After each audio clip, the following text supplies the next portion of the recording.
Chapter 117. At once, the two people intertwined.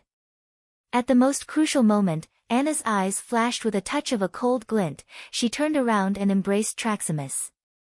Her cherry lips parted and a black light instantly shot out from her mouth, piercing Traximus's heart. "Fuck! You dare betray me!" Traximus's eyes flashed with a touch of astonishment. He bellowed madly and erupted with the terrifying life force of a great warlock rank in a flash. An incomparably terrifying flame erupted in a flash and a claw dug towards Anna's heart. "Save me!" Anna faced upwards and uttered an incomparably mournful scream. She merely possessed the strength of a pinnacle level 3 warlock. In front of the great warlock Traximus, she was merely a slightly stronger mouse. She was basically unable to withstand his furious blow. Traximus's claw pierced into Anna's heart, flames erupted in a flash and directly burned Anna into a pile of ashes. Kacha! Suddenly, a handsome man dressed in black appeared at the side of the secret room. He looked to be about 21 or 22 years old. In his right hand was a death substitution wood carving, while on his left hand was Anna, who should have been dead. That young man gracefully bowed towards Traximus and said with a faint smile, "Nice to meet you, Lord Traximus. My name is Bartolio, and my race is what you humans call the fiendish demon race. I'm very happy to meet you." Traximus's eyes spurted traces of flames. He clutched his chest, glared at Anna and roared with incomparable fury, "Why did you betray me? Anna, I've been so good to you, why did you betray me? Traximus, I've never loved you. Ever since you burned my most beloved Lek to death, I've always wanted to kill you. I joined Fire Pagoda in order to kill you. I've already waited for 100 years for this day.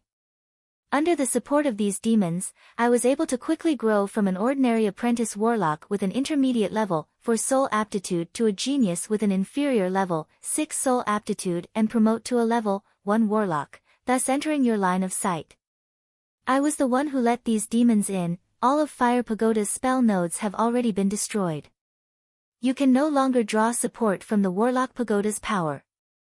What you've been afflicted with is the demonic demon clan's bone-rotting poison. As time passes, you'll only become weaker and weaker. Eventually, even your bones will slowly melt and you'll die." Anna smiled maliciously and said with incomparable resentment. "Bone-corroding poison." Traximus felt a chill in his heart. He frantically circulated his mental power and stimulated the powerful life energy in his body in an attempt to force the bone-corroding poison out of his body. Bone-eroding poison was a highly toxic poison developed by Hellion clan and used against human warlocks. It was a terrifying poison refined from the heart blood of venomous Hellions. Depending on the different materials, even if it was a great warlock rank expert, if they weren't a poison-attributed great warlock, then they would still have a slim chance of surviving the bone-rotting poison.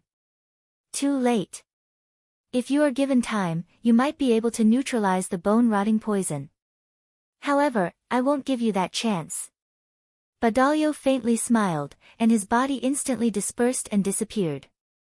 In a flash, an extremely sharp bone spur burst out from Traximus's shadow and pierced his head. With a forceful twist, Traximus's head was smashed to pieces. Fire Pagoda's master, the great warlock Traximus, died in such a sullen manner, without being able to display his terrifying battle prowess. Badalio picked up the robe that Traximus took off, swept it with a glance, and revealed a trace of a smile: superior teleportation, superior warping force field, superior curse resistance, superior wind control. This magic flame robe is worthy of being a legend-rank secret treasure. If he hadn't taken off this secret treasure robe of his own accord, then killing him wouldn't have been that simple. A black ray of light suddenly rose from the flaming valley and disappeared into the sky. An extremely tyrannical life force suddenly gushed out from the surroundings of the Valley of Flames. Countless Hellion clan experts rushed towards the Valley of Flames. Violent fluctuations of spells and loud sounds of fighting were transmitted from the Valley of Flames. After a day and a night, the fighting in the Valley of Flames finally stopped. Only, the inside of the Valley of Flames had already turned into hell on earth. After the destruction of Fire Pagoda, Fire Country also quickly fell under the attack of the Hellions. Practically at the same time, Snow White Pagoda, Blue Bay House, Fire Heart, Lightning Eye, and other human warlock groups with great warlocks overseeing them were assassinated one after another. Then, their entire forces were destroyed by the allied forces of the Underworld's races, with only a few failures. Under the assassinations of the allied forces of the Underworld's races, a total of 7 great warlocks fell, while 3 great warlocks were seriously injured and fled without a trace. The entire Tyrannid subcontinent sank into a huge shock. Black Dragon Empire merely had 7 great warlocks. Within a short period of less than a month, 7 great warlocks had fallen and 3 great warlocks were seriously injured. The terrifying strength displayed by the allied forces of the Underworld's races shocked the entire Tyrannid subcontinent. The originally aloof human warlocks, who basically didn't attach any importance to the allied forces of the Underworld's races, finally put away their arrogance and were full of vigilance towards the allied forces of the Underworld's races. Demon Assassin Bartolio, Shadow Goddess Malia, Night Hunter Romulage, these 3 legend rank assassins from the allied forces of the Underworld's races were famous throughout the entire Tyrannid subcontinent.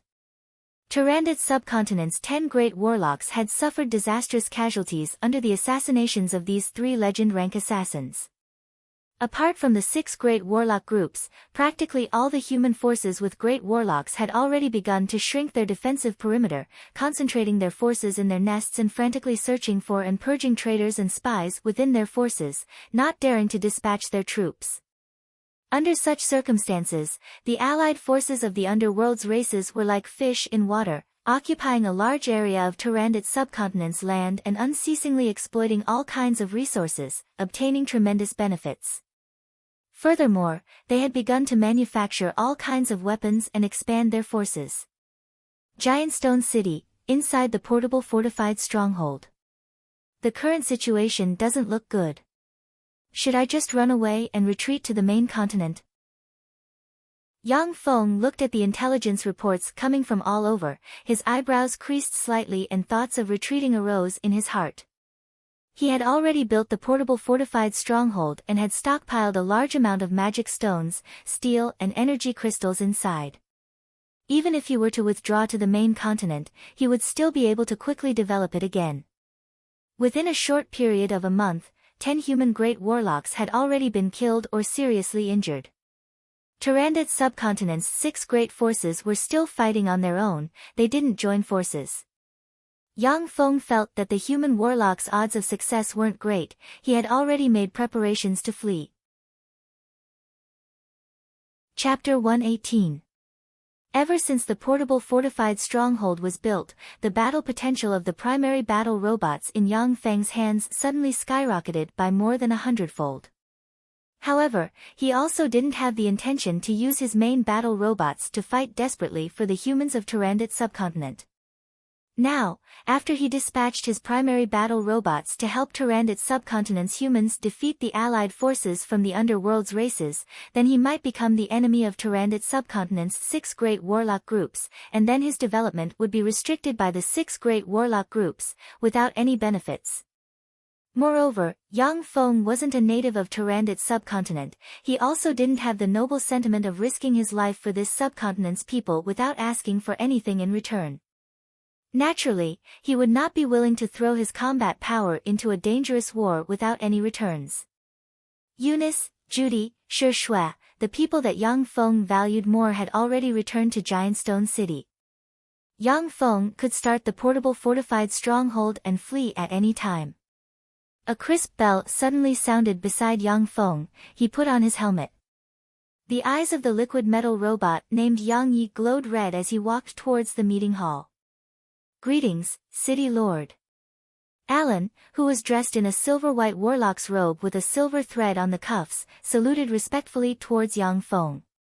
Relying on the huge amount of resources provided by Yang Feng, Alan had finally successfully promoted to a level 1 warlock not long ago. This made him feel even more grateful and awed towards Yang Feng. What is it? Warlock College Antalia's Uterax Darren requests an audience. Then tell him to meet me in the parlor. City Lord, Euterax didn't come alone this time. The patriarch of the Fernandro family, Lamix, has also come. Yang Feng was very surprised. Lamix? Why is he here? Yang Feng's Steel City practically swallowed half of Fernandro Principality and developed by stepping on Fernandro family's head. Fernandro family's people wished that they could pull out Yang Feng's tendons, pull out his bones and burn him to ashes. However, the corpses of more than 300 spies and assassins would fall outside Black City every year, showing the terror of Steel City's mechanical legion, making Fernandro clan basically unable to do anything. Yang Feng thought for a while, and then said, let him come as well. Even if a powerful politician encountered the enemy who killed his father, he would still cooperate and form an alliance for the sake of his own interests. Although Yang Feng wasn't a qualified politician, but he didn't have any qualms about meeting Fernandro clan's people. After all, it was him who took advantage of the Fernandro clan, and not the other way around. Black City, inside the reception hall. As soon as Yang Feng saw Euterax, he greeted him enthusiastically. Euterax, my good friend. What brings you here this time? At that time, Euterax gave Yang Feng a life-saving wooden card and saved him at that time. Yang Feng was grateful to him. Euterax said in a deep voice, Yang Yi, I've come with an order from Warlock College Antalya. The Senate orders you to immediately dispatch troops to Fernandro's capital for defense. Yang Feng readily agreed, no problem. Euterax heaved a sigh of relief. He originally thought that Yang Feng would sternly refuse this order. At that time, he would be in a dilemma. Lamix, a handsome middle-aged man standing beside Euterax, heaved a sigh of relief. Yang Feng said with a slight smile, as long as Warlock College Antalya allocates 30 million magic stones to me, then I'll immediately dispatch troops. Directly disobeying Warlock College Antalya's order was extremely unwise. Yang Feng naturally wouldn't obediently obey Warlock College Antalya's order and go fight to the death for Fernandro Principality. Euterax's smile stiffened at once. The beautiful, pure and brimming with a noble temperament, the beautiful young lady Jessica looked pitifully at Yang Feng and implored softly, Respected Steel City's City Lord Darren, I'm Jessica, Fernandro Principality's Fernandro clan's third successor. 30 million magic stones is too much, our Fernandro clan is unable to come up with such a huge sum. Could you make an exception? Our Fernandro clan is willing to come up with 300,000 magic stones, please send troops to support us. Yang Feng's gaze fell on Jessica and he revealed a trace of a smile. Fernandro clan's Jessica was recognized as one of the strongest few geniuses among the students of Yang Feng's same batch. In a short span of 2 years, she had already promoted to a level 2 apprentice warlock. She was pursued by countless male students in Warlock College Antalya and was recognized as one of the 4 great beauties among the students of Yang Feng's batch. Yang Feng said faintly, all right, I'll send an infantry regiment to support you. After Yang Feng took control of Steel City, he immediately reorganized the army, changing it into the Earth's military system that he was most familiar with. An infantry regiment had about 1,500 soldiers. Jessica's pretty face changed slightly, revealing a delicate and pitiful expression. She implored softly, could you please send 5 mechanized infantry divisions to support us? Over the past 2 years, many factions had sent spies into the City of Steel, many of whom had official identities. Under those people's investigations, some intelligence that Yang Feng had deliberately released was also directly grasped by them.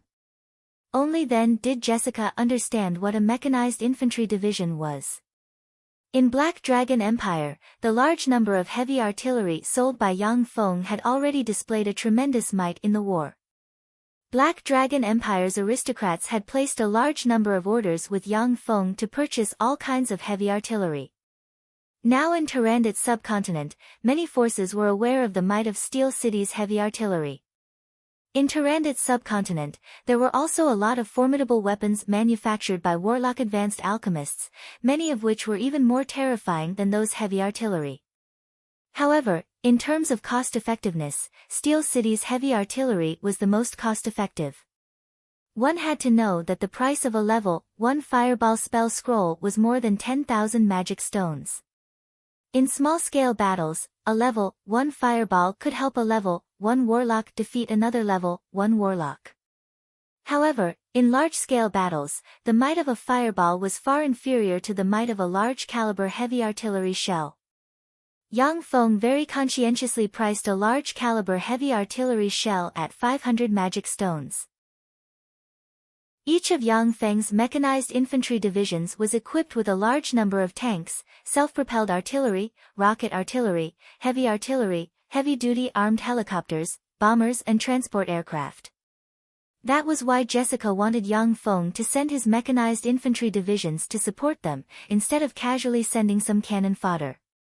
1,500 unarmed and untrained people were sent to the battlefield. Their value was not even comparable to that of 50 fully armed and well-trained real soldiers. Chapter 119. Yang Feng said with a cold smile, "Mechanized infantry divisions? That's impossible. The selling price of our alchemical heavy artillery is at least 100,000 magic stones, a shell is 500 magic stones. Each of my mechanized infantry divisions possesses at least 100 heavy artillery. A mechanized infantry division is worth at least 100 million magic stones. How is it possible for me to send them to protect your Fernandro family for free?" Jessica's smiling face stiffened, her expression at once became incomparably gloomy, revealing a pitiful expression that aroused people's tenderness. Lei Mix took a step forward, looked at Yang Feng and said in a deep voice, "Yang Yi, this is an order issued by Warlock College Antalya, don't tell me you want to go against the college's order." Yang Feng said with a sneer, "How could I go against the college's order? Warlock College Antalya only ordered me to support you, but didn't specify how to support you."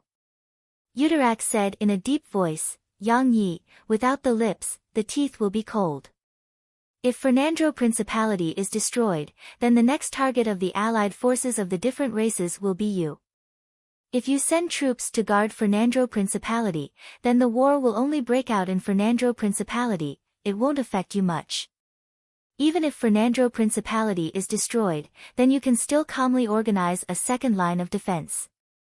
Lemix's and Jessica's complexions at once became extremely unsightly, but they were very smart to maintain their silence. Yang Feng gave a slight smile and said without yielding an inch, "Unless Fernandro Principality's territory completely belongs to me, otherwise, it's impossible for me to dispatch my mechanized infantry divisions."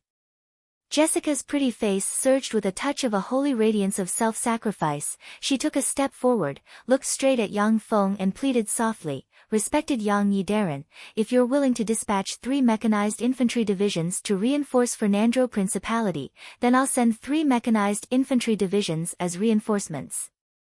Then, regardless of success or failure, I'm willing to become your woman and completely obey any of your demands." Yang Feng gave a faint smile, directly striking at Jessica's self-esteem and said, "I'm sorry, but I think that you're worth less than 100 million magic stones."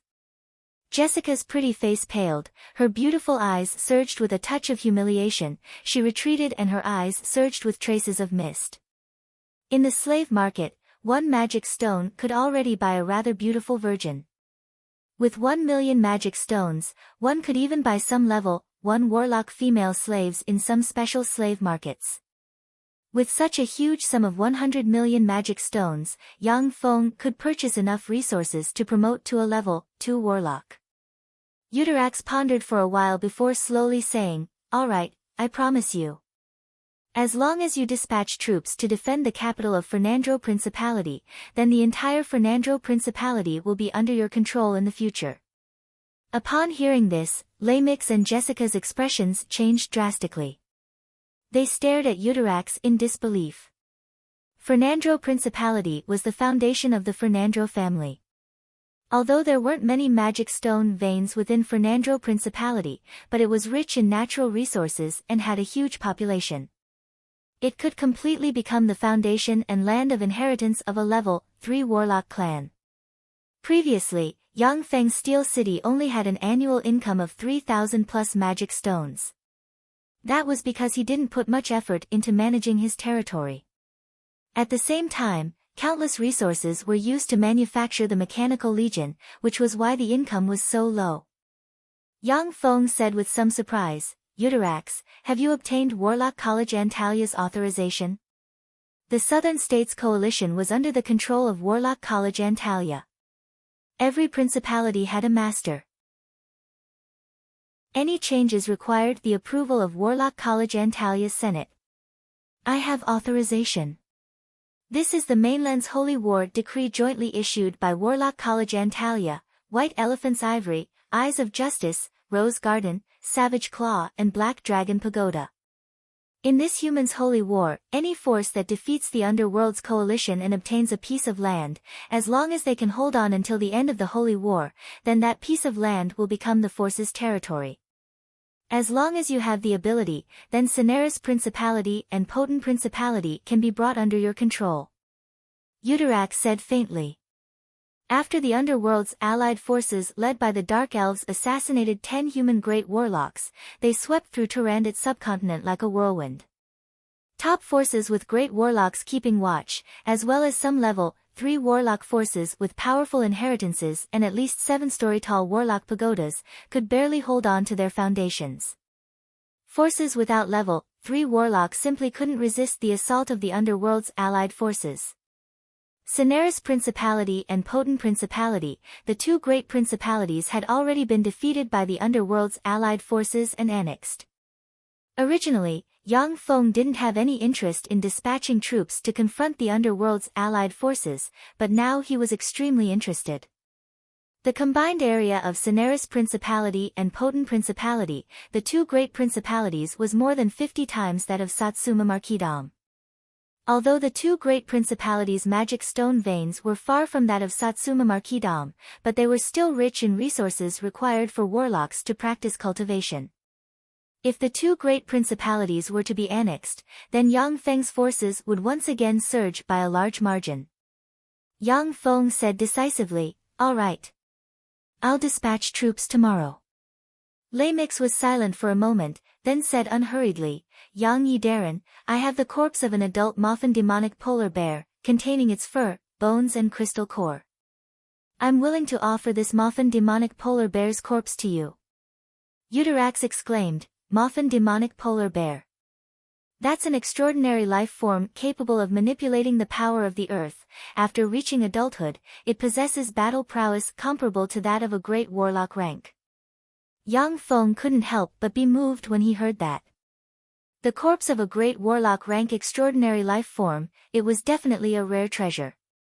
Furthermore, by relying on the formidable manufacturing ability of the portable fortified stronghold, as long as there was a complete great warlock rank extraordinary life form corpse, then it could be transformed into a great warlock rank mechanical battle beast. In Tyrandot subcontinent, the corpse of a great warlock rank extraordinary life form was priceless. It was a peerless treasure that could only be chanced upon and not sought. Once it appeared, it would basically be carved up by those great warlock rank experts. Even if Yang Feng had a huge amount of magic stones, he still wouldn't be able to purchase a great warlock rank extraordinary life form corpse. Yang Feng suppressed the longing in his heart and said without batting an eyelid, "What do you want?" As long as Lamix didn't make any excessive demands, then Yang Feng intended to agree. Lamix said unhurriedly, "I want our Fernandro Principality to continue on and not be destroyed in this time's holy war. In addition, I also hope that Jessica can marry you's only blood relative, Yang Feng." Jessica looked at Lamix with an astonished expression, yet very rationally maintained her silence. Chapter 120.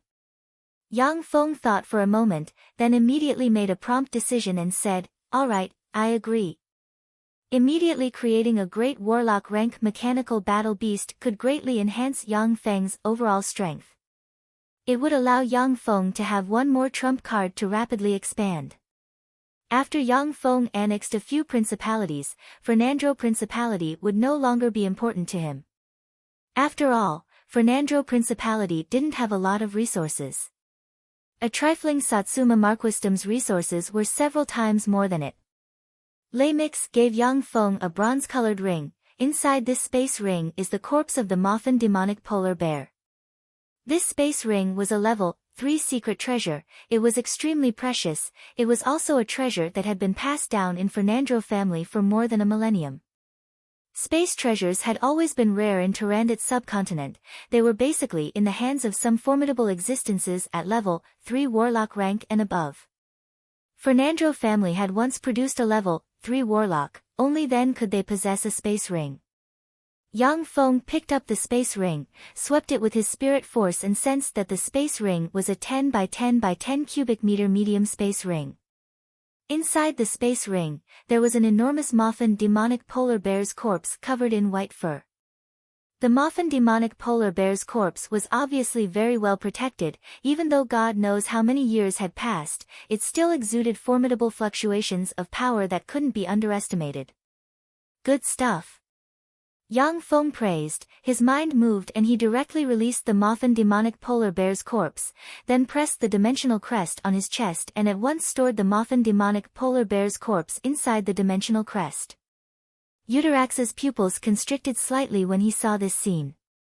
Even he, a level 2 warlock from a prestigious family, didn't have a space treasure, yet Yang Feng actually had one. It filled his heart with shock. Here you go. Yang Feng casually tossed the space ring to Lamix. After Lamix received the space ring, he heaved a long sigh of relief. That was one of Fernandro family's heirlooms.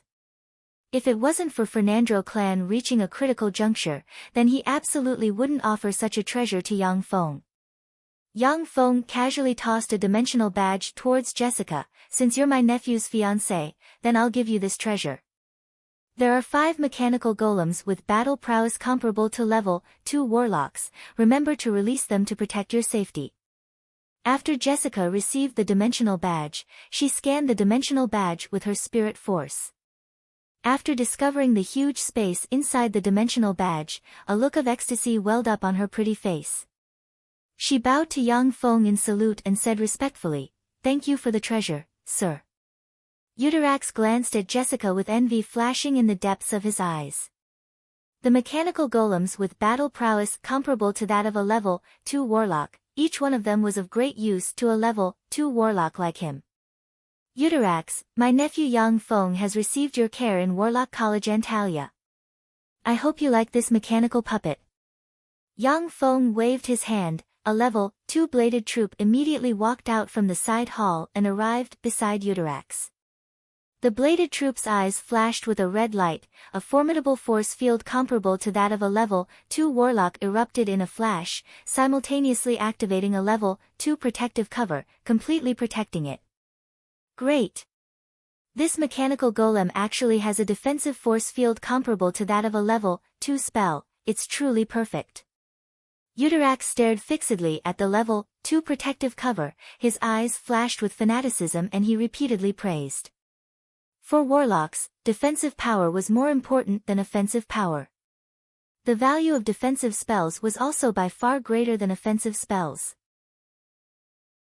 Euterax could sense that the level 2 protective cover of the mechanical bladed troop was even more tyrannical than the level 2 defensive spells he had mastered. Additionally, the mechanical bladed troop was a golem life form. It was immune to the majority of curses and other evil spells. Moreover, it wasn't afraid of death. Even Euterax might not be this bladed troop's match. Good stuff, truly good stuff. Lamix stared at the mechanical bladed troop, his eyes flashed with a scorching glint, then his gaze fell on the dimensional crest on Jessica's chest. He was brimming with excitement. As long as our Fernandro clan has those 10 level 2 warlock rank mechanical golems, then we can absolutely become one of the strongest level 2 warlock clans. Jessica felt Lamix's gaze. She tightly grasped the dimensional crest and then loosened it. Through Fernandro clan's careful nurturing, she had always placed the clan first. She was very clear about what those 10 level 2 mechanical golems meant for Fernandro clan. Yang Feng said faintly, "All right, if there's nothing else, then you can withdraw." Yes. Euterax and the other 2 could only leave. Yang Feng operated another level 2 liquid metal robot and quickly rushed to the interior of Giant Stone City's portable fortified fortress with the Moffin demonic polar bear's corpse. The Moffin demonic polar bear's corpse was taken out and refined. Moffin demonic polar bear's corpse, degree of completeness 99.5%. The corpse can be used to extract a vial of intermediate concentration of Moffin demonic polar bear's blood meridians. Special battle soldier, mechanical demonic polar bear.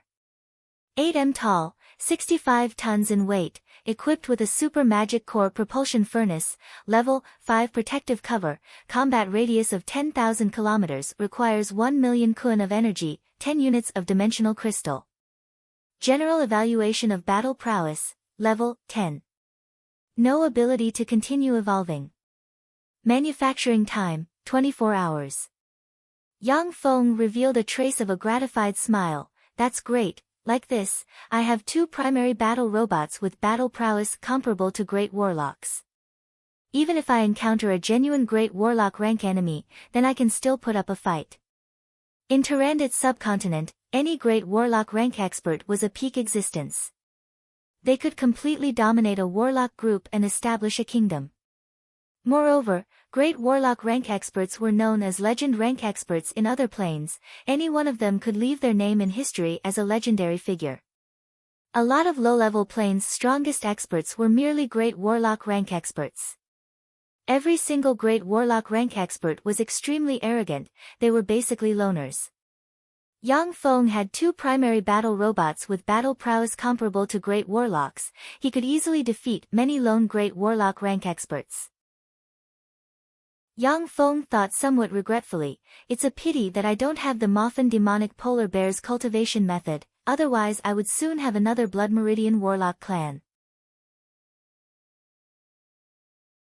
Chapter 121.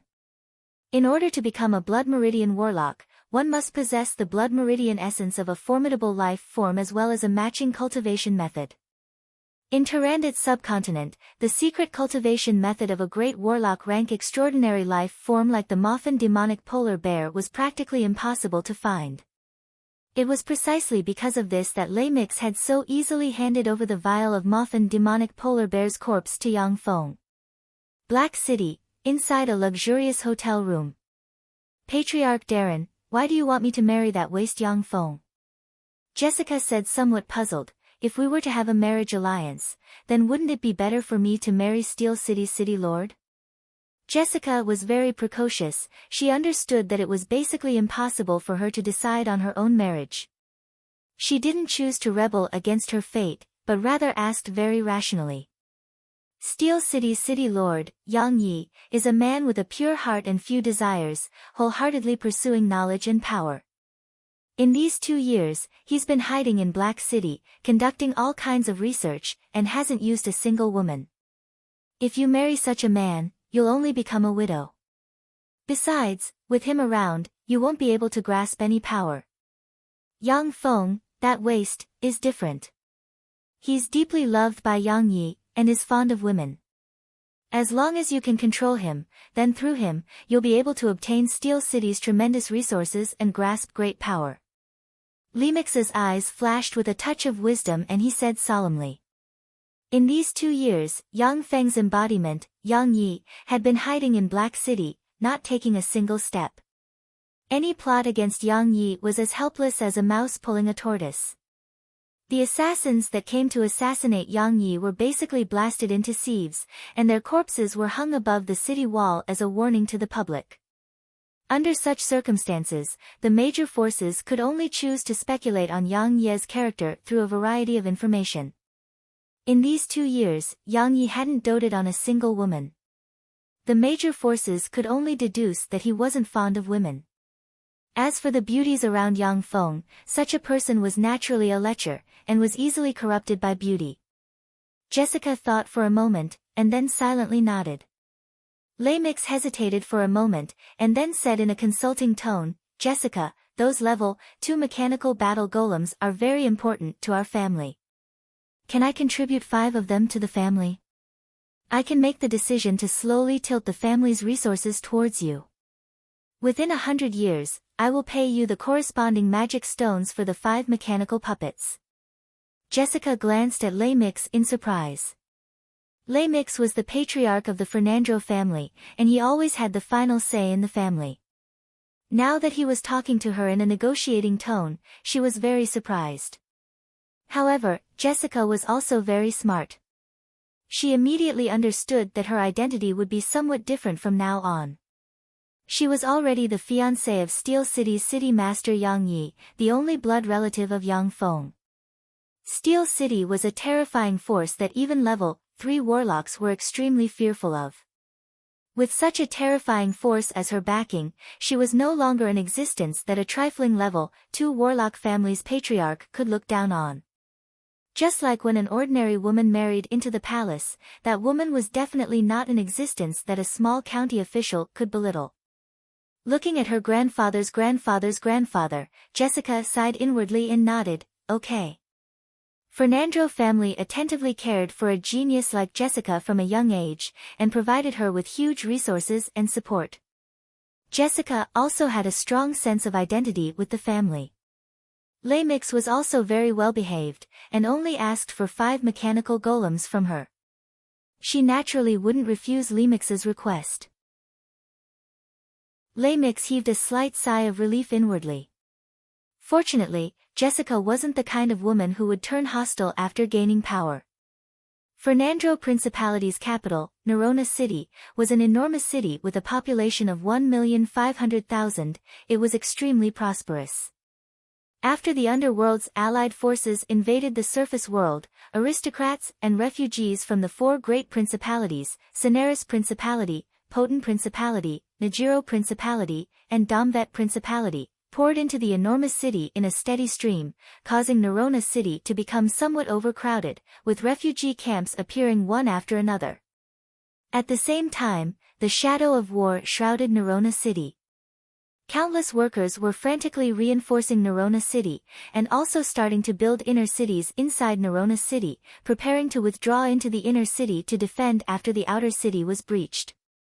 2 kilometers away from the entrance of Nerona City's south gate, 20,000 Fernandro Principality's imperial guards were surrounding and protecting the Fernandro Principality's Grand Duke as well as all the important ministers of Fernandro Principality. They were quietly standing and gazing into the distance. That good-for-nothing Yang Feng is really arrogant, to actually make so many people of Fernandro Principality wait for him. Among a group of aristocratic youngsters dressed in gorgeous clothing, a handsome, frail-looking young man said very discontentedly.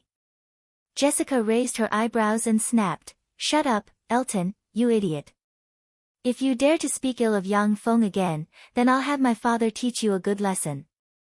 Elton's gaze was ice-cold as he ridiculed, "Jessica, Yang Feng's sole aptitude is only inferior level 1, he's originally a good-for-nothing. You haven't married him yet you're already speaking up for that good-for-nothing fiancé of yours? You should know that you're a woman of Fernandro family. Yang Feng is Fernandro family's greatest enemy, Steel City's Yang Ye's only kin. For an outsider, you actually dare to scold me? Are you still a member of Fernandro family?"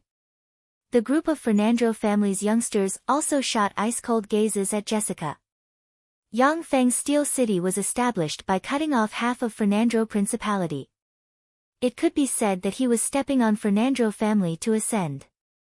Fernandro family was brimming with hatred towards Steel City as well as Yang Feng. A beautiful woman with a head full of short blue hair, a sexy and well-developed figure, about 23 or 24 years old, with traces of a mature woman's charm, said coldly, "Enough. After all, Yang Feng came to support us. You're not allowed to speak ill of him again."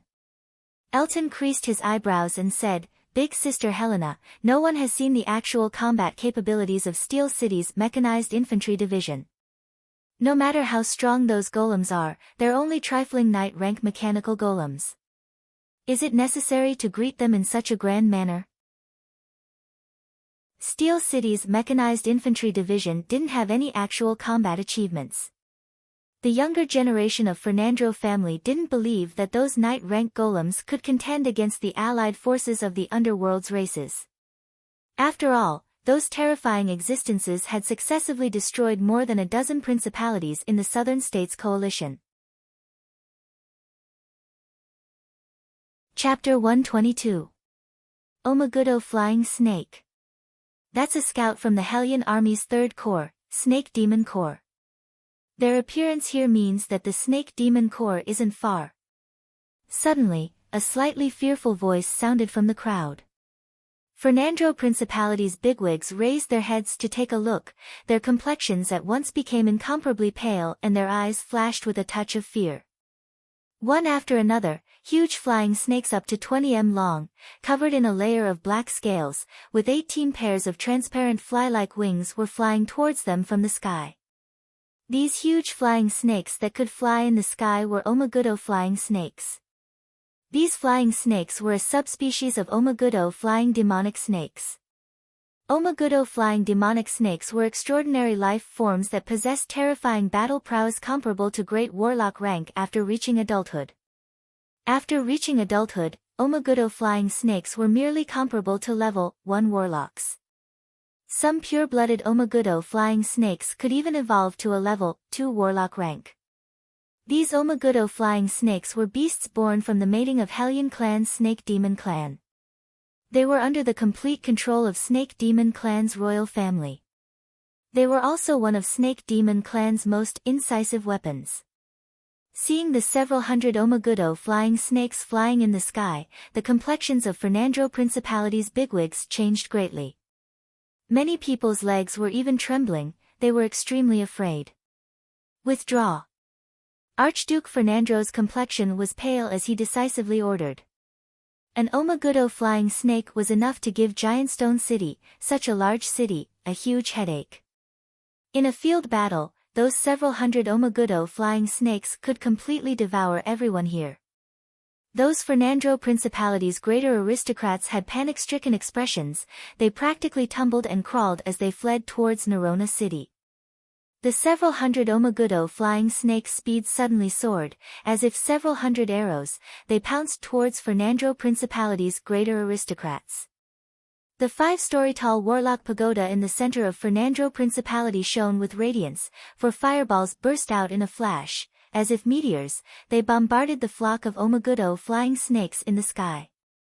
In a flash, the 4 Omagudo flying snakes were blown to pieces, with countless fragments falling from the sky. Magical radiances flashed from the center of Fernandro Principality's 5-story-tall warlock pagoda, negative spells fell on the several hundred Omagudo flying snakes, weakening their battle prowess. Sitting on a level 2 warlock rank Omagudo flying snake, dressed in a black leather armor, with wheat-colored skin, and a gorgeous appearance, the woman opened her cherry lips and issued an extremely strange howl. The hundreds of Omagudo flying snakes instantly turned around and retreated. Several hundred Omagudo flying snakes weren't enough to capture Fernandro Principality's capital, Nerona City. Not long after, all kinds of large and small ordinary venomous snakes and all kinds of snake-type extraordinary life forms formed a sea of snakes, rushing towards Nerona City. If a person with trypophobia saw so many snakes, then they would definitely fall limply from fear. In that sea of snakes, there were close to 20,000 giant snakes with a body length of more than 10 meters. Sitting on top of those 20,000 giant snakes, were Snake Demon Clan's experts that didn't differ much from ordinary humans, but had a pair of snake-like vertical pupils. Demon Clan's ancestors could be traced back to their origins, their ancestors were also humans, but under the Second Warlock Dynasty's taboo transformation, only then did they become freaks like demons. The majority of demons, before they transform, their appearances were basically no different from humans. If Demon Clan didn't have to devour human flesh and blood in order to stay sane, then devouring human experts would allow them to obtain enormous power, then they could even be regarded as a branch of Blood Meridian warlocks.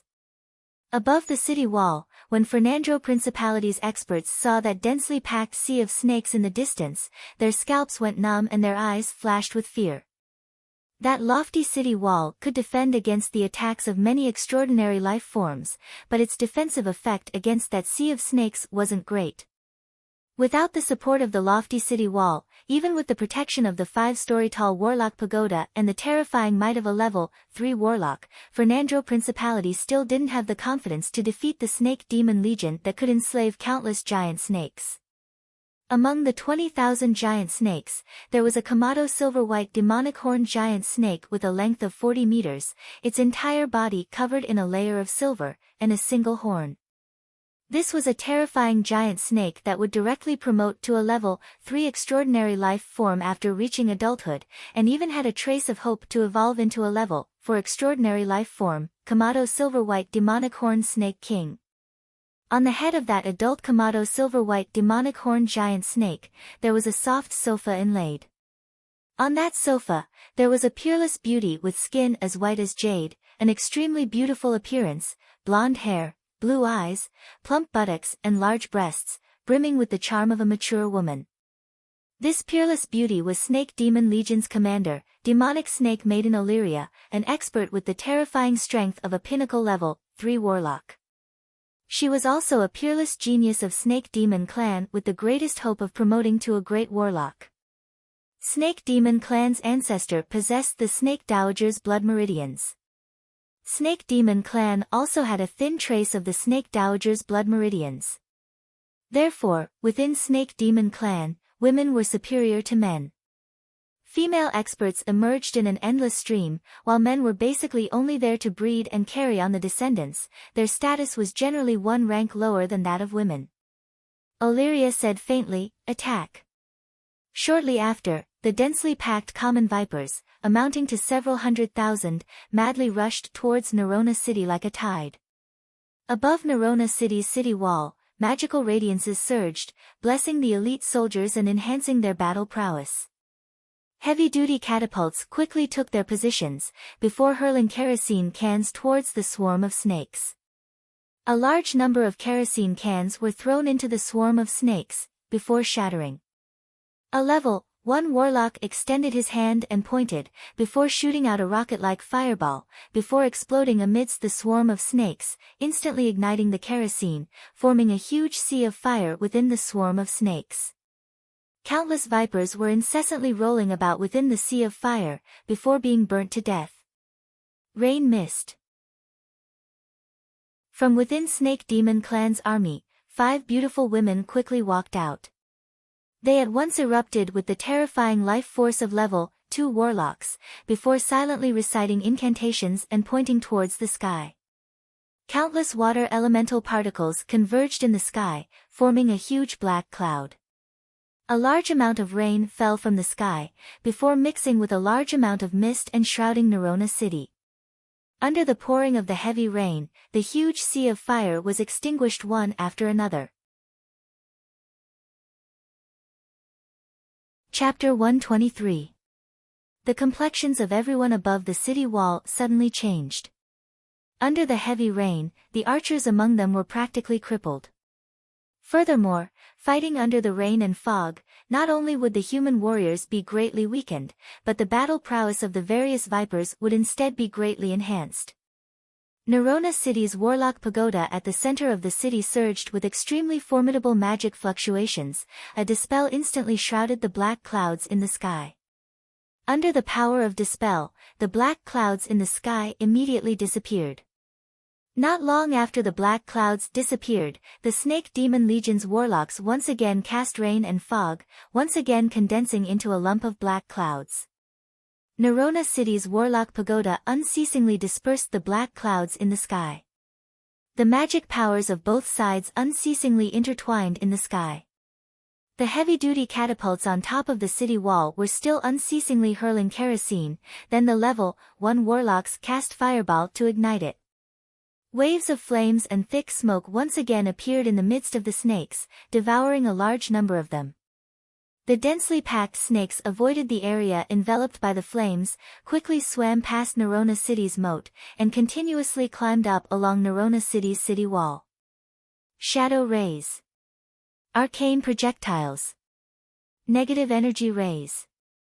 Above the city wall, more than 1,000 apprentice warlocks successively cast level 0 offensive spells, bombarding the densely packed snakes. In a split second, more than 1,000 vipers tragically died at the hands of the apprentice warlocks. Some apprentice warlocks also released a lot of gradeless extraordinary life forms and a variety of extraordinary plants to fight with the snakes. Fernando Principality's royal guards also acted one after another, madly beheading the snakes. Every second, there were thousands of vipers dying. A lot of vipers climbed above the city wall and bit the feet of the royal guards, but were blocked by their armors, before being chopped into mincemeat.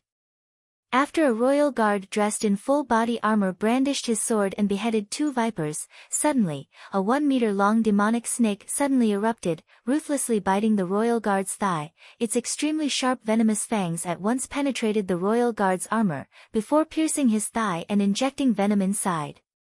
Ah! Die! The royal guard had a look of fear on his face as he screamed and slashed at the devil snake, splitting it in 2. In the next moment, the Imperial Guard felt the world spin around him. The poisonous gas attacked his heart and he fell to the ground, covered by the countless poisonous snakes. Many low-grade extraordinary life-form demonic snakes were hidden in the midst of the snakes. These demonic snakes mixed in with the ordinary snakes and constantly attacked, biting the royal guard's thighs one by one. Soon, the miserable screams of the Imperial Guards could be heard coming from above the city walls. A large number of Imperial Guards were killed by those poisonous snakes. Seeing this scene, the official warlocks who originally intended to preserve their spirit force had no choice but to take action. In an instant, a demonic wolf covered in flames, a 10-meter-tall steel golem, a 3-headed demonic lion, a demonic leopard, and 3 man-eating demonic vines appeared on the city wall. These formidable existences with battle prowess comparable to level 1 warlocks took action one after another, exterminating a large number of vipers. Illyria waved her jade hand. 10,000 of the 20,000 demonic snake legion's warriors on the ground separated from the rest and rode their thick demonic snakes towards Nerona city. The demonic snakes ridden by the demonic snake legion were called Bagru boas. It was also a subspecies born from demonic snake clans mating. After reaching adulthood, warlocks would possess a terrifying physique comparable to that of level 1 warlocks. Their only shortcoming was that their intelligence was too low and they were unable to use spells. Their true strength was far inferior to that of level 1 warlocks. If the 10,000 Bagru boas joined forces to attack, then even if a level 3 warlock didn't escape, he would still be exhausted to death. When those Fernando Principality's bigwigs saw the 10,000 Bagru boas move, their complexions immediately became incomparably pale. In a flash, the Warlock Pagoda in Nerona city erupted with incomparably formidable fluctuations of magic. Clouds of fire containing a tremendous amount of fire elemental particles quickly condensed in the sky, brewing. Obviously, a large-scale fire attribute destructive spell was brewing. Once this level 3 large-scale fire attribute spell was released, then all life forms within the range of the clouds of fire would be affected by the fire attribute spell. Among the 10,000 Bagru boas, a beautiful woman with short black hair, wheat-colored skin, a pair of huge breasts, and dressed in a sexy leather armor that only covered her vital parts instantly erupted with a terrifying life force comparable to that of a level 3 warlock. This beautiful woman was demonic snake maiden Illyria's assistant, Emma, the Snake Demon Legion's deputy legion leader. Emma pointed at the sky and cast a dispel spell. A magical radiance immediately entered the sky, instantly dispersing the large-scale fire attribute destructive spell in the sky. In the sky, the clouds of fire immediately collapsed and disappeared. Those large-scale meteorological spells were extremely powerful and had a wide range. Its only shortcoming was that it required an extremely long preparation time. It could easily be dispelled by an expert using dispel.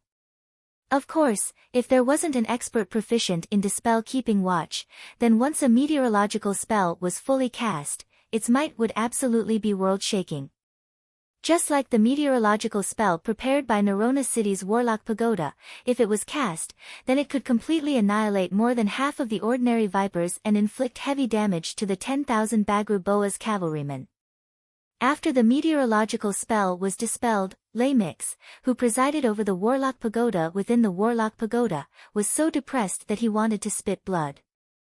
The Warlock Pagoda's magical radiance flickered, and several tens of fireballs were shot from the Warlock Pagoda, bombarding the Bagru Boa's cavalrymen like rocket launchers, directly blasting several tens of Bagru Boas into pieces. Emma's gaze was cold and detached as she watched the several tens of Bagru Boa's cavalrymen being blasted to death by those fireballs. She was only in the army to dispel and counter large-scale spells. She basically wouldn't waste her spirit force to block the damage for those Bagru Boa's cavalrymen. Arcane projectiles. Negative energy rays. Acid sputtering. Web. Grease. The several thousand apprentice warlocks looked at the madly rushing Bagru Boa's cavalrymen, and madly cast all kinds of level 0 spells towards them. The Bagru Boa's cavalrymen struggled with their bodies, and directly shattered the spider webs. The arcane projectiles, negative energy rays, acid sputtering and other level 0 spells bombarding the Bagru Boa's cavalrymen, were either blocked by the Bagru Boas beneath them, or by the boa scales on their bodies. Unless several hundred level 0 spells simultaneously attacked a Bagru Boa cavalryman, otherwise, they simply wouldn't die. Chapter 124. The 10,000 Bagru Boa cavalries withstood the countless attacks. After paying the price of close to 200 casualties, they quickly swam to the edge of Nerona City's city wall, and then directly swam up the city wall. Once the Bagru Boa cavalries swam up the city wall, the Boa cavalries with the strength of an Earth Knight and above immediately jumped down from their Bagru Boas, before madly beheading Nerona City's royal guards with their greatswords in hand. Nerona City's royal guards' ordinary soldiers basically all had the cultivation of a high-level warrior. But compared to those Boa cavalries with the cultivation of an Earth Knight, they basically weren't on the same level. Those Boa cavalries rushed into the crowd, then like tigers entering a flock of sheep, they started a massacre. Those huge Bagru Boas also opened their bloody maws one after another, before swallowing the human warriors above the city wall. Although Nerona City's royal guards resisted with all their might, but they still suffered disastrous casualties, and very quickly showed signs of defeat. It's over. Under the protection of the 5-bladed troops, Jessica's complexion was deathly pale as she watched the hell-like scene above Nerona City's city wall. Damn it, is Fernandro Principality going to perish in my hands? I'm unreconciled. Archduke Fernandro faced upwards and issued a long howl of grief and indignation. Not long ago, Elton and some of Fernandro clan's youngsters, who were still incomparably arrogant a while ago, watched the savage scene of those Bagru Boas devouring the humans. Each and every one of them was scared to the point of trembling, their eyes brimming with fear. Some timid ones were even scared to the point of wetting themselves. Many of Fernandro clan's young ladies went into hiding. Only Helena and a few apprentice warlock rank young ladies with decent strength were still hiding behind the army, and were still fighting. Are those Steel City's mechanical golems? They're really too formidable. If only they belonged to me, how great would that be? Helena looked at the bladed troops guarding in front of Jessica, her beautiful eyes brimming with jealousy and envy. The 5-bladed troops guarding in front of Jessica, brandishing their high-frequency oscillation blades, as if cutting tofu, they easily beheaded those Bagru Boas as well as those Boa cavalries. Those Bagru Boas had just approached Jessica, when the 5-bladed troops charged and directly chopped those Bagru Boas into countless pieces. On the vast city wall of Nerona City, only Jessica's side was barely holding on. The other directions have practically collapsed. A large number of human warriors and apprentice warlocks were swallowed by those Bagru Boas, beheaded by those Boa cavalrymen, or bitten to death by those vipers. Relying on the protection of the 5 ferocious and peerless bladed troops, even if the entire Nerona City fell into enemy hands, Jessica would still have the hope to kill her way out of Nerona City and escape. It's over. Illyria watched as the 10,000 Bagru Boa cavalrymen ascended Nerona City's city wall. The corners of her mouth slightly rose, revealing a trace of a smile. The capitals of Cineris Principality and Poten Principality were easily captured by Illyria. Just as Illyria expected, after the Bagre Boa riders attacked the city wall, the forbidden guards above Nerona city didn't even persist for half an hour before their morale collapsed and they started to flee in all directions. Cries, shouts and blood-curdling screams reverberated above Nerona city. Archduke Fernando successively beheaded quite a few fleeing high-ranking officers, but was still unable to curb the collapse of his army. Finally, he sighed in frustration and his eyes flashed with a whiff of despair. The Minister of Defense Archer had an anxious expression as he arrived beside Archduke Fernando and advised, "Your Majesty, let's quickly escape. As long as we survive, we'll have the chance to stage a comeback." Archduke Fernando was very unwilling as he said, "After losing Fernando Principality, what value would we have in the eyes of Warlock College Antalya? Even if we escape to St. Colin City, we'll only be living under someone else's roof and struggling at death's door." Fernando Principality had to hand over a large amount of resources to Warlock College Antalya every year, only then did it obtain the authority to govern the principality. Moreover, it was valued and sheltered by Warlock College Antalya. After Fernando Principality was destroyed, Fernando family would also lose its foundation and wouldn't be valued by Warlock College Antalya. Archer said, "As long as we're alive, there's hope. Wasn't Princess Jessica betrothed to Steel City's city master's soul kin, Yang Feng? With the support of Steel City's city master, we'll still have hope of restoring our country." Archduke Fernando gave a miserable smile and pointed towards the several hundred Omagudo flying snakes that were already descending from the sky. "Hope of restoring our country? That's just deceiving ourselves. Even if Steel City has 100,000 knight-rank steel golems, they still wouldn't be a match for those freaks." Archer looked at the several hundred Omagudo flying snakes that were descending from the sky to give Fernando Principality a final blow. His eyes flashed with a whiff of despair. He also didn't believe that Steel City's mechanical golems could contend against the Omagudo flying snakes. Boom! Boom! Boom! Boom!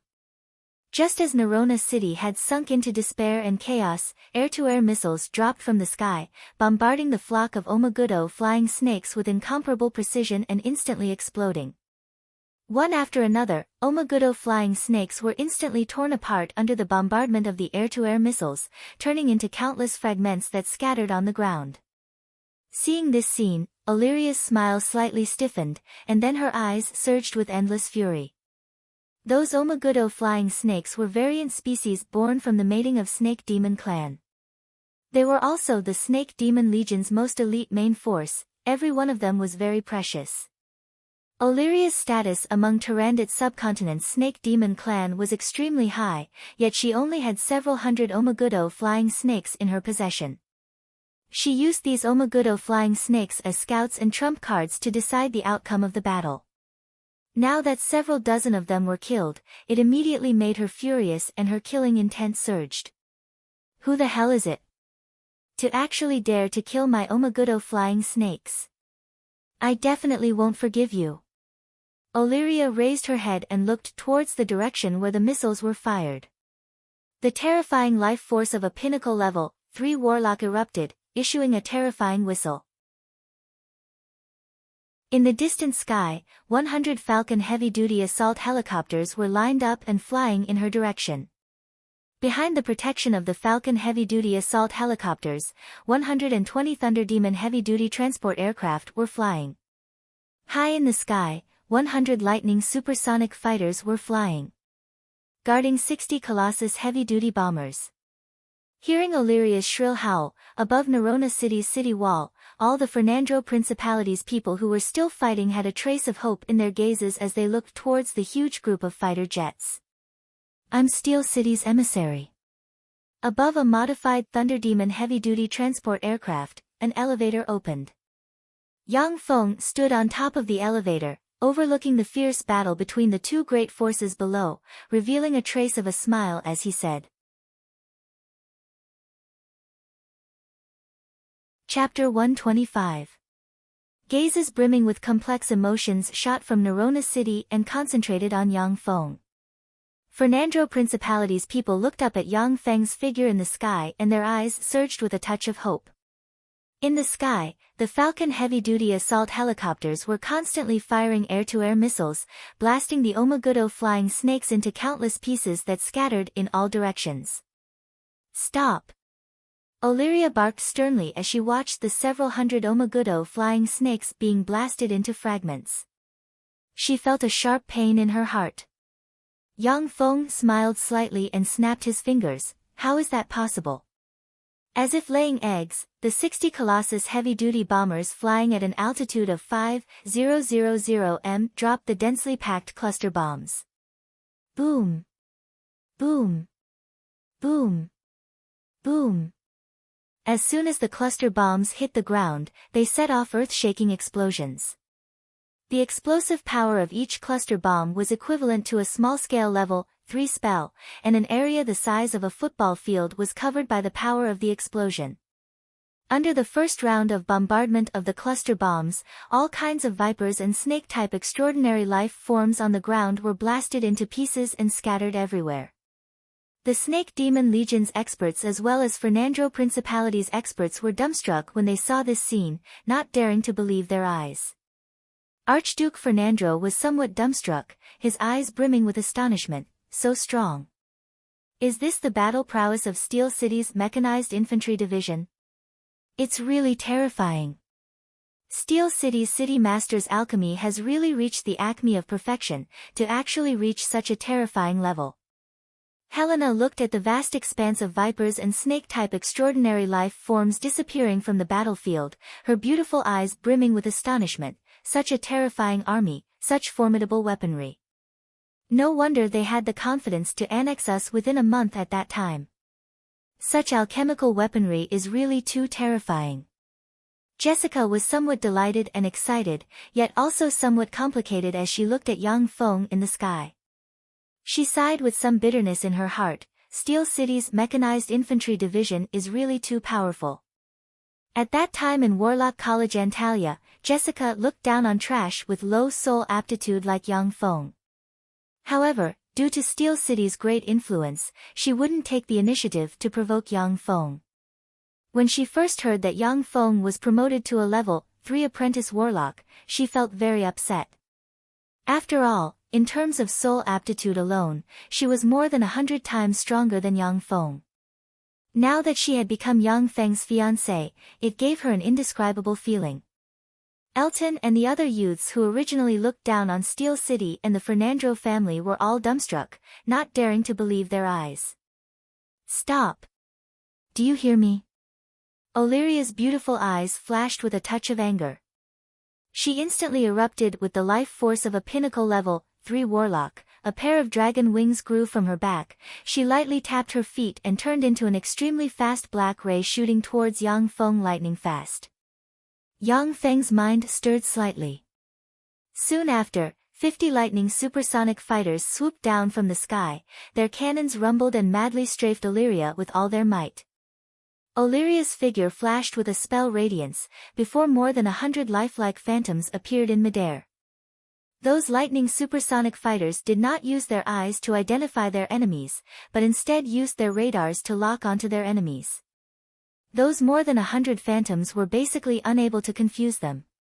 Their cannons still madly strafed Illyria, while air-to-air automatic homing missiles also madly bombarded Illyria. Illyria's figure shook, as if she had only taken a single step. She left behind afterimages as she evaded the strafing of those lightning supersonic fighters, before strangely appearing in front of Yang Feng. She extended her lily-white hand and directly grabbed at Yang Feng.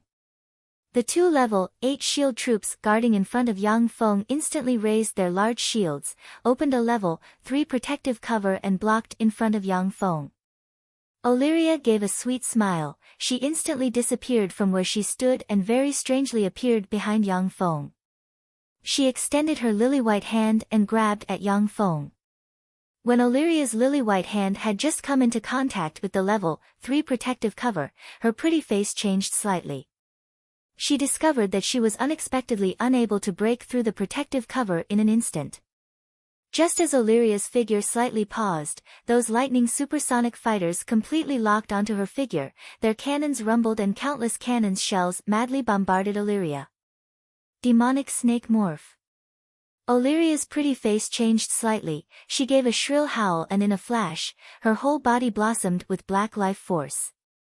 Countless demonic snake scales suddenly grew and appeared, her eyes changed from human eyes to snake-like vertical eyes, a long snake tail appeared behind her and her lily-white hands grew incomparably sharp claws. From a stunning beauty, she transformed into a freak with a mixture of human and snake characteristics. The countless cannon's shells bombarded Illyria's body, before being instantly jolted away by the formidable life force revolving around her body, unable to injure her in the slightest. The air-to-air automatic homing missiles also stopped beside Illyria, unable to explode. Because once those automatic homing missiles exploded, then Yang Feng and Illyria would be blasted to pieces. To actually be able to force me to this point by relying on some mechanical golems. You can also be proud. Just obediently surrender. Illyria's vertical pupils flashed with a cold glint, her claws carrying an incomparably tyrannical black life force instantly erupted, piercing through the 2 level 3 protective covers and grabbing at Yang Feng. At this moment, level 8 shield troops suddenly jumped out of the Thunder Demon heavy-duty transport aircraft, instantly erupting with level 3 protective covers one after another. Each level 3 protective cover was equivalent to a level 3 force field type defensive spell. Dozens of level 3 protective covers superimposed on each other, forcibly sending Illyria flying. Illyria gave a furious howl, countless black life force revolved around her, her figure shook and instantly split into dozens of afterimages, bombarding Yang Feng with punches one after another. One by one, the level 3 protective covers burst open under Illyria's bombardment. If it was a level 8 shield troop, then within a second, Illyria would have directly dismantled it into a pile of components. However, the nearly 30 level 8 shield troops unceasingly urged the level 3 protective covers, layer after layer, firmly blocking Illyria's frenzied attacks. Yang Feng, under the protection of the level 8 shield troops, said with a smile, "What's your name? How about we have a chat?" Fighting back and forth, it's too hurtful. Illyria became furious and shouted sternly, "Shut up. If you're a man, then come out from behind those guards and fight me one-on-one." Hiding behind guards, what kind of skill is that? Chapter 126. Yang Feng said with a grin, "Equipment is also a part of strength. I'm a warlock alchemist. Isn't it a matter of course for warlock alchemists to command their golems to fight? How many warlock alchemists would abandon their golems and go into battle barehanded? Furthermore, there's something wrong with what you just said. Now isn't the backward feudal era, gender equality is the mainstream of society." Illyria became even more furious within, she hated Yang Feng's shamelessness. Her speed suddenly doubled, her fists were like meteors as they frantically bombarded the level 3 protective covers. The level 3 protective covers of the 30 level 8 mechanical shield troops were actually forcibly torn open by Illyria. Her fist slammed onto the super alloy shield of a level 8 mechanical shield troop, a terrifying peerless power erupted in a split second. With a single strike, the level 8 shield troop was blasted into pieces, its components scattering in all directions. Yang Feng smiled as he clapped his hands and teased, "Amazing. However, please continue to work hard. This bit of attack power isn't enough to destroy my guards." 60 shield troops equipped with external flight equipment had already flown over from both sides, before landing beside Yang Feng and activating their level 3 protective covers one after another. The 89 level 3 protective covers were stacked in front of Yang Feng, giving Illyria a feeling of powerlessness. The offensive power of the level 8 shield troops was extremely low, all their components were for defense. Even ordinary level 3 extraordinary life forms could resist 1 or 2 attacks. Illyria being able to tear apart the defenses of the 30 shield troops was already extremely terrifying, but in front of the 89 shield troops, it seemed somewhat powerless. Just at this moment, rumbling sounds were transmitted from afar. Illyria turned around to take a look, her heart turning cold. She saw smoke and dust rising from afar, a large number of tanks, IFVs, armored personnel carriers, self-propelled artillery, howitzers, rocket launchers, and many other weapons of war forming a huge convoy moving towards this direction. The group of tanks even more so carried out a roundabout outflanking, cutting off the Snake Demon Legion's path of retreat. Illyria took a look at her Snake Demon Legion, only to see that under the berserk bombardment of the Colossus heavy-duty bombers, the Snake Demon Legion that she had painstakingly built had already suffered disastrous casualties, before scattering in all directions. Although Emma had already completely suppressed Nerona City's Warlock Pagoda, but it was still impossible to reverse the situation. The Thunder Demon heavy-duty transport aircraft were dropping airborne troops towards Nerona City. Those airborne troops were basically level 7 bladed troops and level 7 gunner troops. The level 7 bladed troops and level 7 gunner troops were completely one-sided massacres against the Bagru Boa cavalrymen. The Omagudo flying snakes in the air had also been decimated by the Falcon heavy-duty assault helicopters, with less than 60 of them remaining. Illyria felt a sharp pain in her heart as she commanded in a mournful voice, "Retreat." The Snake Devil Legion issued shrill howls, then almost collapsed, and quickly fled in the direction they came from. Yang Feng said with some regret, "It's a pity. If you had persisted here, your corps would have been finished." If Illyria got angry and tangled with Yang Feng, then the Snake Demon Legion would be completely devoured by Yang Feng's mechanized infantry division. Illyria recovered her tranquility. Her snake-like vertical pupils flashed with a touch of a bizarre radiance as she coldly asked, "What's your name?" Yang Feng said with a slight smile, "Do you want to be my slave? If you let me set up a restriction, then I'll tell you my name." "All right. If you're willing to give me all of your war golems, then having me be your slave isn't a problem." The magic radiance on Illyria's body flashed and she withdrew from the snake demon morph. She recovered her mature, charming, sexy, and alluring demeanor of a peerless beauty. She gave Yang Feng a charming smile, traces of faint magic fluctuations surged from her body, and a charm spell was silently deployed. The female life form cast a charm spell on you. The principle of this charm spell is to use body language, appearance, spirit fluctuations, environment, tone of voice, and other conditions to carry out a shallow level of hypnosis, making you subconsciously have a favorable impression of her, laying the foundation for the next step of the psychological suggestion and hypnosis. A series of analyses flashed in Yang Feng's eyes. Illyria's charm spell was extremely formidable, not the slightest bit inferior to Anusha's. If Yang Feng's true body was here, then he would definitely fall for it. However, there was only a liquid metal robot here. Through the liquid metal robot's point of view, Yang Feng only felt that Illyria was very beautiful, but he wasn't eroded by the charm spell. Yang Feng said with a slight smile, "All right. I'll think about it." Sure enough, human males are only at this level. Illyria's beautiful eyes flashed with a touch of contempt. The next moment, the lightning supersonic fighter in the sky rumbled with countless cannon shells madly bombarding Illyria. Caught off guard, Illyria was forcibly bombarded by hundreds of cannon shells. She was sent flying and spat out a mouthful of blood. She glared at Yang Feng full of resentment. Yang Feng had a harmless appearance and said with a somewhat shy smile, "Sorry, I made a mistake. How about we chat again? Son of a bitch, I'll remember you. Next time, I'll definitely make you pay."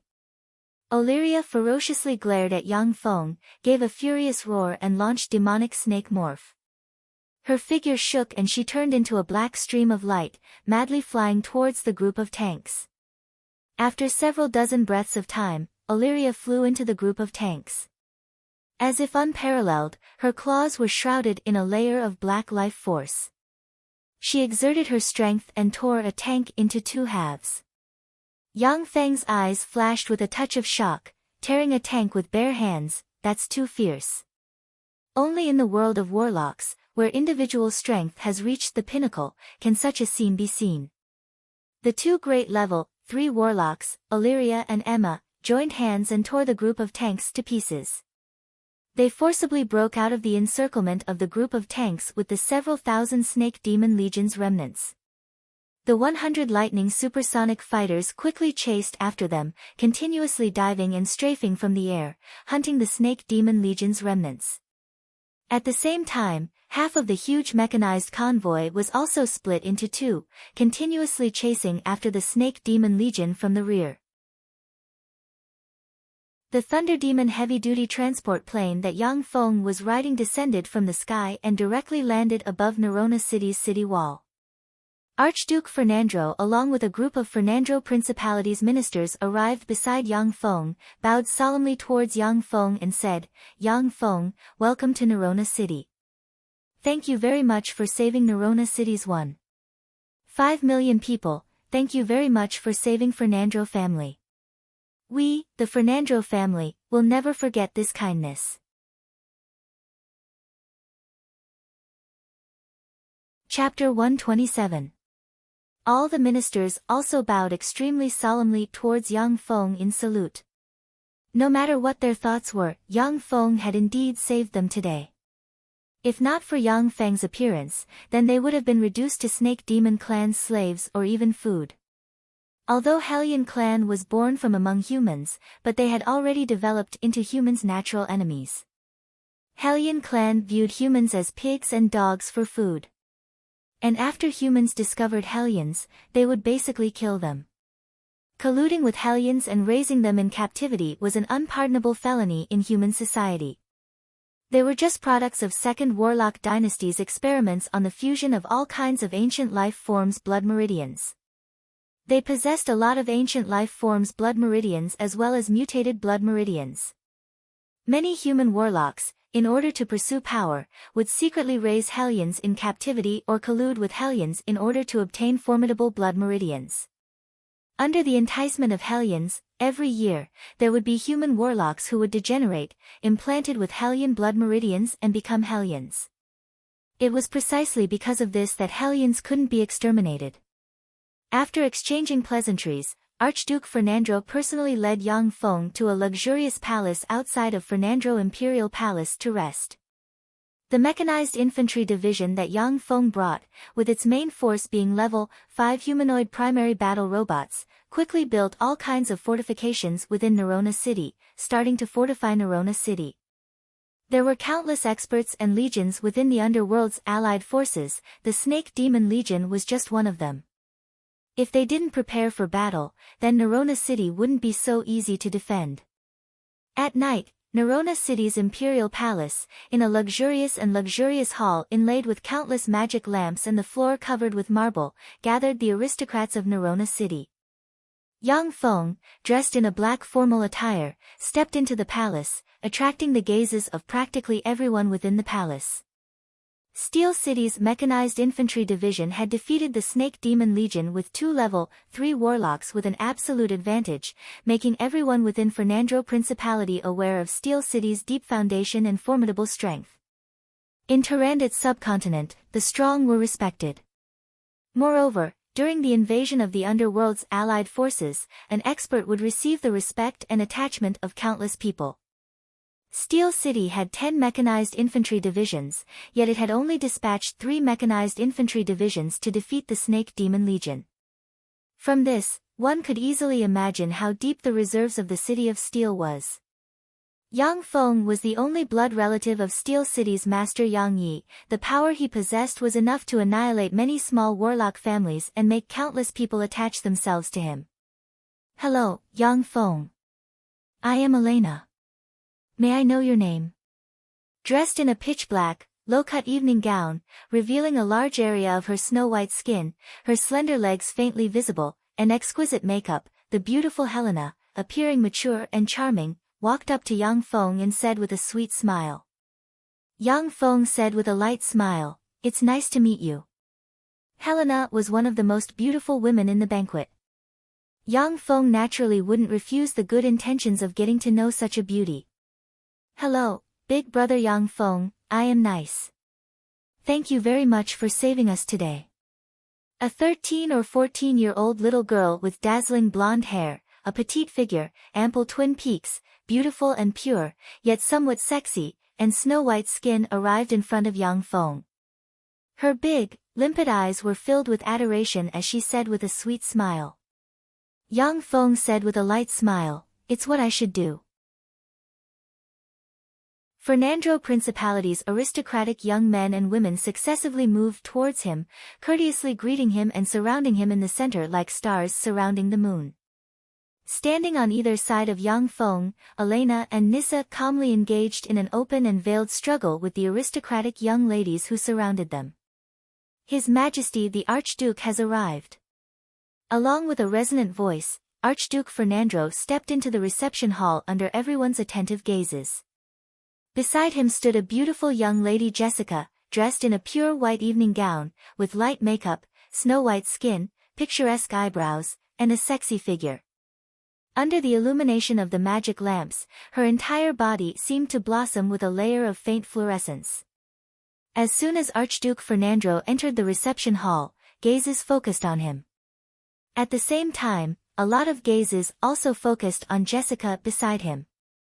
Jessica and Helena were Nerona City's two most beautiful pearls. Jessica, who was younger and more talented, was even known as Fernando Principality's #1 beauty. In Fernando Principality, there were countless aristocratic young men who were secretly in love with Jessica. In this banquet hall, there were more than 100 aristocratic young men who were secretly in love with her. I'm very glad that everyone can do me the honor of attending this banquet. Here, I have something to announce to everyone. Archduke Fernando smiled merrily as he looked around and said, "My most beloved daughter, our Fernando Principality's most beautiful pearl Jessica, will be engaged to the savior of Nerona City's 1,500,000 people, the Steel Lord's only blood relative, Yang Feng."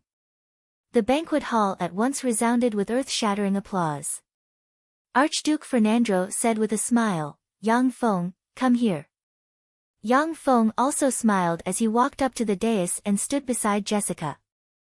Jessica looked at Yang Feng, a touch of blush welled up on her cheeks. She was somewhat at a loss when she thought that the youngster before her was going to become her husband. Archduke Fernando had a kind expression on his face as he grabbed Jessica's little hand and placed it on Yang Feng's hand. "Yang Feng, henceforth, I'll hand Jessica over to you. You have to treat her well." "Wait." At this moment, a loud shout came from below. A handsome young man with short blue hair and a trace of gloominess shrouded between his eyebrows walked over under the protection of 4 men. Archduke Fernando's eyes flashed with a touch of dread and displeasure as he said in a deep voice, "Weaver, what's the matter?" Weaver said with a cold smile, "Your Majesty Archduke, Jessica is my fiancée. Why did you betroth her to that good-for-nothing Yang Feng?" The entire banquet hall was in an uproar. Yang Feng's eyebrows creased slightly, his gaze fell on Archduke Fernando and Jessica, and it became extremely cold. He was no longer that ordinary person who could be casually played with.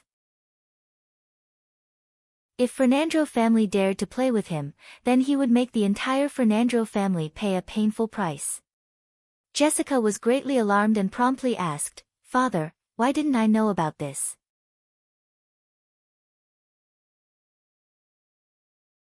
Chapter 128. Archduke Fernando's eyebrows creased slightly and he said somewhat fearfully, "Weaver, I never said that I wanted to betroth Jessica to you. Isn't this a misunderstanding?" Weaver gave an arrogant smile, swept Yang Feng with a contemptuous glance and threatened in a cold voice, "My uncle is Scarlet Hans Blitz. It's your Fernando family's honor that I fancy Jessica. Since I like her, then she's my fiancée.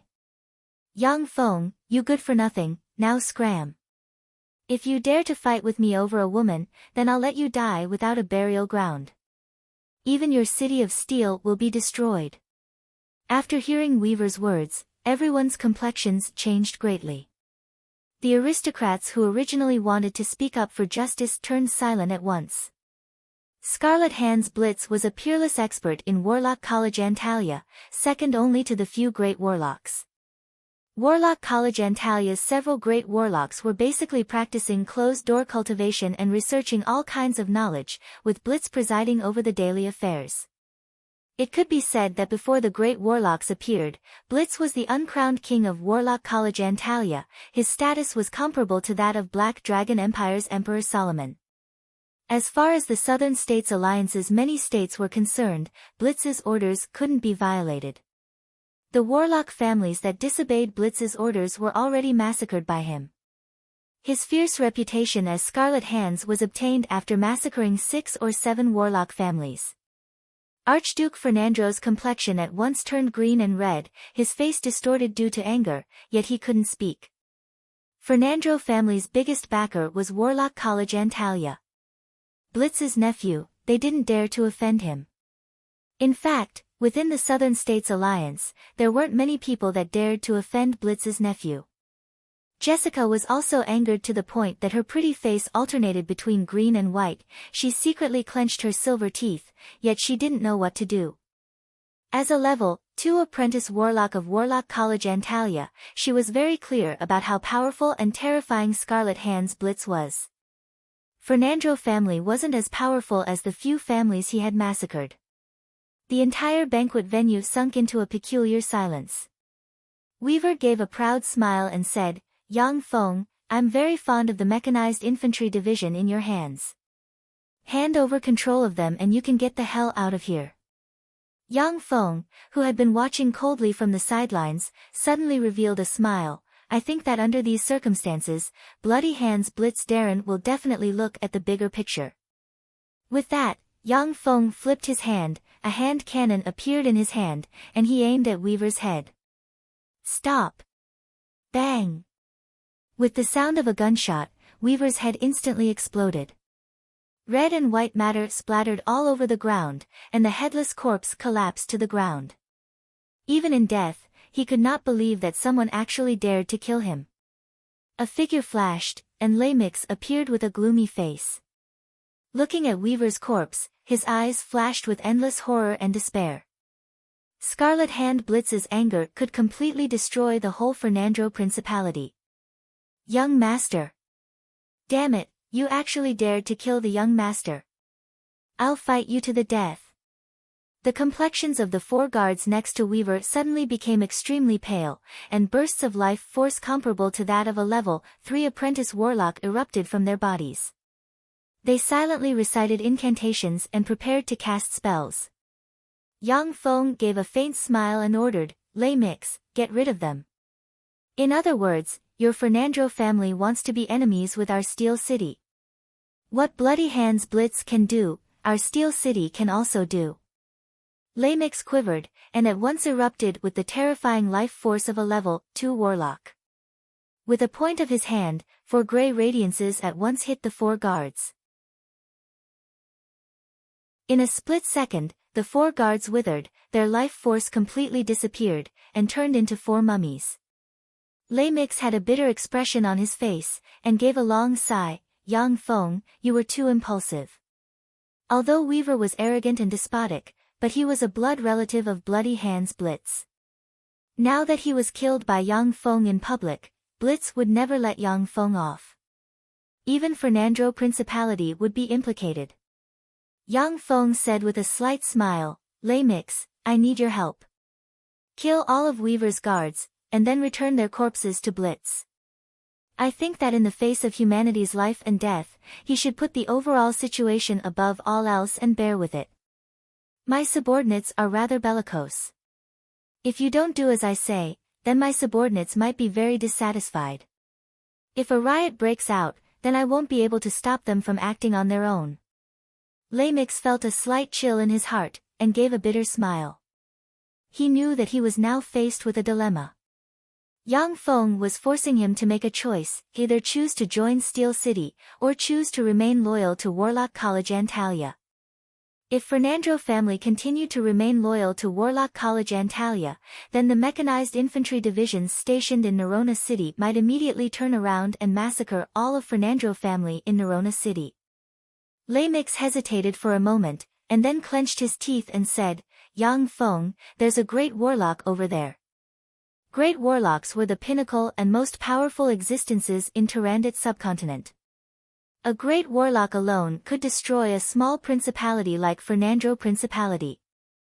A force with a great warlock rank expert overseeing it and one without a great warlock rank expert overseeing it couldn't be mentioned in the same breath. Yang Feng said with a slight smile, "Our Steel City also has a secret weapon that can contend against great warlocks." Lei Mix was secretly alarmed, and his eyes flashed with a touch of determination. He clenched his teeth and said, "All right, I'll do as you say." Blitz's threat was in the future, while Yang Feng's threat was in front of him. The mechanized infantry divisions from Steel City weren't existences that Fernandro family could contend against. Lei Mix could only make such a choice. Before long, an army led by a level 1 warlock killed their way into the hotel where Weaver and his entourage were staying, and killed all of Weaver's guards. A few days later, Weaver's corpse was sent to St. Colin City. After seeing Weaver's corpse, the entire St. Colin City was shrouded in a tremendous anger. St. Colin City's Elder Conference Hall, that huge space that could accommodate thousands of people, was already filled with people. Following the outbreak of the Holy War between the allied forces of the underworld's races and the humans, those warlocks who were traveling outside in search of opportunities and all kinds of ancient relics had already returned to Warlock College Antalya. Scarlet Hands Blitz sat on the seat of honor, and beside him sat several tens of formidable level 3 warlocks with faint traces of terrifying fluctuations of power.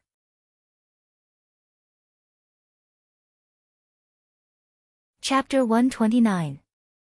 Blitz's expression was gloomy as he said unhurriedly, "Today, I called everyone here to announce a piece of news. My nephew, the kind, courageous and humble Weaver was publicly killed in Fernandro Principality. The one who killed him was Steel City's city lord's only nephew, Yang Feng." In the meeting hall, there were gloating, ridiculing, watching a good show, angry and other complicated gazes that fell on Blitz. Everyone present was very clear about what kind of person Weaver was. Weaver was Blitz's younger brother's only son. His parents died early. Blitz treated him as his own son and loved him even more than his own son.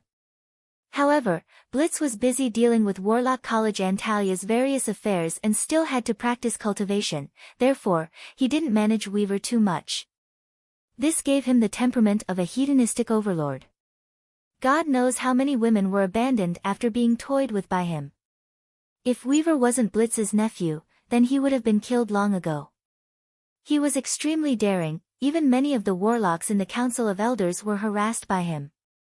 Many of the warlocks in the Council of Elders secretly applauded his death, but none of them expressed it. Marvin, one of Blitz's confidants, had an indignant expression as he shouted, "Truly too daring. That Yang Feng actually relied on Steel City's power to kill people in public. This heinous crime should be put on the most severe trial. I suggest that we dispatch the Black Department to capture the Steel Lord and Yang Feng, and put them on trial in public." "That's right. Such a sinner should be put on trial. Let them come to Warlock College Antalya to apologize." In the Council of Elders, nearly 1/3 of the elders echoed one after another. Warlock College Antalya's great warlocks were basically busy practicing cultivation. As the butler, Blitz had also roped in a lot of confidants these past few years. The level 3 warlocks capable of contending against Blitz had bored and indifferent expressions as they watched all of this, their minds wandering, not knowing what they were thinking. As long as it didn't involve their core interests, then they basically didn't care about Blitz's actions. The majority of level 3 warlocks pursued to upgrade their knowledge and strength. Once they were able to promote to great warlocks, then their status and power would receive a huge upgrade. At that time, a level 3 warlock like Blitz would be nothing. Apart from Blood Meridian warlocks, the majority of level 3 warlocks only had a lifespan of 400 to 500 years. They were all looking for elixirs that could prolong their lifespans or researching methods to break through and promote to a great warlock. They were basically research maniacs. But Black Dragon Empire's Blood Meridian warlocks had a long lifespan, and their cultivation was also a lot easier than that of Orthodox warlocks. Only then would they take the initiative to participate in the secular world and enjoy the sweetness of power and all the good things in the secular world. It was precisely because of the different lifespans of the warlocks of the two great warlock groups as well as the different philosophies between the two sides, that two different ways of ruling were formed. A handsome young man, who appeared to be about 25 or 26 years old, with two small strokes of mustache at the corners of his mouth, said with a smile, "I heard that Steel City's Mechanized Infantry Division had just defeated the Snake Demon Legion commanded by Magic Snake Princess Illyria. Blitz, is this information true?" Blitz's face twitched as if he had been slapped. He said in a gloomy voice, "Chooks, this information is true." The Council of Elders immediately sunk into silence. Many of the elders' eyes flashed with a touch of a peculiar glint. Magic Snake Princess Illyria was a peak expert of Snake Demon Clan. In Warlock College Antalya, apart from the few great warlocks, no one dared to say that they were her match. For such an expert to be defeated by Steel City's Mechanized Infantry Division, then Steel City's strength could very well be imagined. Under normal circumstances, no one would be willing to casually make an enemy of such a formidable force, especially when it was a holy war between the humans and the allied forces of the underworld's races. Chook said with a slight smile, "I have no objection to Blitz's proposal. However, my direct subordinate troop, Dark Demonic Leopard, won't be participating in this operation." Another man with a petite stature, resembling a human skeleton, and exuding a negative force field, Arte also said coldly in a hoarse voice, "My hands of death also won't be dispatched. Blitz, if you want to dispatch the secret department, then dispatch your dark scarlet hands." Blitz's complexion at once became somewhat unsightly. Warlock College Antalya's secret department was a formidable warlock assassination group. The secret department was divided into three great factions, namely Dark Scarlet Hands, Hands of Death and Dark Demonic Leopard. If these three great factions joined hands, then they had even successfully assassinated two hostile great warlocks in Warlock College Antalya. The reason why Blitz convened the Council of Elders was to form a final decision and have the secret department's three great forces join hands to deal with Steel City. But Chooks and Arte weren't interested in using their direct subordinate troops to pay for Blitz's personal grudges. Blitz suddenly revealed a trace of a smile and said faintly, "Steel Lord Yang Yi is said to have obtained 6th Warlock Dynasty's inheritance, only then was he able to rapidly develop and create a huge mechanical golem legion. If my men were to accidentally kill him, then that would be such a pity." Chooks and Arte's complexion suddenly changed when they heard that. Chucks quickly changed his expression and smiled, "Ahem, I think since the Council of Elders has passed the resolution,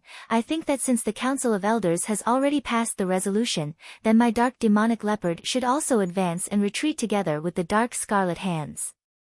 Arte said coldly, "Hands of Death also want to participate." Only then did Blitz reveal a trace of a complacent smile. For Blitz to be able to preside over Warlock College Antalya's daily affairs proved that he was a very intelligent person. Blitz couldn't swallow the secrets of 6th Warlock Dynasty by himself. If he didn't share some of the profits, then once those great warlocks became suspicious, then he would face a calamity. Within Cineris Principality's territory. Boom. Boom. Boom. Along with earth-shattering explosions, 6 Falcon heavy-duty assault helicopters directly self-destructed. The terrifying explosions were accompanied by all kinds of components splashing in all directions. The demonic snake Princess Illyria, riddled with scars, flew out from the explosions and fell on the ground. She spat out a mouthful of blood and gasped for breath. Emma arrived beside Illyria and said with a worried expression, "Darren, this won't do. If this goes on, then our legion will be wiped out." Illyria looked at the Snake Demon Legion's elite troops that were left with less than 1,000 members. She felt extremely pained and cursed, "A bunch of fucking mad dogs, they're actually biting so hard." The Mechanical Legion dispatched by Yang Feng had been pursuing the remnants of Illyria's Snake Demon Legion, directly killing their way from Fernandro Principality to Cineris Principality.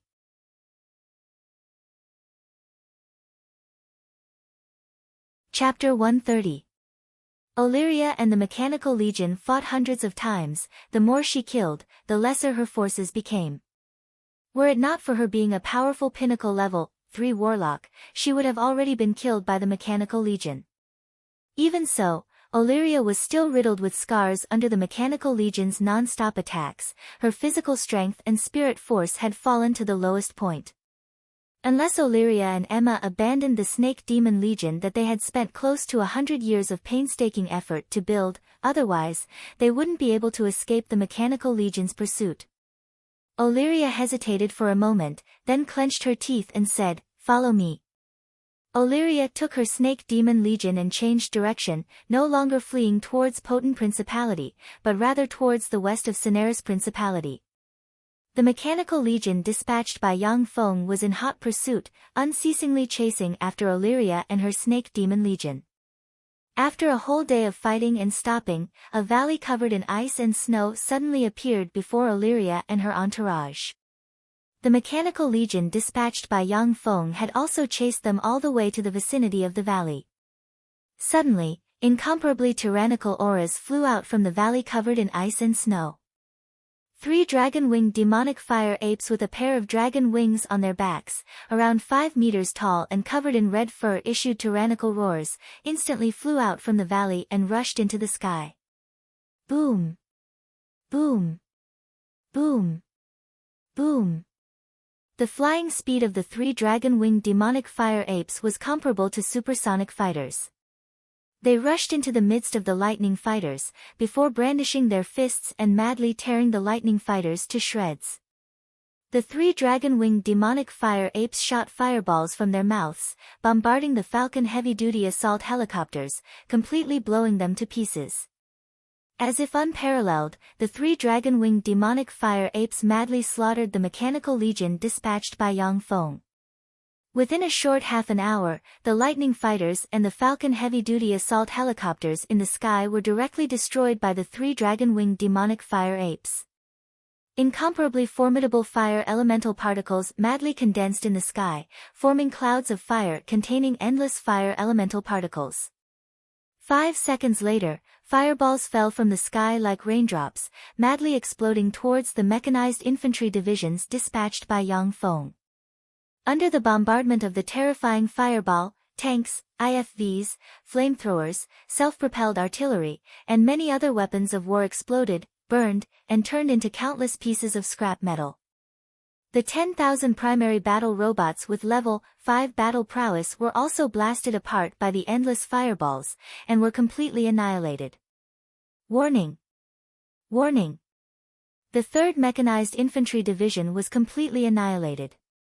Preliminary energy analysis: the other party is a great warlock rank expert. Giant Stone City's portable fortified stronghold, Yang Feng's true body was practicing cultivation, when he suddenly received an R. 3796S warning. The 3rd Mechanized Infantry Division was wiped out. I remember that they were the troops that were chasing after the remnants of the Snake Demon Legion. If they had great warlock rank experts, then they would have already used them in the war against Fernandro Principality. Yang Feng creased his eyebrows slightly, then quickly opened the battle log and looked at it. Yang Feng's eyebrows creased slightly, his eyes flashed with a touch of graveness. They were completely annihilated in the vicinity of a nameless valley in Cineris Principality. This means that there's a great warlock rank expert lying in ambush there. The other party's objective must be made clear. Not far behind the 3rd Mechanized Infantry Division, the reconnaissance troops at once released large amounts of tiny mechanical cockroaches, mechanical mosquitoes, and mechanical flies, lurking in the direction of the valley. In the vicinity of the valley covered in ice and snow, an extremely gloomy voice came from inside the valley. "Illyria, you actually dare to use me, you've got guts." A terrifying great warlock rank life force spread from inside the valley, shrouding Illyria and her entourage, oppressing them to the point of being unable to breathe. The 3 dragon-winged demonic fire apes with pinnacle level 3 warlock rank battle prowess also descended from the sky, fiercely glaring at Illyria and her entourage, their eyes flashing with ominous glints. Illyria lay prone on the ground, saluted towards a distant place, and said in a magnetic voice, "Your Holiness, mighty Scarlet Flame Traveler Israel, I'm very sorry to have disturbed you. I'm willing to offer 100 of my clan's beautiful virgins and 10 million magic stones to quell your anger. The voice from inside the valley sounded once again. Within a month, deliver the things you promised to demonic Fire Ape Castle. Yes, Your Holiness. Illyria said respectfully. Finished speaking, Illyria quickly took the remaining 1,000 elite warriors of demonic Snake Corps and retreated towards a distant place. Inside the valley, inside an enormous block of pure crystal-like ice, there was an approximately 13 or 14-year-old little girl with snow-white jade-like skin, a head full of silver long hair, and an incomparably exquisite appearance. That incomparably adorable little girl had a black dagger inserted in her abdomen, with traces of pitch-black evil chi diffusing from the dagger. She was holding a silver box in her bosom, from which snow-white rays of light blossomed, forming a suffocating ice-cold chi pervading in all directions. Outside the block of ice, there was a large expanse of black flames shrouding it. The large expanse of black flames emitted a scorching high temperature, slowly melting the pure block of ice. In the center of the black flames stood a young man dressed in a black formal attire, with an appearance of merely 23 or 24 years old. This young man was Scarlet Flame Traveler Israel. Israel revealed a handsome smile that could make countless young girls fall in love at first sight, and said, "Snow White Madam, give up resistance. This area has already been shrouded by my magic power, it's impossible for you to send a message to the outside. If you surrender now, then I can make you my wife, and even help you convert your blood meridians, letting you possess our demon clan's noble blood meridians, making your cultivation even faster." A cold voice was transmitted from the block of ice, "Surrender? I'm afraid that once I surrender, then I'll be dismembered and eaten by you." By devouring human warlocks, Demon Clan can greatly enhance their strength, and even obtain part of the human warlock's strength, blood meridians, and knowledge. Israel, you've already been trapped in the Great Warlock realm for more than 1,000 years. If you eat me, then you'll have the chance to promote to a Starry Sky Warlock. Would you let go of such an opportunity? Israel said with a slight smile, "That's right, if I eat you, then I can indeed increase my chances of breaking through to the Starry Sky Warlock realm by 5%. However, I'm a person who prefers beauties over power. As long as you obey me, then the two of us can join hands and hunt other human great warlocks."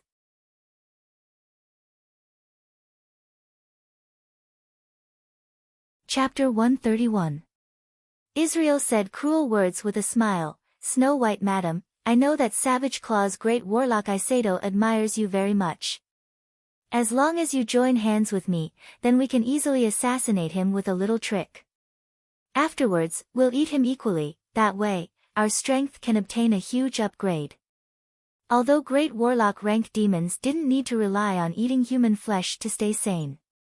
However, devouring warlocks of the same rank was still very beneficial to them. Therefore, demons were one of the most terrifying enemies of humans. A firm voice came from the ice cube, "I won't surrender to you, nor will I join hands with you." Israel said with a slight smile, "No, you'll surrender to me. You've been stabbed by the legend rank dagger kiss of the damned, even if you have the legend rank secret treasure ice snow box. At most, it can only last for another 3 days. After 3 days, this ice snow barrier won't be able to withstand my erosion and will vanish into thin air. After I've captured you, I'll help you implant my clan's pure blood meridians in you and transform you into a demon. At that time, you'll definitely change your mind and become my wife." Demon Clan's blood meridian transformation technique was extremely terrifying. Demon Clan hadn't been exterminated by human warlocks since the 3rd Warlock dynasty. Instead, after a few ups and downs, it rapidly developed and grew stronger, all because of the might of the blood meridian transformation technique. If there wasn't a great warlock guarding Tyrandit's subcontinent, then within a year, those demons could completely transform Tyrandit's subcontinent's more than 10 billion humans into inferior demons. Demons were like cancer cells parasitizing humans. If one wasn't paying attention, then they would rapidly spread. The ice cube became deathly still at once. No matter what Israel said, the ice cube didn't emit any sound. As a great warlock, Israel's perception was extremely terrifying. No life form within a radius of more than a dozen square kilometers could escape his perception. But there were too many insects in this area, so he didn't notice the few mechanical mosquitoes monitoring him. A day passed in a flash. A thin layer of the pure ice cube was melted by the black flames. Israel suddenly creased his eyebrows and turned his head to look towards the southeast. By relying on his extraordinary hearing, he could clearly hear the mechanical rumbling sounds coming from that direction. Israel said coldly, "Go, get rid of them." "Yes, Master, we will dismantle those iron lumps into scrap metal." The 3 dragon-winged demonic fire apes outside the valley smiled malevolently, and instantly erupted with the terrifying life force of a pinnacle level 3 warlock. Their figures shook, and as if they had turned into 3 fire clouds, they shot towards the southeast. The 3 dragon-winged demonic fire apes flew 6 kilometers towards the southeast direction and saw a dense crowd of more than 100,000 level 8-bladed troops, gunner troops, artillery troops, and shield troops, the 4 main battle robots advancing towards them. The 3 dragon-winged demonic fire apes felt their scalps go numb when they saw this, and their arrogance instantly disappeared. Each of those level 8 main battle robots was more than 5 meters tall. At the same time, they were equipped with all kinds of weapons. At a glance, one could tell that they were not to be trifled with. As long as there were less than 10 of those level 8 primary battle robots, the 3 dragon-winged demonic fire ape brothers could easily destroy them. But against 100,000 level 8 primary battle robots, even if they fought to the death, they still might not be able to completely destroy the level 8 primary battle robots. As soon as the 3 dragon-winged demonic fire apes appeared, the level 8 gunner troops immediately adjusted their muzzles. Gauss cannons rumbled madly, and countless terrifying Gauss cannons madly swept towards the 3 dragon-winged demonic fire apes. In a split second, the sky was shrouded by countless red nets of fire. The 3 dragon-winged demonic fire apes immediately gave birth to a feeling of danger. They bellowed, and countless flames formed a flame shield around their bodies. Then, they fled towards the ice snow valley. The intelligent chips of the level 8 gunner troops were loaded with the most advanced ballistic prediction systems.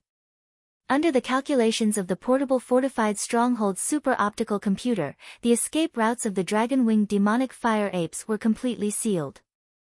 Countless Gauss cannons exploded on top of the flame shields of the 3 dragon-winged demonic fire apes. After barely a second, the flame shields of the 3 dragon-winged demonic fire apes were directly shattered. In a split second, countless Gauss cannons blasted the bodies of the 3 dragon-winged demonic fire apes riddled with holes, and they fell from the sky along with a large spray of blood. If it was in existence below the level 2 extraordinary life form realm, they would have long since been blasted to pieces by the countless Gauss cannons. But the 3 dragon-winged demonic fire apes were terrifying pinnacle level 3 extraordinary life forms. Even though they were blasted to pieces by the countless Gauss cannons, they still didn't die. 3 blood-colored magic radiances soared into the sky and directly entered the bodies of the 3 dragon-winged demonic fire apes that were nearly blasted to pieces. Their bodies riddled with holes recovered at once. But their faces were pale. They knelt beside Israel, and said with great shame, "Master, I'm very sorry, we couldn't complete the mission." Israel's eyes were extremely cold. With a flick of his hand, a flaming eye formed from flames flew into the sky. The scene within a radius of tens of kilometers was completely captured by the flaming eye. Israel silently recited an incantation. A second later, he pointed to the sky. A crimson radiance entered the sky, and countless fire elemental particles condensed in the sky. A large expanse of clouds of flames quickly took shape. 5 seconds later, as if the end of the world had appeared in a radius of several kilometers, fireballs fell from the sky, madly bombarding the 100,000 primary battle robots below. Not long ago, Israel relied on this spell rain of fireballs to insta-kill several thousand of the mechanical army dispatched by Yang Feng to hunt down Illyria.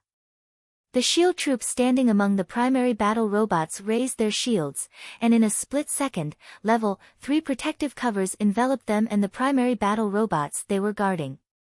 The tens of thousands of fireballs fell to the ground, bombarded the shield troops' protective covers, and collapsed one after another.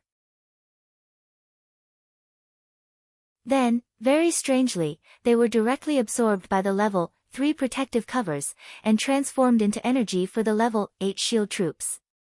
The level 8 shield troops contained a new technology that could defend against energy attacks and absorb energy attacks. As long as a single energy attack didn't exceed its defensive limits, then it could absorb the energy of the energy attack and transform it into its own. Even though the shield troops were the lowest level combat troops of the Shi clan, but they still possessed all kinds of mystical powers.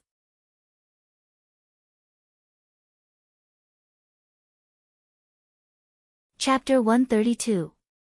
10 seconds later, the area within a radius of several li was already scorched black, potholes everywhere, traces of black smoke rising everywhere, the surroundings pervaded with a temperature that ordinary humans would find unbearable. The 100,000 primary battle robots were still expressionlessly walking in that area, heading towards the area shrouded by the snow-white valley. Israel's gaze instantly became gloomy. With Israel's strength as a great warlock, he could only release such a large-scale meteorological spell like rain of fireballs 5 times in a day. Such a terrifying meteorological spell that could destroy an ordinary army of hundreds of thousands with a single strike was the reason why great warlocks stood at the pinnacle of Tyrannid subcontinent. The 100,000 primary battle robots didn't seem to be affected in the slightest by the rain of fireballs, making Israel's gaze gloomy and his heart endlessly horrified. Israel casually cast a spell, completely sealing the block of ice where Snow White Madam was, released the terrifying might of a great warlock, faced upwards and bellowed, "I am the great warlock Joyman, the Bear of Flames Master. Which friend has come, please come out for a chat." Bear of Flames was a first-rate warlock group in Tyrannid subcontinent. The Bear of Flames Master was the great warlock Joyman. Israel was Joyman, and Joyman was Israel. "I am Yang Tai, a direct subordinate of Steel City's Yang Feng. I came to investigate the matter of Steel City's 3rd Mechanized Infantry Division being annihilated. According to the information sent by my subordinates, they were annihilated in this area. Furthermore, they were annihilated using large-scale fire meteorological spells. Your Highness Israel, as soon as I arrived, you used large-scale fire meteorological spells to attack us. Could it be that you're the mastermind behind the attack on Steel City?" A young man brimming with oriental characteristics walked out from behind the mechanical army and asked coldly. "You've got some nerve, to even dare to speak to me like that." Israel flew out from the valley, his eyes glared at Yang Feng, a terrifying life force erupted in a flash, and a spirit might as vast as the sea crushed towards Yang Feng. As a great warlock, Israel had already transcended the mundane and was transforming into a god, an ancient fiend, an ancient devil, and a variety of other terrifying existences.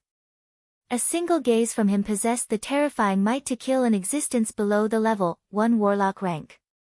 At this moment, a level 8 shield troop beside Yang Feng instantly stepped forward, raised the shield in his hand, and instantly activated a level 3 protective cover to block in front of him. The shield released by the level 8 shield bearer had an all-round defensive capability. Whether it was physical attacks or magic attacks, they were all unable to penetrate the level 3 shield.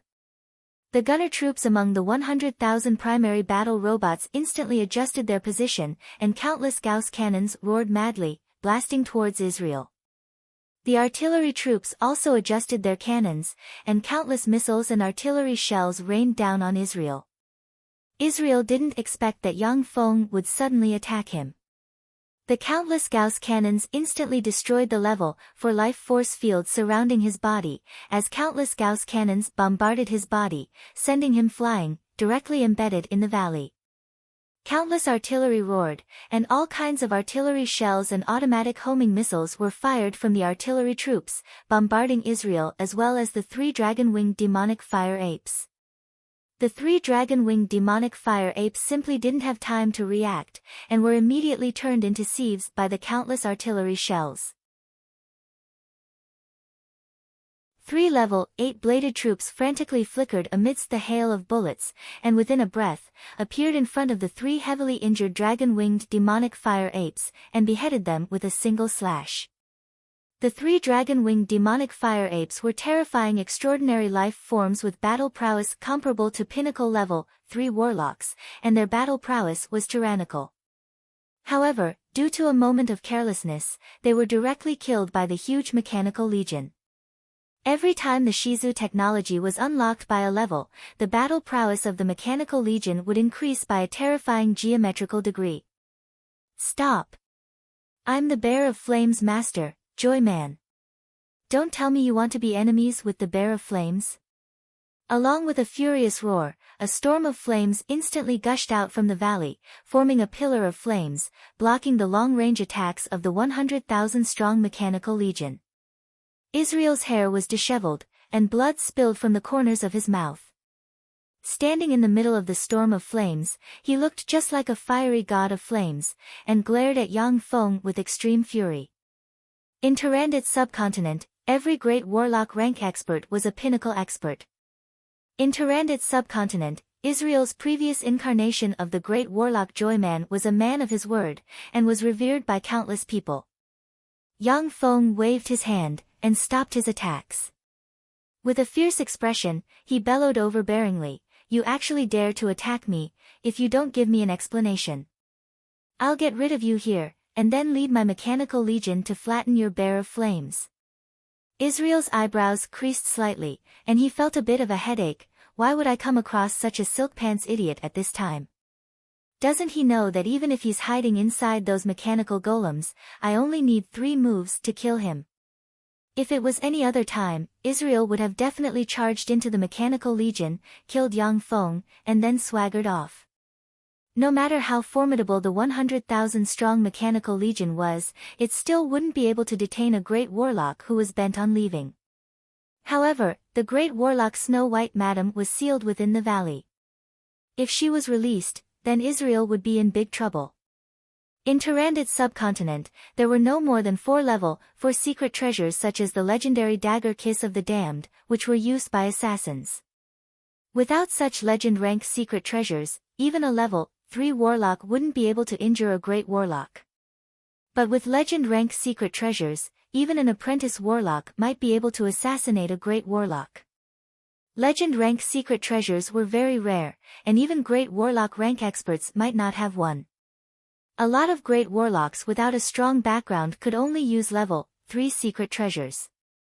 Israel absolutely wouldn't give up on the opportunity to obtain 2 legend rank secret treasures. Israel's eyes flashed with an ominous glint. He weighed it over and over again, and finally made a compromise.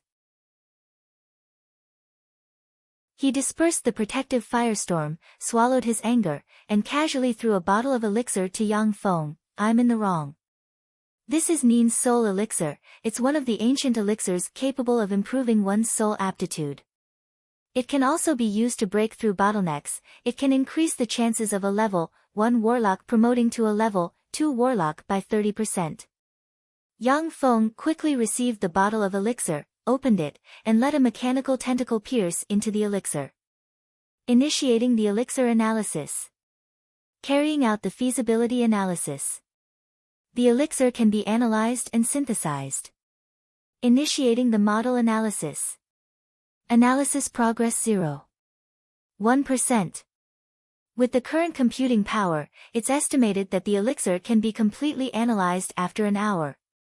After the portable fortified stronghold's construction was successful, the portable fortified stronghold's optical computer's analysis and computing power were by far superior to NR 3790XS. That's why such an ancient elixir like Nin's soul elixir could be analyzed so quickly.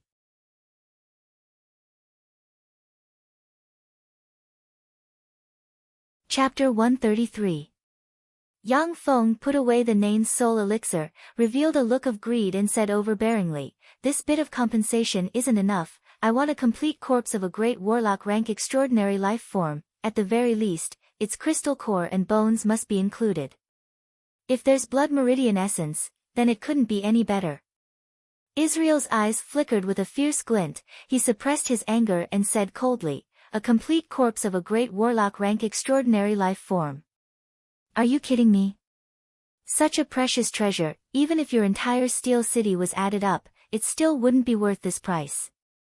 The corpse of a great warlock rank extraordinary life form was of astonishing value. Its entire body was a treasure. The blood meridian essence could be extracted from the blood of extraordinary life forms. Their bones, fur and crystal cores were all precious materials used in alchemy to refine legend-rank secret treasures. The corpse of a great warlock rank extraordinary life form was practically a priceless precious treasure. Once it appeared in an auction house, it would cause many great warlocks to fight over it. Yang Feng said with a smile, "That's right. I recently asked the mighty Steel City's city master Yang Yi Darren to refine a legend-rank secret treasure. I'm currently short on materials, so hand over a complete great warlock rank extraordinary life form's corpse and this matter will be over." Israel's eyes flashed with a touch of a cold glint, overflowing with killing intent, and he said coldly, "Yang Tai, you've got some nerve, you even dare to threaten me? Don't you know that your life is completely in my hands? If I want to kill you, then even if you have so many mechanical golems, they still won't be able to protect you." Israel was a great warlock rank demon. Moreover, he had disguised himself as Flame Bear's master Joyman. Whether it was among humans or demons, he was a lofty bigwig whose words carried enormous weight. Now that he was being threatened by a level 1 warlock, it naturally gave rise to killing intent. Yang Feng swept Israel with a glance, his eyes flashed with a touch of contempt, and he said with a cold smile, "Your Highness Joyman, for such a bigwig like you to apologize to me in such a humble manner, presumably there's something in that valley that you must have. You can kill me, but my mechanical legion will definitely rush into that valley and snatch away the thing in its entirety. Our Steel City's city lord's alchemy is unparalleled in the world, and there are more than 3 mechanical legions like this one. How many can you get rid of by yourself?" Israel's eyes instantly surged with endless anger, but he forced himself to calm down. With his strength, it would be a piece of cake for him to escape from the pursuit of the massive mechanical army. However, it would be extremely difficult to destroy the 100,000 level 8 main battle robots.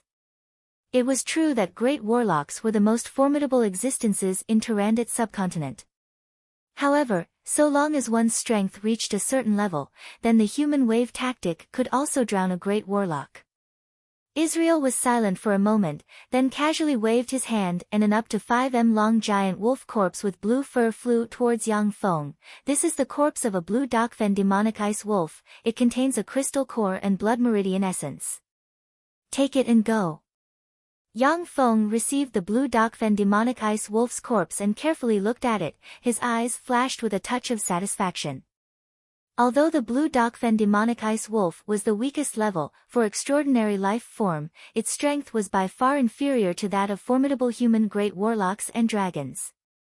However, it was, after all, a level 4 extraordinary life form. Its battle prowess was extremely terrifying. It could tear apart the majority of pinnacle level 3 warlocks. So long as it was modulated by the portable fortified stronghold, a mechanical battle beast comparable to a level 4 extraordinary life form would soon appear. Yang Feng waved his hand and directly sealed the blue Dokfen demonic ice wolf's corpse into a dimensional crest, then casually tossed the dimensional crest into the hands of a level 8 shield troop. The level 8 shield troop immediately retreated into the crowd of battle robots.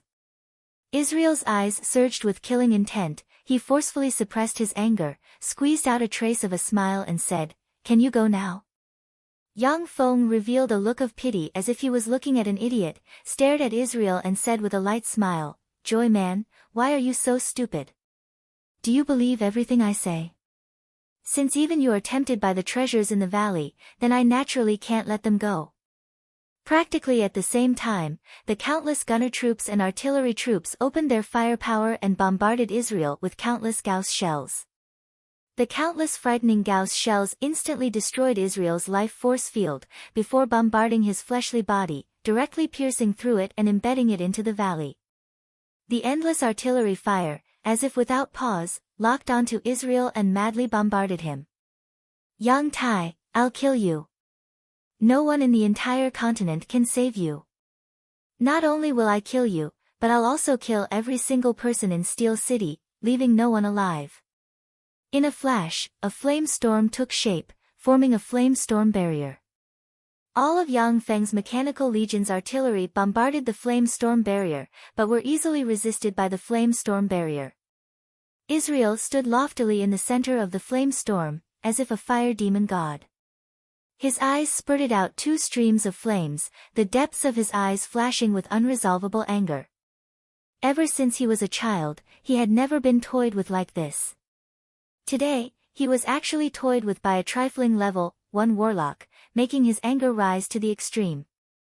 There's no cure for stupidity. It's because you're too stupid that you've been deceived. I'm helping you. Now that you've been deceived once, you'll be on guard in the future. It'll be of great benefit to your conduct and conduct yourself in the future.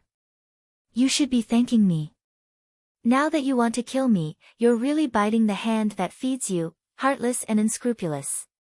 Yang Feng's figure retreated briskly, retreating into the protection of a large number of level 8 mechanical shield troops, before making sarcastic remarks from afar.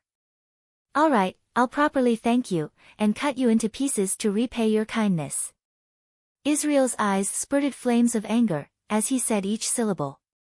Finished speaking, Israel's figure shook, and at once separated into 9 clusters of flame arrows, madly shooting towards the mechanical legion. The 9 clusters of flame arrows at once bombarded the mechanical legion. Each level 8 primary battle robot was equipped with level 2 or higher protective covers. In that split second, the entire mechanical legion flashed with a large protective cover. The 9 clusters of flame arrows bombarded the mechanical legion, piercing through more than 90 bladed troops in a row, burning more than 90 bladed troops into ashes. Israel's complexion was somewhat unsightly as he watched the more than 90 bladed troops turn into ashes. With his current strength, he could only release the level 4 spell 9 flame arrows 10 times in a day. In other words, if he continued to release the spell 9 flame arrows, then at most he could kill more than 900 bladed troops before his spirit force would be exhausted. Even if he continuously drank precious elixirs to restore his spirit force, killing 2,000 level 8 primary battle robots in a day would already be his limit.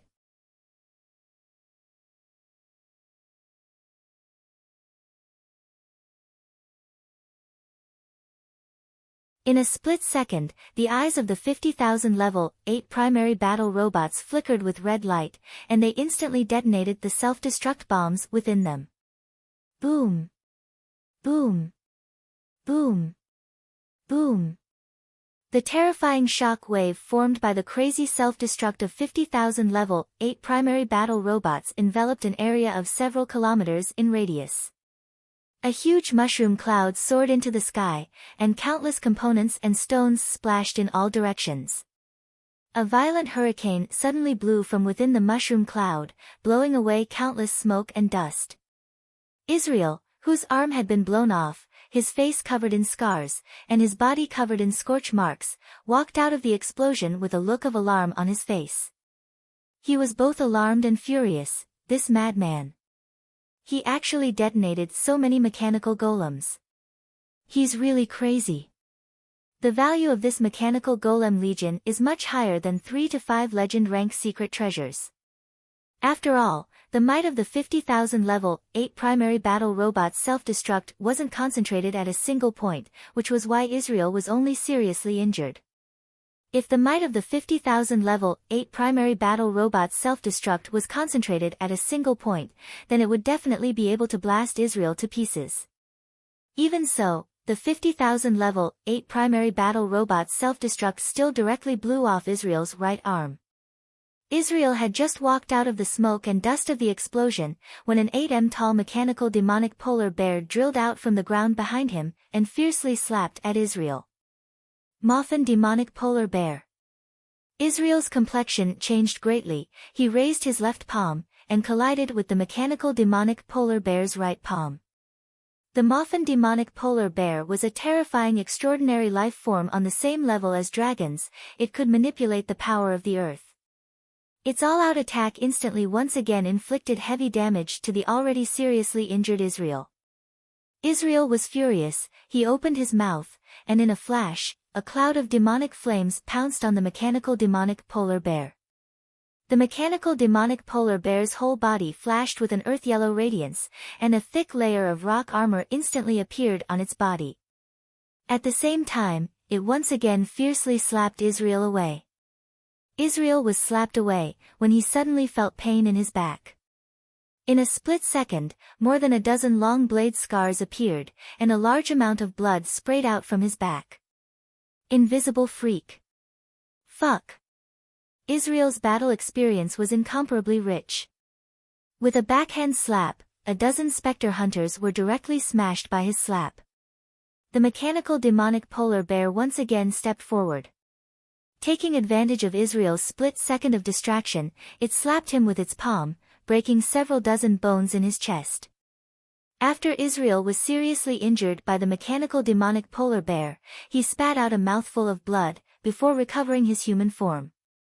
He turned into a cloud of flames and soared into the sky, before fleeing towards the north. The reason why human great warlocks were so terrifying was because of their numerous means and endless escape spells. It was very difficult to get rid of them. In the sky, there was a huge gust of wind, and the mechanical black dragon that had been hiding in the clouds suddenly flew out. With lightning speed, it dropped from the sky, pierced Israel's heart with its claw, and forcibly dug out the demon core in his heart. Despicable! Israel shouted, full of grief and indignation. The mechanical black dragon's claw slapped Israel's body, directly shattering his internal organs, and he fell from the sky.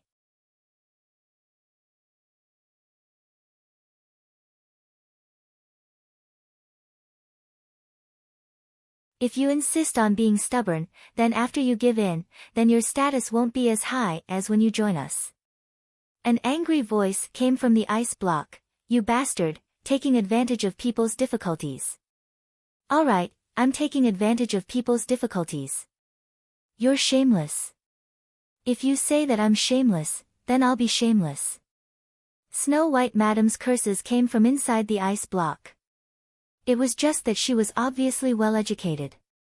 She only knew how to use the words shameless, taking advantage of others, and despicable, to scold him back and forth.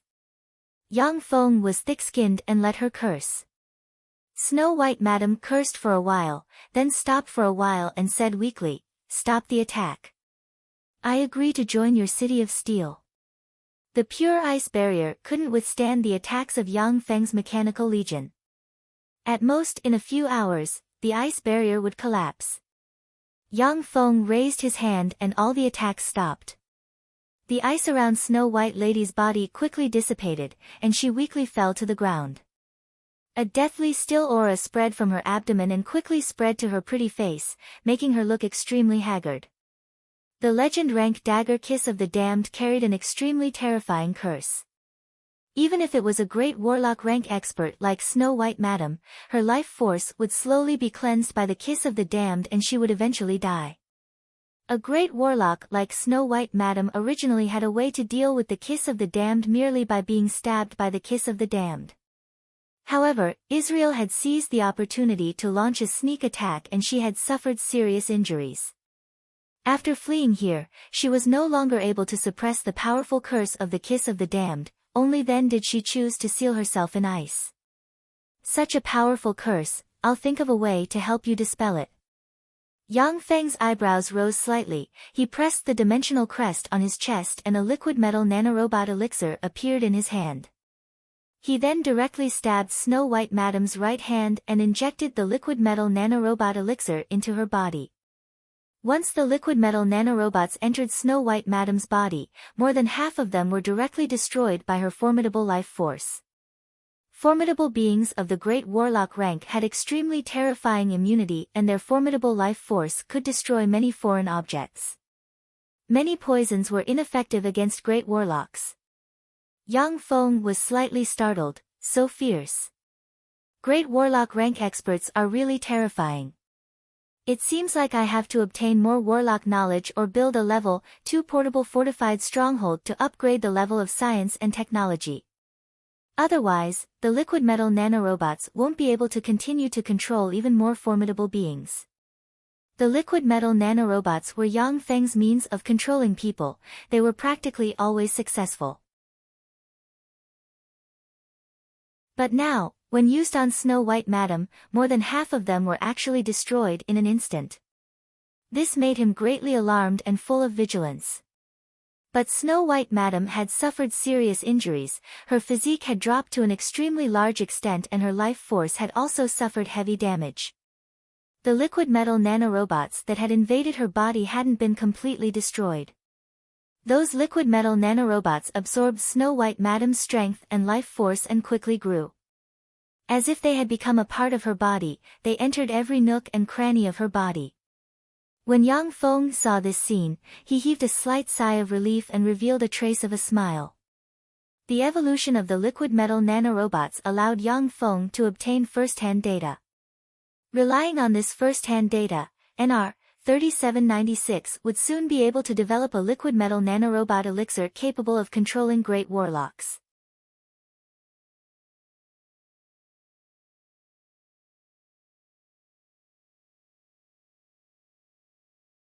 Apart from the chest of top-notch magic stones, there were also several hundred chests of superior magic stones, 30 chests of intermediate magic stones, and 1 to 200 chests of inferior magic stones. In addition to magic stones, there were also a variety of bizarre magic ores, bones of a variety of extraordinary life forms, extraordinary plants, and a variety of elixirs. There were also a large number of house deeds, land deeds, mineral vein mining contracts, and other important documents. In a corner of that space, there was a large pile of all kinds of secret treasures. Among those various secret treasures, there was a peerlessly exquisite necklace, exuding traces of light blue radiance, carefully placed inside a crystal chest. Yang Feng's mind moved. He took out the crystal chest, opened it, and took out the blue necklace from inside. Traces of scanning ripples were released from his right hand, and he quickly scanned the blue necklace. Insufficient data, unable to carry out analysis. According to the item's materials and energy fluctuations, it should be this world's level, for secret treasure. A legend rank secret treasure, I've struck it rich. Yang Feng's eyes lit up, and he handed the necklace to Snow White Madam, who had her eyes closed, and said, "Old freak, what is this?"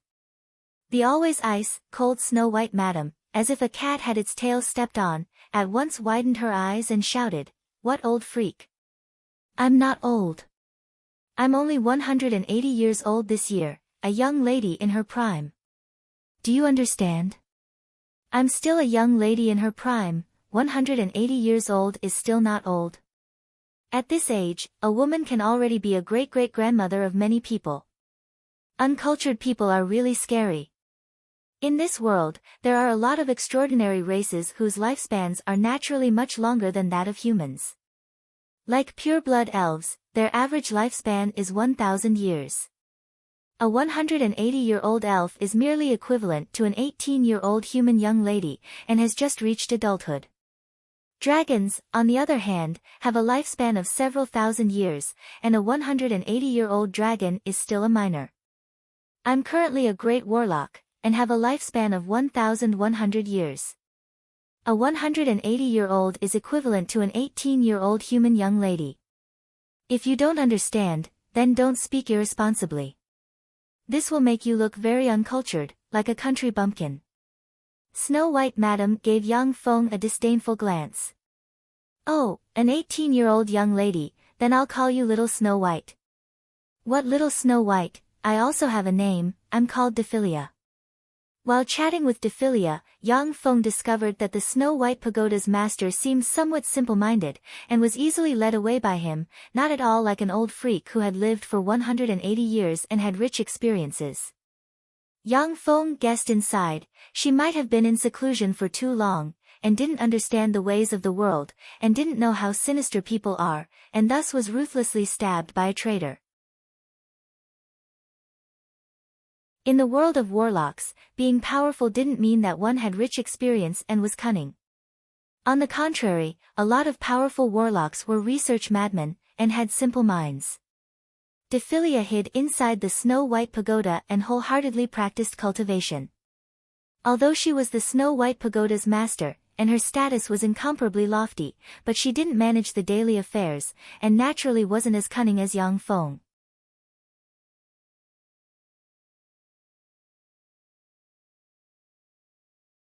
Chapter 137.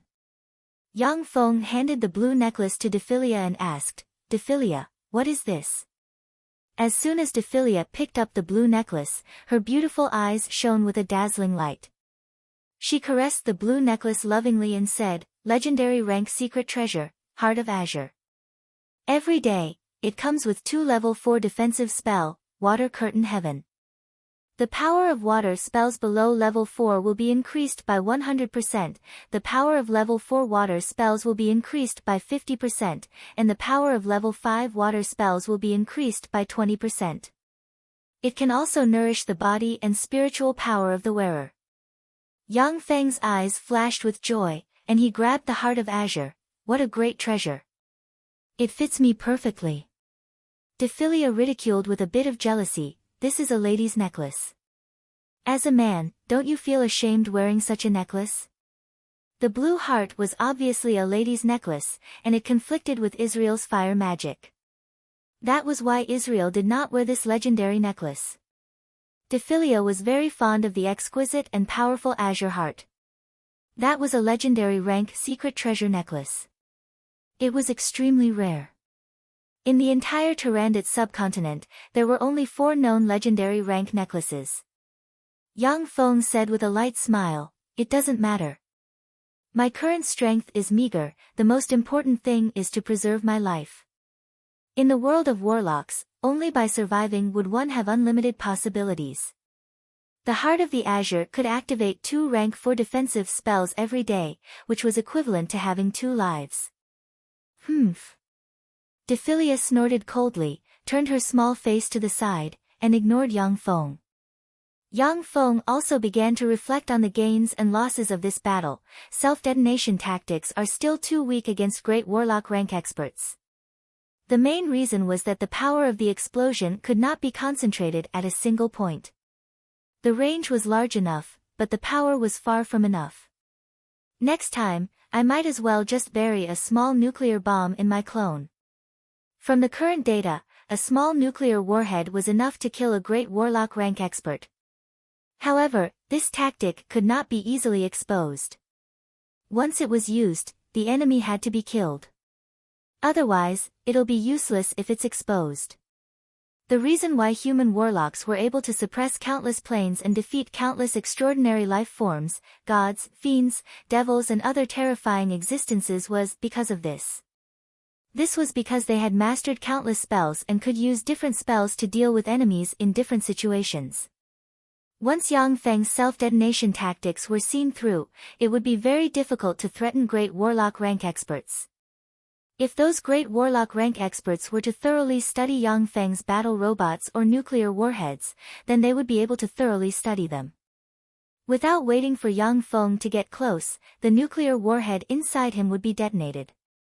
In that case, Yang Feng would be sending his troops to be slaughtered. It was because Israel didn't know that Yang Feng possessed the 2 trump cards, the mechanical black dragon and the mechanical demonic polar bear, that he was killed by Yang Feng's sneak attack. If Israel was prepared in advance, then Yang Feng would at most be able to defeat him, but would absolutely be unable to kill him.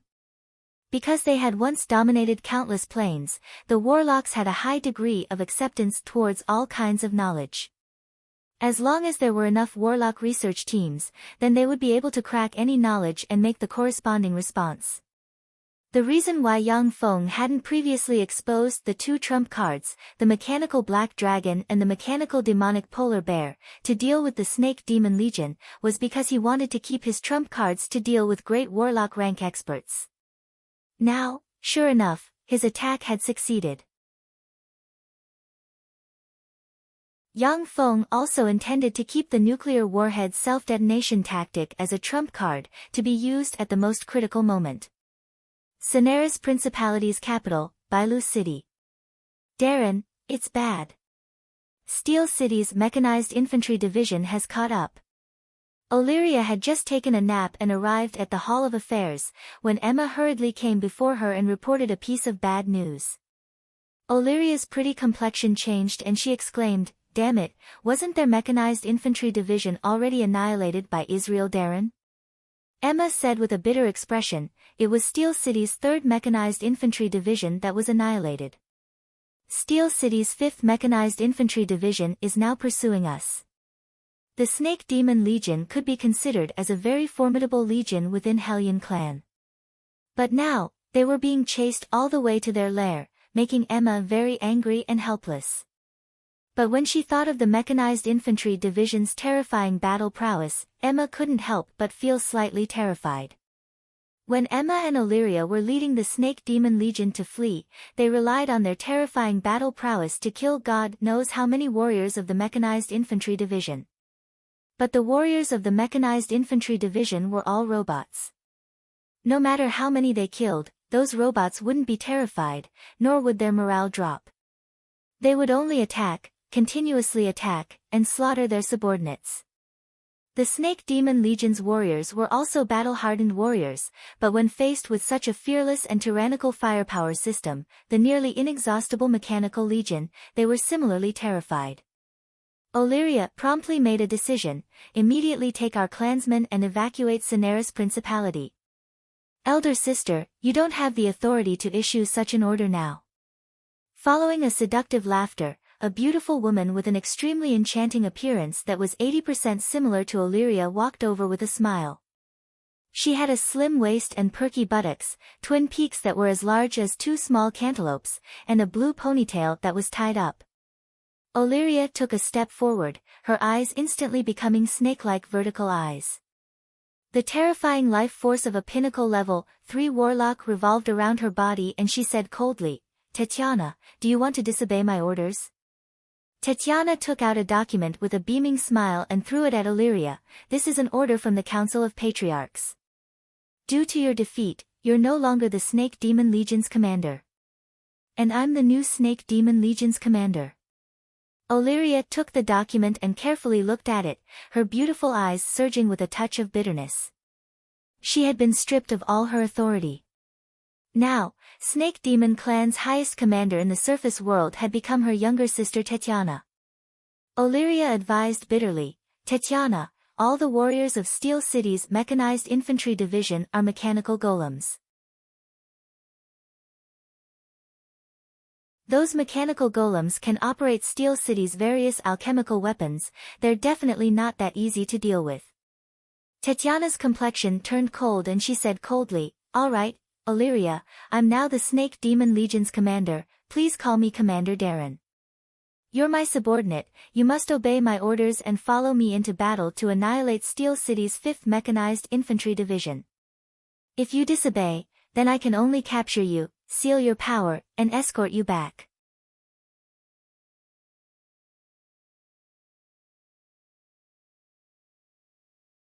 Chapter 138. Illyria was silent for a moment, before saying with a faint sigh, "Yes. Legion Leader Darren." Tatiana laughed wantonly, spitting out the several hundred years of repressed resentment. "Ha ha ha. It's been 400 years, sister. You've always been a head above me since childhood.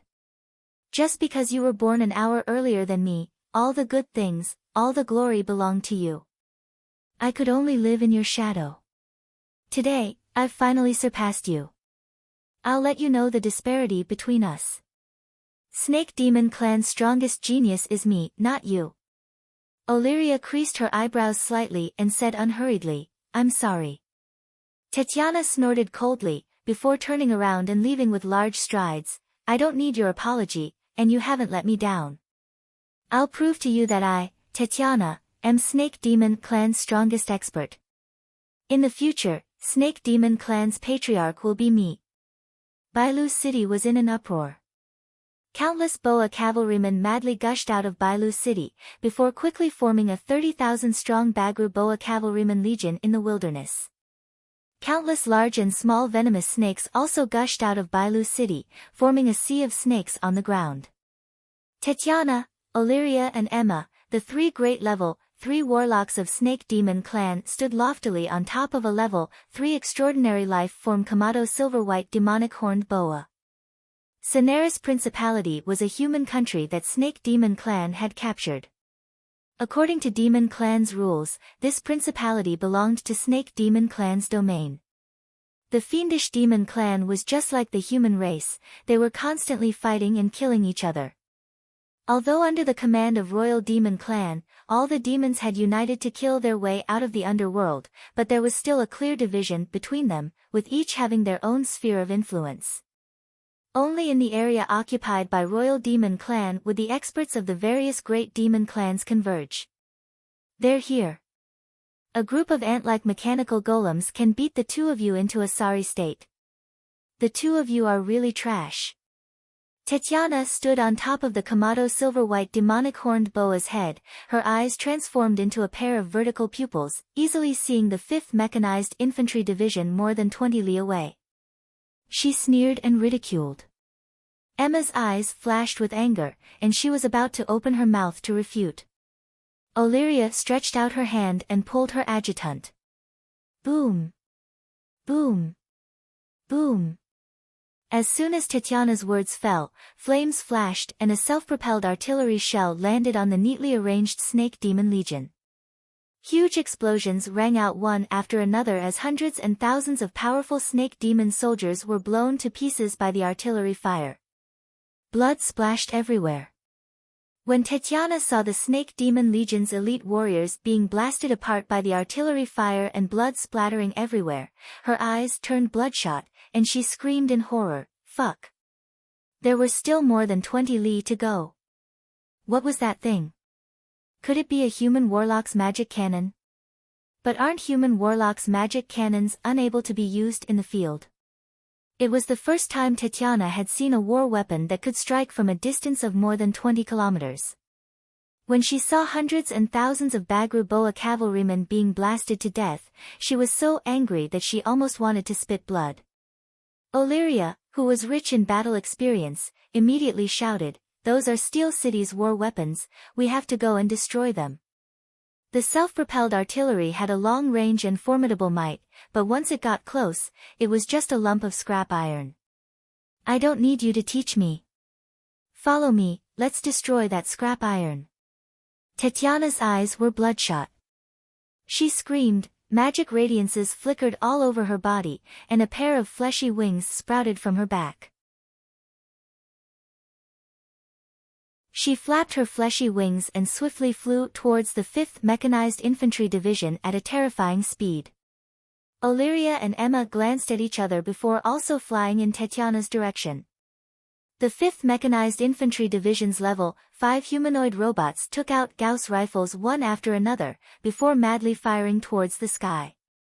A variety of anti-aircraft cannons, surface-to-air missiles, and other anti-aircraft weapons were launched one after another, forming a dense net of firepower that madly swept towards the sky.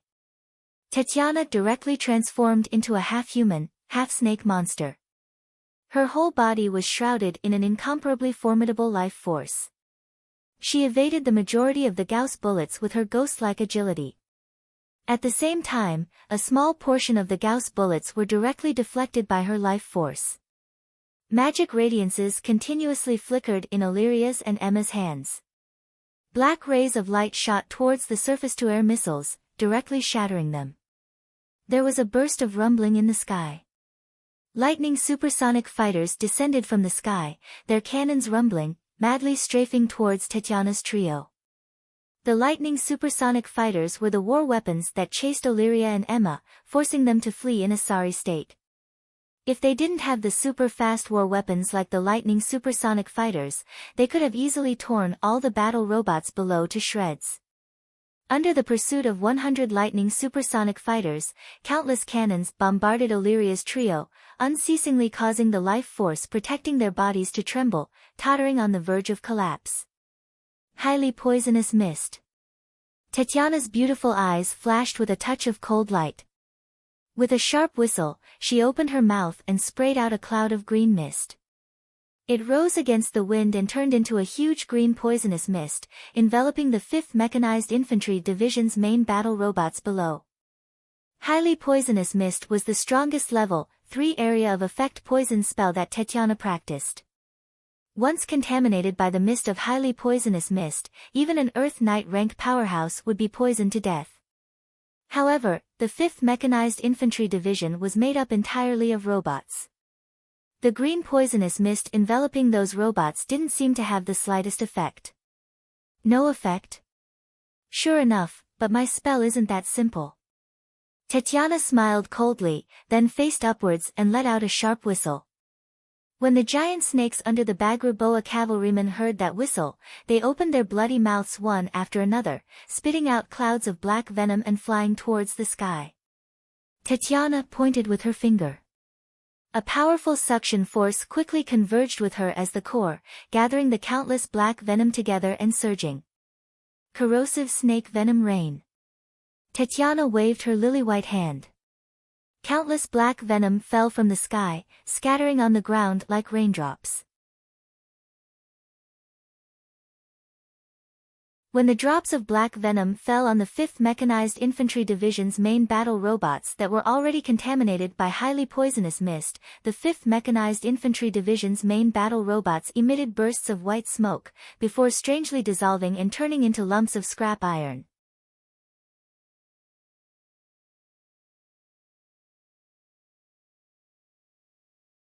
Chapter 139. Once the level 3 spell Toxic Mist and the level 3 spell Corrosive Snake Venom Rain were combined, it would form a terrifying large-scale poison attribute spell. Even if it was a level 2 Warlock, once they were first corroded by the Toxic Mist and then the Corrosive Snake Venom Rain, only death would await them. To cast such a combined spell, it required the support of countless Bagru Boas. A level 3 Warlock alone wouldn't be able to cast such a terrifying spell. Oliria's beautiful eyes flashed with a touch of a complicated glint. She looked at Tatiana in the sky and sighed faintly. Sure enough, she practiced this spell. Emma's eyes flashed with a touch of delight and she revealed a trace of a smile. This time, it should be our victory. Tatiana watched as large swathes of primary battle robots melted in the poisonous rain. The corners of her mouth rose slightly and she revealed a trace of a smile. Such a formidable large-scale poison attribute spell. No wonder the status of warlocks in this world is so high. Mortals basically don't have the power to resist warlocks. Even if it was an army of millions of mortals, without the help of warlocks, they would all die from this spell. On the other side, Yang Feng watched as the 5th Mechanized Infantry Division's primary battle robots melted in the corrosive rain and his heart trembled slightly. In Tyrannid's subcontinent, warlocks were the lofty rulers, mortals were basically unable to contend against them. After this battle, Yang Feng had a deeper understanding. Yang Feng gave a cold smile and ordered, "Execute Plan B." The 5th Mechanized Infantry Division's legion immediately began to disperse. At the same time, all the combat units equipped with level 1 protective covers at once activated their level 1 protective covers. On the battlefield, thousands of combat units had activated their level 1 defense shields. Under the protection of the level 1 protective covers, those combat units survived the large-scale spell Corrosive Snake Venom Rain. Defensive spells. How is that possible? How could those mechanical golems have defensive spells? Tatiana was stunned when she saw the several thousand combat units erupt with protective covers. In Tyrannid's subcontinent, very few mechanical golems had defensive spells. They basically used their strength to crush their enemies. Those mechanical golems with the ability to automatically cast defensive spells were extremely terrifying and formidable. They were terrifying weapons comparable to level 3 warlocks. They were the trump cards of many powerful forces. That humanoid mechanical golem was actually able to automatically activate defensive spells, completely subverting Tanya's common sense. Tatiana's stacked level 3 spells destroyed more than half of the 5th Mechanized Infantry Division's combat units. The remaining combat units frantically attacked Tatiana's trio while frantically attacking the Bagruboa knights. All kinds of cannons bombarded the Bagruboa cavalrymen. Every moment, hundreds and thousands of Bagruboa cavalrymen were blown to pieces. The 100 lightning supersonic fighters were also frantically attacking Tanya and the other two. Illyria sensed the Bagruboa rider's aura continuously disappearing and shouted loudly, "Tatiana, let's retreat. If we don't retreat, our clansmen will all die." The Bagruboa cavalrymen were the elite warriors of the Snake Demon clan. If all the Bagruboa cavalrymen died, the strength of the Snake Demon clan would be greatly damaged. "This won't do. Listen to my orders and destroy these steel lumps." Tatiana's eyes were bloodshot. She opened her mouth and spat out a black poisonous arrow. As if a black light, it instantly stabbed a lightning supersonic fighter. In a flash, the lightning supersonic fighter was corroded, issuing sizzling sounds and white smoke. It fell from the sky to the ground, before exploding crazily and turning into a ball of fire. Tatiana and Illyria were both terrifying pinnacle level 3 warlocks and were proficient in a variety of spells. Even if it was a lightning supersonic fighter, they still had the ability to deal with it. Previously, Illyria had been chased by the Mechanical Legion into a battered and exhausted state. That was because she wanted to protect the remaining warriors of the Snake Demon clan and Emma. Illyria clenched her teeth, then spat out a black poisonous arrow towards the lightning supersonic fighter in the sky. It completely corroded one of the lightning supersonic fighters and caused it to fall from the sky. Emma's figure shook and she immediately landed on the ground. Her lily-white hands fluttered and bombarded those primary battle robots, smashing them to pieces. One after another, lightning supersonic fighters fell from the sky and exploded. A large number of Bagruboa cavalrymen were torn to pieces by the shellfire. Everyone's eyes turned red from killing in that crazy battle. Those Bagruboa cavalrymen finally forcibly broke through the shellfire blockade with their flesh and blood bodies, before pouncing towards the scattered primary battle robots of the 5th Mechanized Infantry Division. A Bagruboa rushed to the side of a primary battle robot, then opened its bloody maw and directly bit a mechanical gunner troop of the 5th Mechanized Infantry Division into pieces. That Bagruboa had just bitten that gunner troop, when another gunner troop madly strafed it with a Gauss rifle. Countless bullets at once pierced through that Bagruboa's body, splattering blood everywhere. That Bagruboa struggled with all its might. Its huge tail swung at the gunner troop, directly smashing it into pieces. After getting rid of 2 gunner troops, that Bagruboa struggled for a while, before dying. After the Bagruboa got close to them, for every Bagruboa killed by those gunner troops, 7 or 8 of them would be destroyed. The battle gradually tilted in favor of the Snake Demon clan.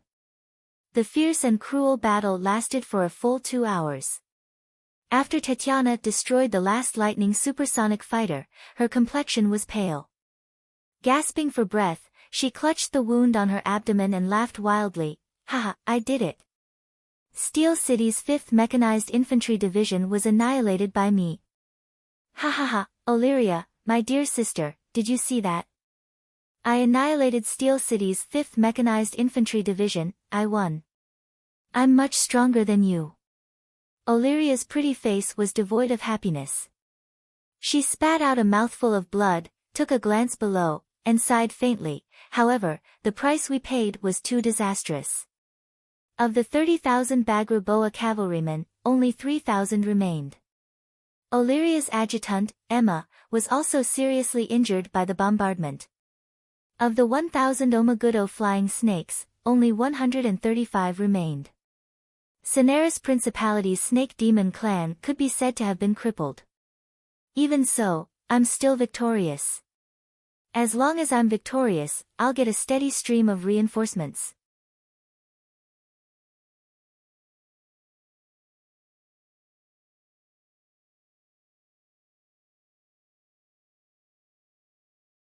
Chapter 140. Hellions had to eat human flesh and blood in order to remain clear-headed and rational. After Snake Demon Clan entered Bailu City, they wantonly hunted and killed humans as rations, and then reduced all humans to slaves, wantonly torturing and humiliating them. The entire Bailu City was akin to hell. Yang Feng's arrival was akin to the arrival of a savior, easily winning the hearts of everyone in Bailu City. Yang Feng seized the opportunity to dispatch the 6th Mechanized Infantry Division to advance in all directions, driving all Snake Demon Clan's Hellions out of Cineris Principality, and firmly grasping the 120,000 square kilometer area of Cineris Principality. After grasping the entire Cineris Principality, Yang Feng wasn't in a hurry to expand. Instead, he dispatched a large number of engineering robots to start building defensive fortifications in Cineris Principality's important cities. After Yang Feng recaptured Cineris Principality, the entire Tyrandot subcontinent was shaken. Countless gazes focused on Steel City, entering the eyes of Tyrandot subcontinent's peak major forces. At that time, Steel City had defeated Fernandro Principality's main army. In the eyes of Tyrandot subcontinent's peak forces, Steel City was but a minor character, and they simply didn't care about it. Now, even the Snake Demon Legion had been defeated by Steel City, and Cineris Principality had been seized by Steel City. Tyrandot subcontinent's peak forces began to take Yang Feng's Steel City seriously. Countless spies, as if moths to a flame, quietly entered Fernandro Principality in Steel City's headquarters, Black City, under all kinds of pretexts, and searched for information. At the same time, as if encouraged by Yang Feng, tyrannical human warlock forces suddenly rose from the Tyrandot subcontinent one after another. They revealed their long-hidden trump cards, erupted with formidable battle prowess, and slaughtered the other races of the underworld's allied forces until rivers of blood flowed. While consolidating his forces, Yang Feng dispatched a mechanized infantry division to attack in the direction of the obscure mountain range, easily taking control of the obscure mountain ranges area. The obscure mountain ranges area was relatively barren, and had no magic stone veins. Naturally, no one would attach importance to it, and thus, Yang Feng easily took control of it. After taking control of the obscure mountain range, Yang Feng planned to go to the other side of the planar gate and properly explore it. Planar exploration was something that every warlock would do after promoting to a great warlock. Exploring endless planes and obtaining knowledge and inheritances of each plane. Conquering endless planes and obtaining their resources. Accompanied by continuous exploration and conquest, human warlocks were able to stand at the apex of each plane. Just then, an invitation letter was mailed to Yang Feng. Yang Feng pinched the invitation letter and carefully looked at it for a while, then asked somewhat curiously, Rose Garden's Young Warlock Genius Assembly, the top 3 will be rewarded with a trip to the Rose Divine Pool. Dephilia, what's so special about the Rose Divine Pool? Snow White Madame Dephilia sitting on the sofa opposite Yang Feng rolled her eyes at Yang Feng and said, Rose Divine Pool is one of Rose Garden's foundation, a level 6 secret treasure, treasures there. Every 3 years, the Rose Deity Pool will produce a pool of water with miraculous power. Rose Woman, Rose Garden to War. She of Saint. Yang to she to the 2. Of 95% of Rose Garden's warlocks are women. They would only recruit talented women to join Rose Garden. One of the most crucial factors for them to be able to become one of Tyrandot's 6 great forces is that they have the Rose Divine Pool, which can cultivate all kinds of warlock geniuses. At that time, after I entered the Rose Divine Pool to practice cultivation, my cultivation base advanced by leaps and bounds and I quickly entered the domain of a great warlock.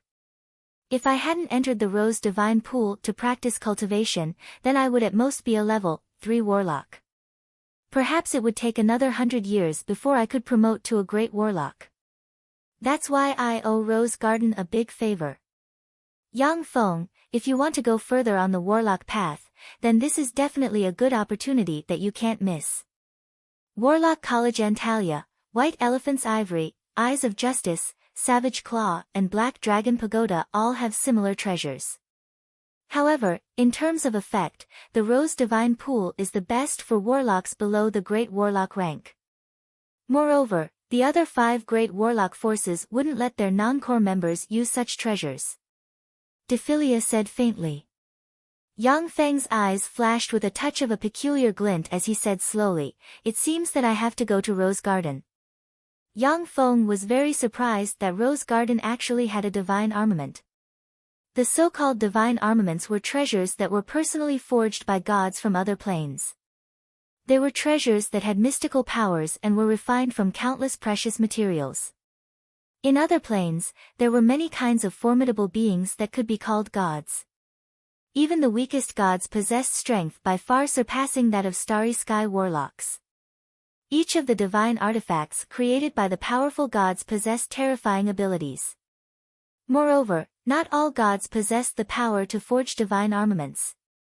Some weak gods were simply unable to forge divine armaments. Rose Garden actually had a divine armament rank treasure, so one could well imagine how formidable their underlying strength was. Yang Feng also somewhat understood why Tyrannid subcontinent's human warlocks would look down on the allied forces from the underworld's races. 3 days later, the news of Snow White Madam joining Steel City quickly spread in Tyrannid subcontinent. This news immediately shocked Tyrannid subcontinent's human forces. Steel City's defeat of the Snake Demon Legion and recapture of Cineris Principality was merely to make those formidable forces take its existence seriously. But with Snow White Madam, this great warlock rank expert, joining Steel City, that meant that Steel City had leapt to become a first-rate force second only to Tyrannid subcontinent's 6 great warlock groups. Countless forces sent congratulatory gifts to congratulate Snow White Madam for joining Steel City. If it wasn't for the allied forces from the underworld's races besieging cities everywhere, then there would definitely be countless experts personally coming to Steel City to congratulate it. St. Rose City was a city with a population of up to 1 million located in Rose Mountain Range.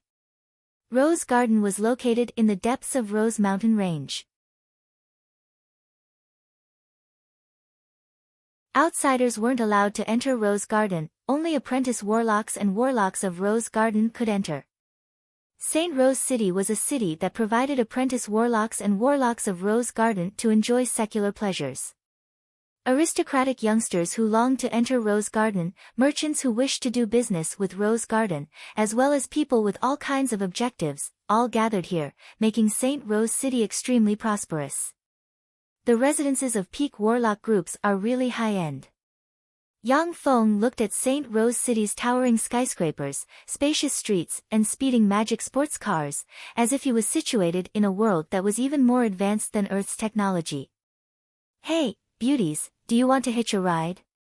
An incomparably eye-catching silver convertible magic sports car sped over from afar, before stopping in front of Yang Feng and entourage.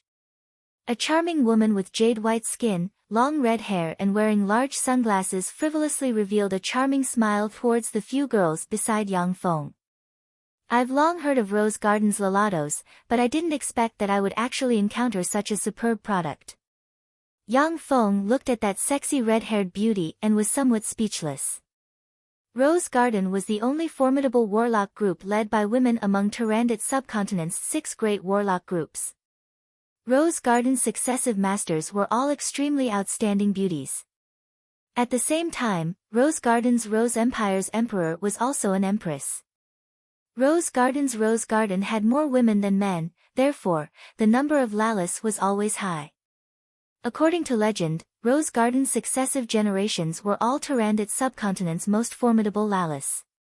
Shi Shui swept the silver convertible magic sports car with a glance and said with a slight smile, "Ask Gidge, if he says we're hitching a ride, then we'll hitch a ride.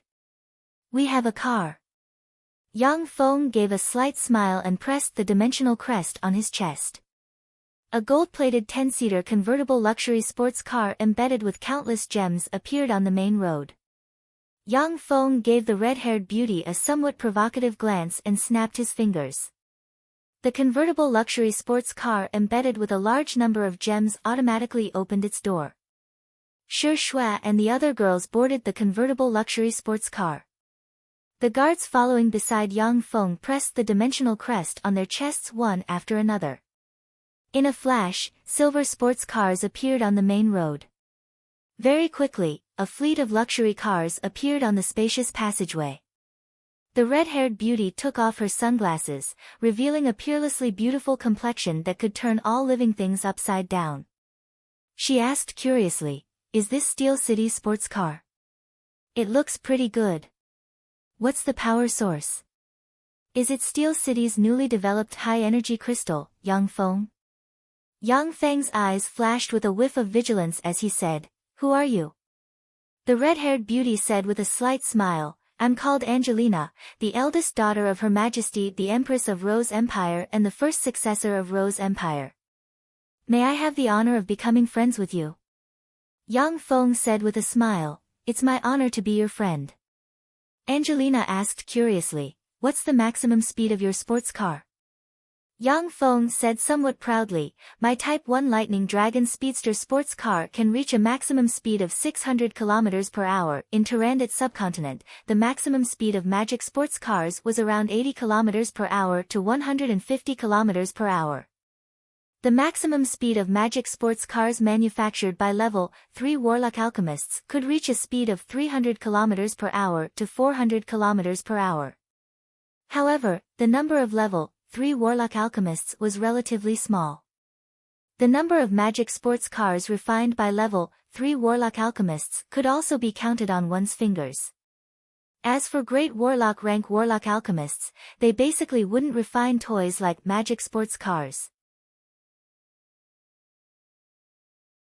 The 600 km per hour sports car was already Tyrannid subcontinent's top-notch sports car. 600 km per hour. Angelina's beautiful eyes flashed with a whiff of excitement and she said with a smile, "Yang Feng, can you do me a favor? I want to participate in a speedster race, please come with me."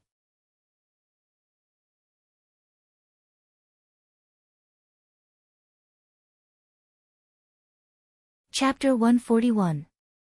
Yang Feng's eyebrows creased slightly as he said, "When?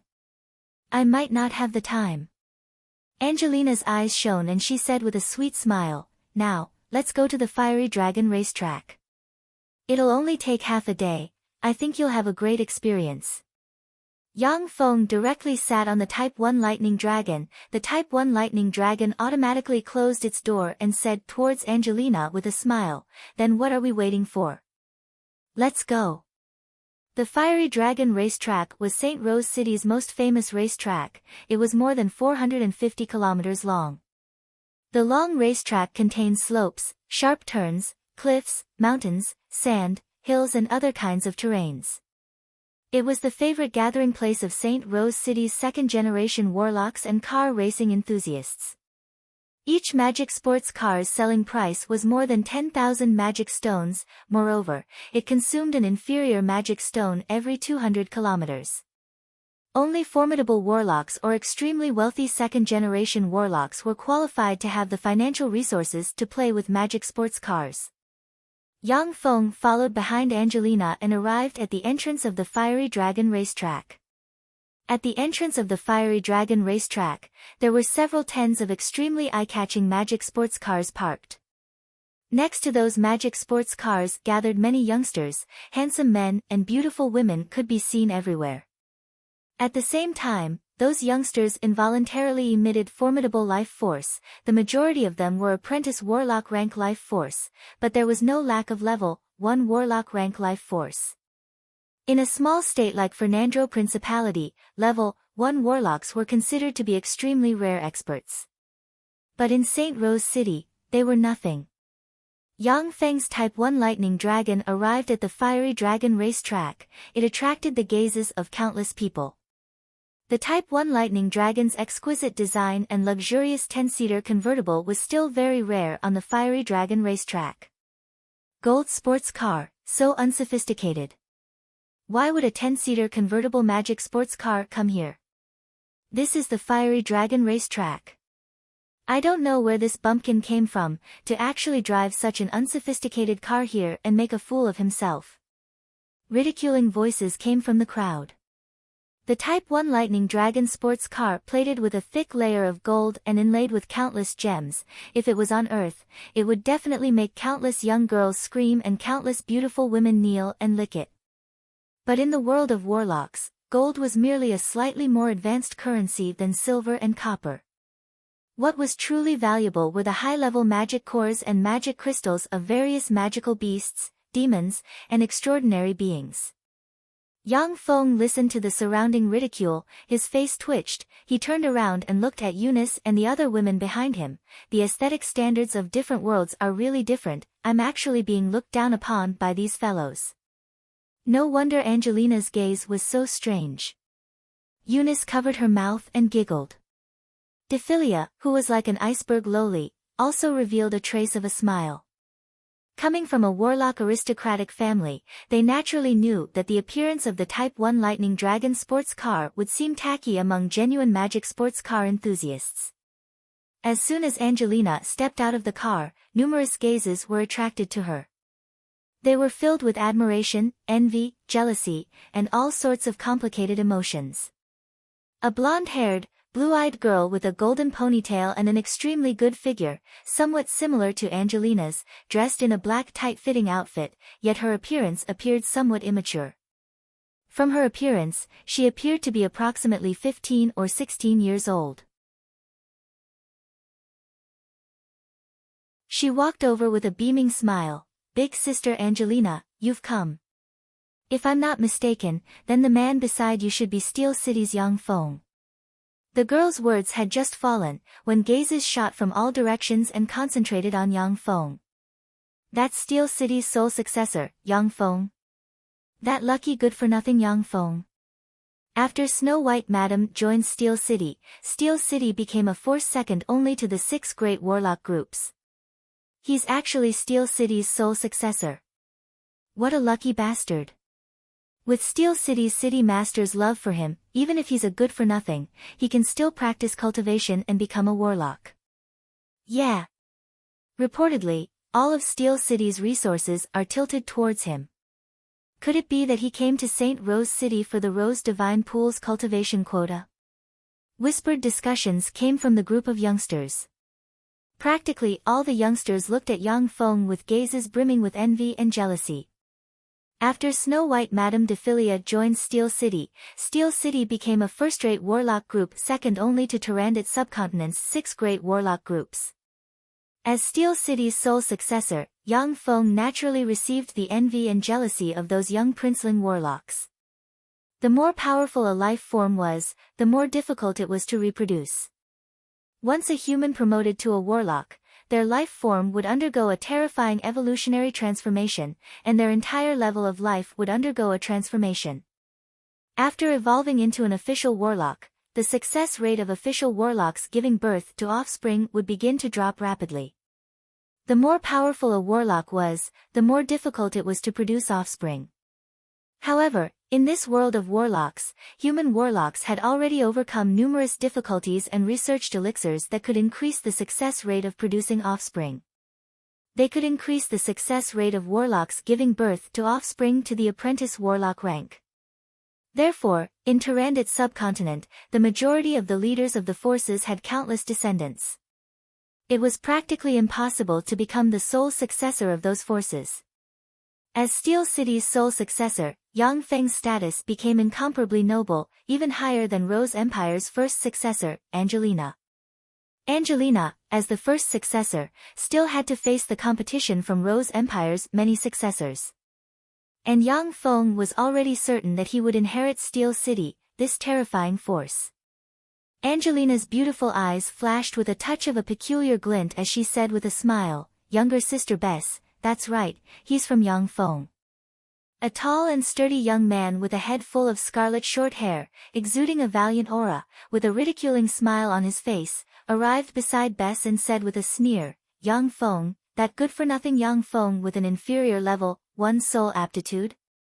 He's just a hedonistic son of rich parents relying on his family's influence. If it wasn't for his family's help, then you wouldn't even be an apprentice warlock."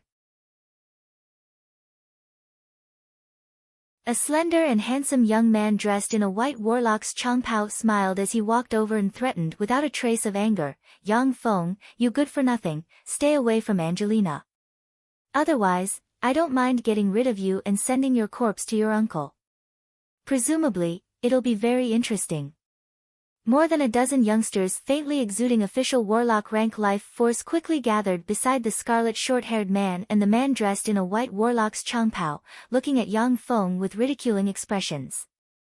Yang Feng's eyebrows creased slightly. He turned towards Eunice and Dephilia and asked, "Who are these two brain-damaged idiots? They actually dare to talk nonsense in front of me?" Judy and Shue's experience wasn't rich enough. It was basically impossible for them to recognize these two strange men. Dephilia said indifferently, "I don't know these nobodies." Eunice's beautiful eyes flashed with a touch of graveness and she said unhurriedly, "The red-haired man should be Savage Claw's strongest genius of this generation, the blood beast monarch Cookson. And this person should be White Ivory's little thunder monarch Rymont." Eunice transmitted, "Every time Rose Garden holds a warlock convention, not only will the Rose Divine Pool be opened for the most outstanding warlock geniuses to practice cultivation, but at the same time, Rose Garden's most outstanding unmarried women will also be selected as son-in-law. The warlock convention held by Rose Garden is, in fact, a marriage convention. In Tarandit's subcontinent, many of the strongest experts had a wife or lover from Rose Garden. Anyone who wants to deal with Rose Garden must consider the reactions of those peak experts." Yang Feng's eyes flashed with a touch of understanding, "So that's how it is. If that's the case, then although Rose Garden isn't the strongest among the 6 great warlock groups, but it's definitely the most difficult to deal with. Every few years, Rose Garden would hold a warlock convention, gathering Tarandit subcontinent's young warlock geniuses together. Afterwards, the most outstanding warlock geniuses would be selected to form a marriage alliance. In this way, Tarandit's subcontinent's peak warlock experts would be inextricably linked with Rose Garden. Even within the other 5 great warlock groups, there were also many people who would form a marriage alliance with Rose Garden's female warlocks. In this way, no one would dare to act against Rose Garden, otherwise, they would become enemies with Tarandit's subcontinent's warlock geniuses. Eunice continued to transmit, "Angelina is Rose Empire's first-in-line successor. If one can marry her, then once she ascends to the throne, her husband will be a grand prince. As a prince, her husband would definitely receive a huge amount of resources. In addition to the Rose Divine Pool, Rose Garden also has a lot of secret treasures second only to divine armaments. Those secret treasures can definitely allow one to be reborn and advance a step further." Yang Feng finally understood. No wonder those two fellows were pouncing over like male dogs in heat. It turns out that there's such a huge benefit concealed. Rose Empire was also one of Tarandit's subcontinent's most powerful empires. Once Angelina ascended to the throne, then she would be able to grasp tremendous resources. Although she would have to hand over the majority of those resources to Rose Garden, but the small portion at her disposal was already extremely terrifying. By becoming her grand prince, the benefits he would obtain would definitely be enormous. Cookson's eyes flashed with a touch of a fierce glint, his whole body was shrouded in a layer of dense killing intent, and he threatened in a cold voice, "Yang Feng, you dare to insult us. Could it be that your Steel City wants to betray humanity, rely on the allied forces of the underworld's races, and become shameful traitors?" The allied forces of the underworld's races came menacingly, sweeping away everything in their way. Some human warlocks who didn't have enough time to escape chose to rely on the allied forces of the underworld's races, and became traitors of humanity. "Who do you think you are, to dare frame me?" Yang Feng's gaze was ice-cold, and he said coldly, "I see that the two of you are trying to sow discord between Steel City and Rose Garden. You're clearly traitors of humanity. Angelina, have my guards chop these 2 human traitors to pieces, intimidate these petty people, and serve as a warning to others." The 2 guards standing behind Yang Feng pressed the dimensional crests on their chests, and suddenly, their bodies swelled. Shortly after, 2 6-meter-tall level 8 beast-type bladed troops ejected from the dimensional crests. The two level 8 beast-type bladed troops didn't say anything else, and in a flash, they launched themselves. Holding high-frequency oscillation blades, they madly chopped at Cookson and Rymont, the two young geniuses of Savage Claw and White Elephant Ivory. Cookson's eyes flashed with a whiff of horror, and he bellowed. In a flash, the terrifying life force of a pinnacle level 2 warlock erupted, and he transformed into a 3-meter-tall gorilla covered in red fur, as if burning with flames. After transforming into a red-furred gorilla, Cookson immediately pulled out an up to 3-meter-long wolf-tooth mace and swung it with all his might, directly hitting the high-frequency oscillation blades of the beast-type bladed troop, and sending the high-frequency oscillation blades flying. Rymont's body flickered with lightning, as if he was riding lightning. He didn't retreat, but instead advanced. In a flash, he evaded the attack of the beast-type bladed troop, and strangely appeared in front of Yang Feng, before sending his foot-carrying lightning radiance towards Yang Feng's head. In a flash, a transparent protective cover flashed in front of Yang Feng. Rymont's foot slammed on the transparent protective cover, setting off ripples on the surface of the transparent protective cover. He was sent flying backwards, and his eyes flashed with a touch of graveness. In front of Yang Feng, an up to 6-meter-tall level 8 shield troop holding a giant shield had already appeared. "Stay your hand." Angelina's eyebrows arched, and the terrifying life force of a level 3 warlock diffused from her body.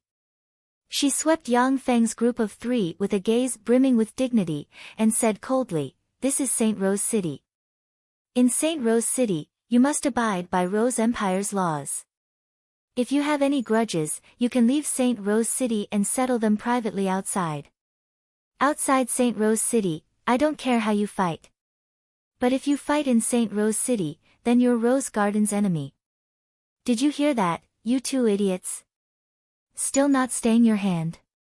Do you want to become enemies with Rose Garden? Ugly red-furred gorilla." Yang Feng snapped his fingers, and the several level 8 primary battle robots flew back into the dimensional crests of the guards behind him. At the same time, he didn't forget to ridicule them. When Cookson heard that, his eyes were practically spouting flames of anger.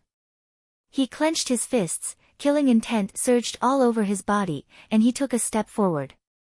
Angelina glared at Yang Feng with a slight headache. She calmly took a step forward, blocked in front of Yang Feng, and coldly watched Cookson. Rose Garden's dignity was inviolable. If Cookson were to act again, then Angelina would definitely suppress and seal him. Rymont said in a deep voice, "Enough, Cookson, stay your hand. This is St. Rose City." Cookson's complexion changed several times. Finally, he clenched his teeth, his figure shook, and he quickly reverted to his human form. He glared at Yang Feng with a resentful expression.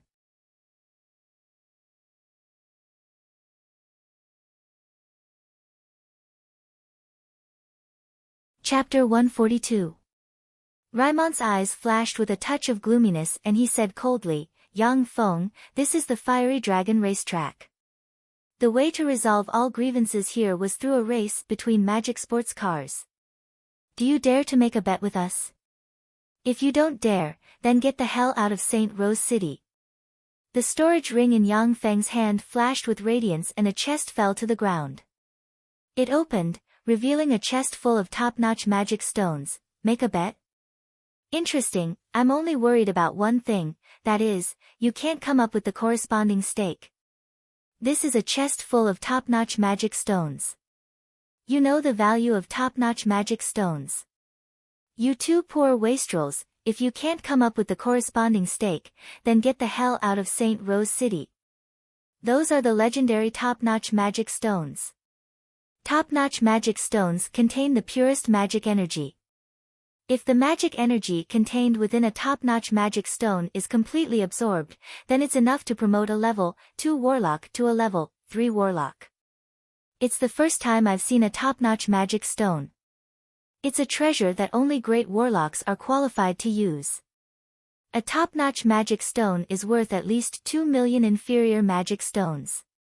This chest full of top-notch magic stones is worth at least 2 million inferior magic stones. He's really too rich. The Steel Lord really dotes on his nephew too much, to even give him such a treasure. Gazes of horror, greed, jealousy, and envy continuously moved back and forth between the chest full of top-notch magic stones and Yang Feng. Even Angelina's beautiful eyes unconsciously flashed with a touch of absent-mindedness as she looked at the chest full of top-notch magic stones. Top-notch magic stones contained the purest magic energy and were also the easiest magic energy for warlocks to absorb. A top-notch magic stone was equivalent to a charging device in battle. It could continuously restore a warlock's consumed spirit force and physical strength.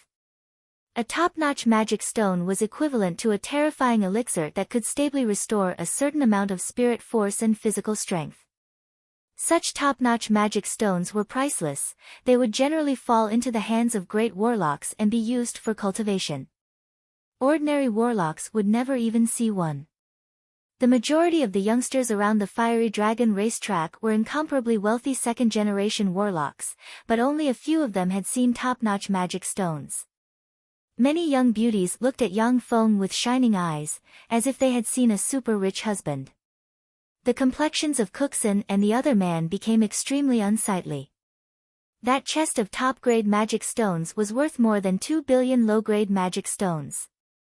Although the two of them were first-rate geniuses of Savage Claw and White Elephant's Ivory's younger generation and had promoted to level 2 warlocks before the age of 50, but they still couldn't come up with such a huge sum of money.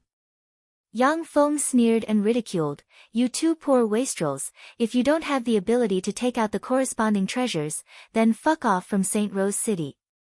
Gazes of pity and ridicule focused on Cookson and the other man, as if sharp swords were stabbing into their skin, causing them to feel some pain. Yang Feng looked down at Cookson's group of two, as if he was looking at two clowns. The corners of his mouth rose slightly, revealing a trace of delight. The feeling of smashing people with magical stones was quite satisfying. Cookson's eyes turned red, he flipped his hand, and a palm-sized bronze disc engraved with the sun, moon, and stars appeared in his hand. He shouted at Yang Feng, "Who said that I don't have the stake?" It was a planar astrolabe, a rank 5 secret treasure. In other planes, such a rank 5 secret treasure was called a semi-divine armament. The value of this semi-divine armament wasn't lower than your top-grade magic stones. Level 5 secret treasure. Semi-divine armament. He actually has a semi-divine armament. Voices of astonishment sounded, practically everyone's gazes were firmly attracted by the bronze disc in Cookson's hand. In Tyrandot's subcontinent, secret treasures of level 3 and above were very rare. Some great warlock rank experts didn't even have a single level 4 secret treasure. As for semi-divine armament rank level 5 secret treasures, even the great warlocks of the 6 great warlock groups might not have a single one. For Cookson to actually have a level 5 secret treasure, it was naturally very sensational, attracting the gazes of countless people.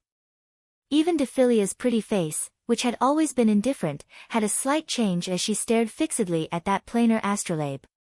Eunice transmitted her voice. Planar astrolabe is a must-have item for great warlock rank and above experts to travel between planes. Without a planar astrolabe, even if it's a great warlock rank expert, once their fleshly body leaves our world, then if they're the slightest bit careless, they'll also get lost in the depths of the boundless star sea. If they want to go to the connection point of the countless planes, then without a planar astrolabe, then if they're the slightest bit careless, they'll also get lost in the star boundary. In addition, the planar astrolabe still has another function, that is, it can be used to stabilize the planar passageway. If the planar passageway has a planar astrolabe, then it can become even more stable, allowing even more formidable existences to pass through. For warlocks, planar travel was the most dangerous, but also the most profitable risky activity. Once a formidable human warlock descended to a plane and successfully became the plane's ruler, then they would obtain extremely terrifying benefits. The world of warlocks that Tyrandot's subcontinent was attached to strictly prohibited large-scale evil human experiments. However, other planes didn't have such restrictions. Some wicked and formidable human warlocks would seize a plane, use that plane as a base, and raise humans in captivity to carry out evil experiments. If a warlock wanted to travel from one plane to another with their fleshly body, then there were three main methods. The first method was to use their fleshly body to fly into the boundless starry sky, and then use the starry sky plane's coordinates to go to another plane. The second method was to use their fleshly body to enter the connection point of the countless planes, the star boundary, and then search for the coordinates of another plane from the star boundary. The third method was to use a constructed planar passageway, and then go to another plane from the planar passageway. Apart from these three methods, the other methods of using the fleshly body to enter another plane all had huge hidden dangers. As for using projection, avatar, embodiment, and other methods to enter another plane, they wouldn't be able to display the terrifying strength of their true body. To carry out planar travel, it wasn't enough to just have a planar passageway, but also required all kinds of treasures to stabilize the planar passageway. Otherwise, formidable warlocks simply wouldn't be able to pass through the planar passageway, and only some weak existences could pass through the planar passageway. The planar astrolabe was such a treasure that could stabilize the planar passageway. It was extremely important for Yang Feng. After Cookson took out the semi-divine armament planar astrolabe, he enjoyed everyone's envious gazes for a while, before giving birth to a feeling of regret. Shit, since this planar astrolabe has been exposed, then it'll be very difficult to keep it. Cookson's regret flashed past his eyes, then his gaze fell on Yang Feng's chest of top-notch magic stones, and his eyes flashed with a touch of a peculiar glint. However, as long as I win that chest of top-notch magic stones, then even if I offer this planar astrolabe to the organization, they won't treat me unfairly. For the current me, a chest of top-notch magic stones and the organization's rewards are much more useful than the planar astrolabe. The semi-divine armament planar astrolabe was only of great use to experts at the great warlock rank and above who needed to carry out planar travel. For experts below the great warlock rank, the planar astrolabe wouldn't be of any use. For Cookson, the value of the planar astrolabe was far less than that of a chest of top-notch magic stones. Cookson said coldly, "How about it, this treasure of mine isn't worth less than 2 billion magic stones, right?" Yang Feng smiled coldly and downplayed the value of the planar astrolabe. The planar astrolabe, although this treasure is a semi-divine armament, but its range of use is too narrow. Only experts at the great warlock rank and above can use it. If this treasure was in the main continent, then its value would be at least 2 billion magic stones. However, in Tyrannid's subcontinent, to be able to auction it for 1 billion magic stones is already very amazing. Cookson's complexion at once became extremely unsightly. He couldn't deny Yang Feng's words. If the semi-divine armament planar astrolabe was in the main continent, then it would definitely be priceless, a treasure that would cause countless experts to fight over. But in Tyrannid's subcontinent, it would appear to be of little value. It wasn't that the planar astrolabe wasn't good, but rather that it was too high-end, so high-end that no one in Tyrannid's subcontinent could use it. A secret treasure without any use value, for warlocks, was equivalent to a waste. That's right, this planar astrolabe is useless. Yeah, although this planar astrolabe is a semi-divine armament, but it doesn't have any offensive or defensive spells attached. Apart from positioning in the starry sky and stabilizing the planar channel, it doesn't have the slightest use. Tyrannid's subcontinent doesn't have a planar channel, nor does it have any starry sky warlock rank experts. This planar astrolabe is basically useless. I reckon that in Tyrannid's subcontinent, the most useless semi-divine armament is this planar astrolabe. Ha ha! Bursts of laughter came from those youngsters. After recovering from the shock of the semi-divine armament, they saw the value of the planar astrolabe. Cookson had kept this planar astrolabe in his hands and hadn't sold it, because in Tyrannid's subcontinent, this planar astrolabe really couldn't be sold for a good price. Yang Feng's tone changed as he said, "However, I'm a magnanimous person, and I'm bound to promote to a starry sky warlock or above expert in the future. I'm also a bit interested in this planar astrolabe, so I'll reluctantly let you use it as a wager. In order to ensure fairness, let's have Angelina be the notary, and both of us will place the wager with her. Cookson heaved a sigh of relief and handed the planar astrolabe to Angelina. All right. Yang Feng also handed the chest of top-notch magic stones worth 2 billion magic stones to Angelina.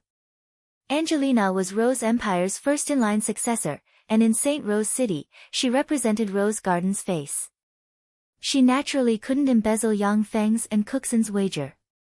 A trifling chest of top-notch magic stones and a trash-like planar astrolabe wasn't enough for Rose Garden to throw away its face. Yang Feng waved his hand, and another 10 chests of superior magic stones appeared on the ground.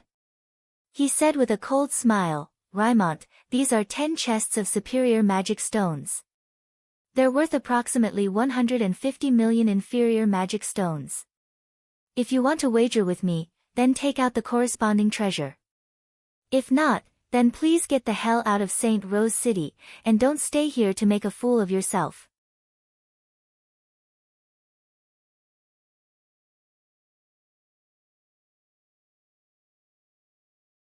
Chapter 143. 10 chests of superior magic stones. So rich. Steel City is really too rich, no wonder they could invite Snow White Madam to join them. How could Steel City be so rich? Seeing the 10 chests of superior magic stones, the eyes of those princeling warlocks turned bloodshot. Although superior magic stones weren't as priceless as top-notch magic stones, but they were still extremely precious treasures. The pure magic energy contained within superior magic stones was also of great benefit to great warlocks. A level 1 warlock would treasure a superior magic stone as if it was a secret treasure, and would only use it to practice cultivation when breaking through bottlenecks. Only Tyrannid subcontinent's great warlock rank experts would have a large amount of superior magic stones. Raimont's complexion alternated between green and white from Yang Feng's words. It was extremely unsightly. If he were to leave St. Rose City with his tail between his legs, then his reputation in Tyrannid subcontinent would be completely ruined. His position in White Elephant's Ivory would also plummet. White Elephant's Ivory was filled with geniuses, the competition was extremely fierce. With great difficulty, Raimont became the #1 genius of White Elephant's Ivory's younger generation. He didn't want to fall from this position. Once he fell, then there would be countless geniuses eyeing his position covetously, stepping on him to ascend. Raimont's complexion changed several times, before he finally clenched his teeth, fished out a box from his bosom and opened it, revealing an incomparably resplendent crystal core. This is a Komara lava boa's crystal core. Komara lava boas are existences comparable to dragons. After reaching adulthood, they possess battle prowess comparable to that of great warlock rank experts. If this crystal core is auctioned, then it should be able to fetch 150 million magic stones. There was also a disparity in strength between great warlock rank extraordinary life forms. Extraordinary life forms like dragons were definitely at the pinnacle of the same rank. An adult great warlock rank dragon could definitely deal with 3 great warlock rank extraordinary life forms like Sphinx lava dire wolves. Since Komara lava boas were existences comparable to dragons, then once their crystal cores appeared in an auction house, they would definitely be able to fetch at least 100 million magic stones. This was also a kind of priceless treasure. It was a first-rate material used to refine many legend-rank secret treasures. Not bad, I like this crystal core very much. It's barely qualified to gamble with me. Yang Feng gave a faint smile and handed the 10 chests of superior magic stones to Angelina. Raimont snorted coldly and handed the core to Angelina. If I take away all of these bets, I'll be rich. Angelina looked at the astronomical amount of bets and treasures in her hands. Her beautiful eyes glinted with a trace of greed in the depths of her heart. Even great warlock rank experts would be tempted by such a huge amount of wealth. She was just a trifling level 3 warlock, so she would naturally be tempted. Now I will announce the rules of the competition. Each car was limited to 2 people, and the driving distance was 458 kilometers on the Fiery Dragon racetrack.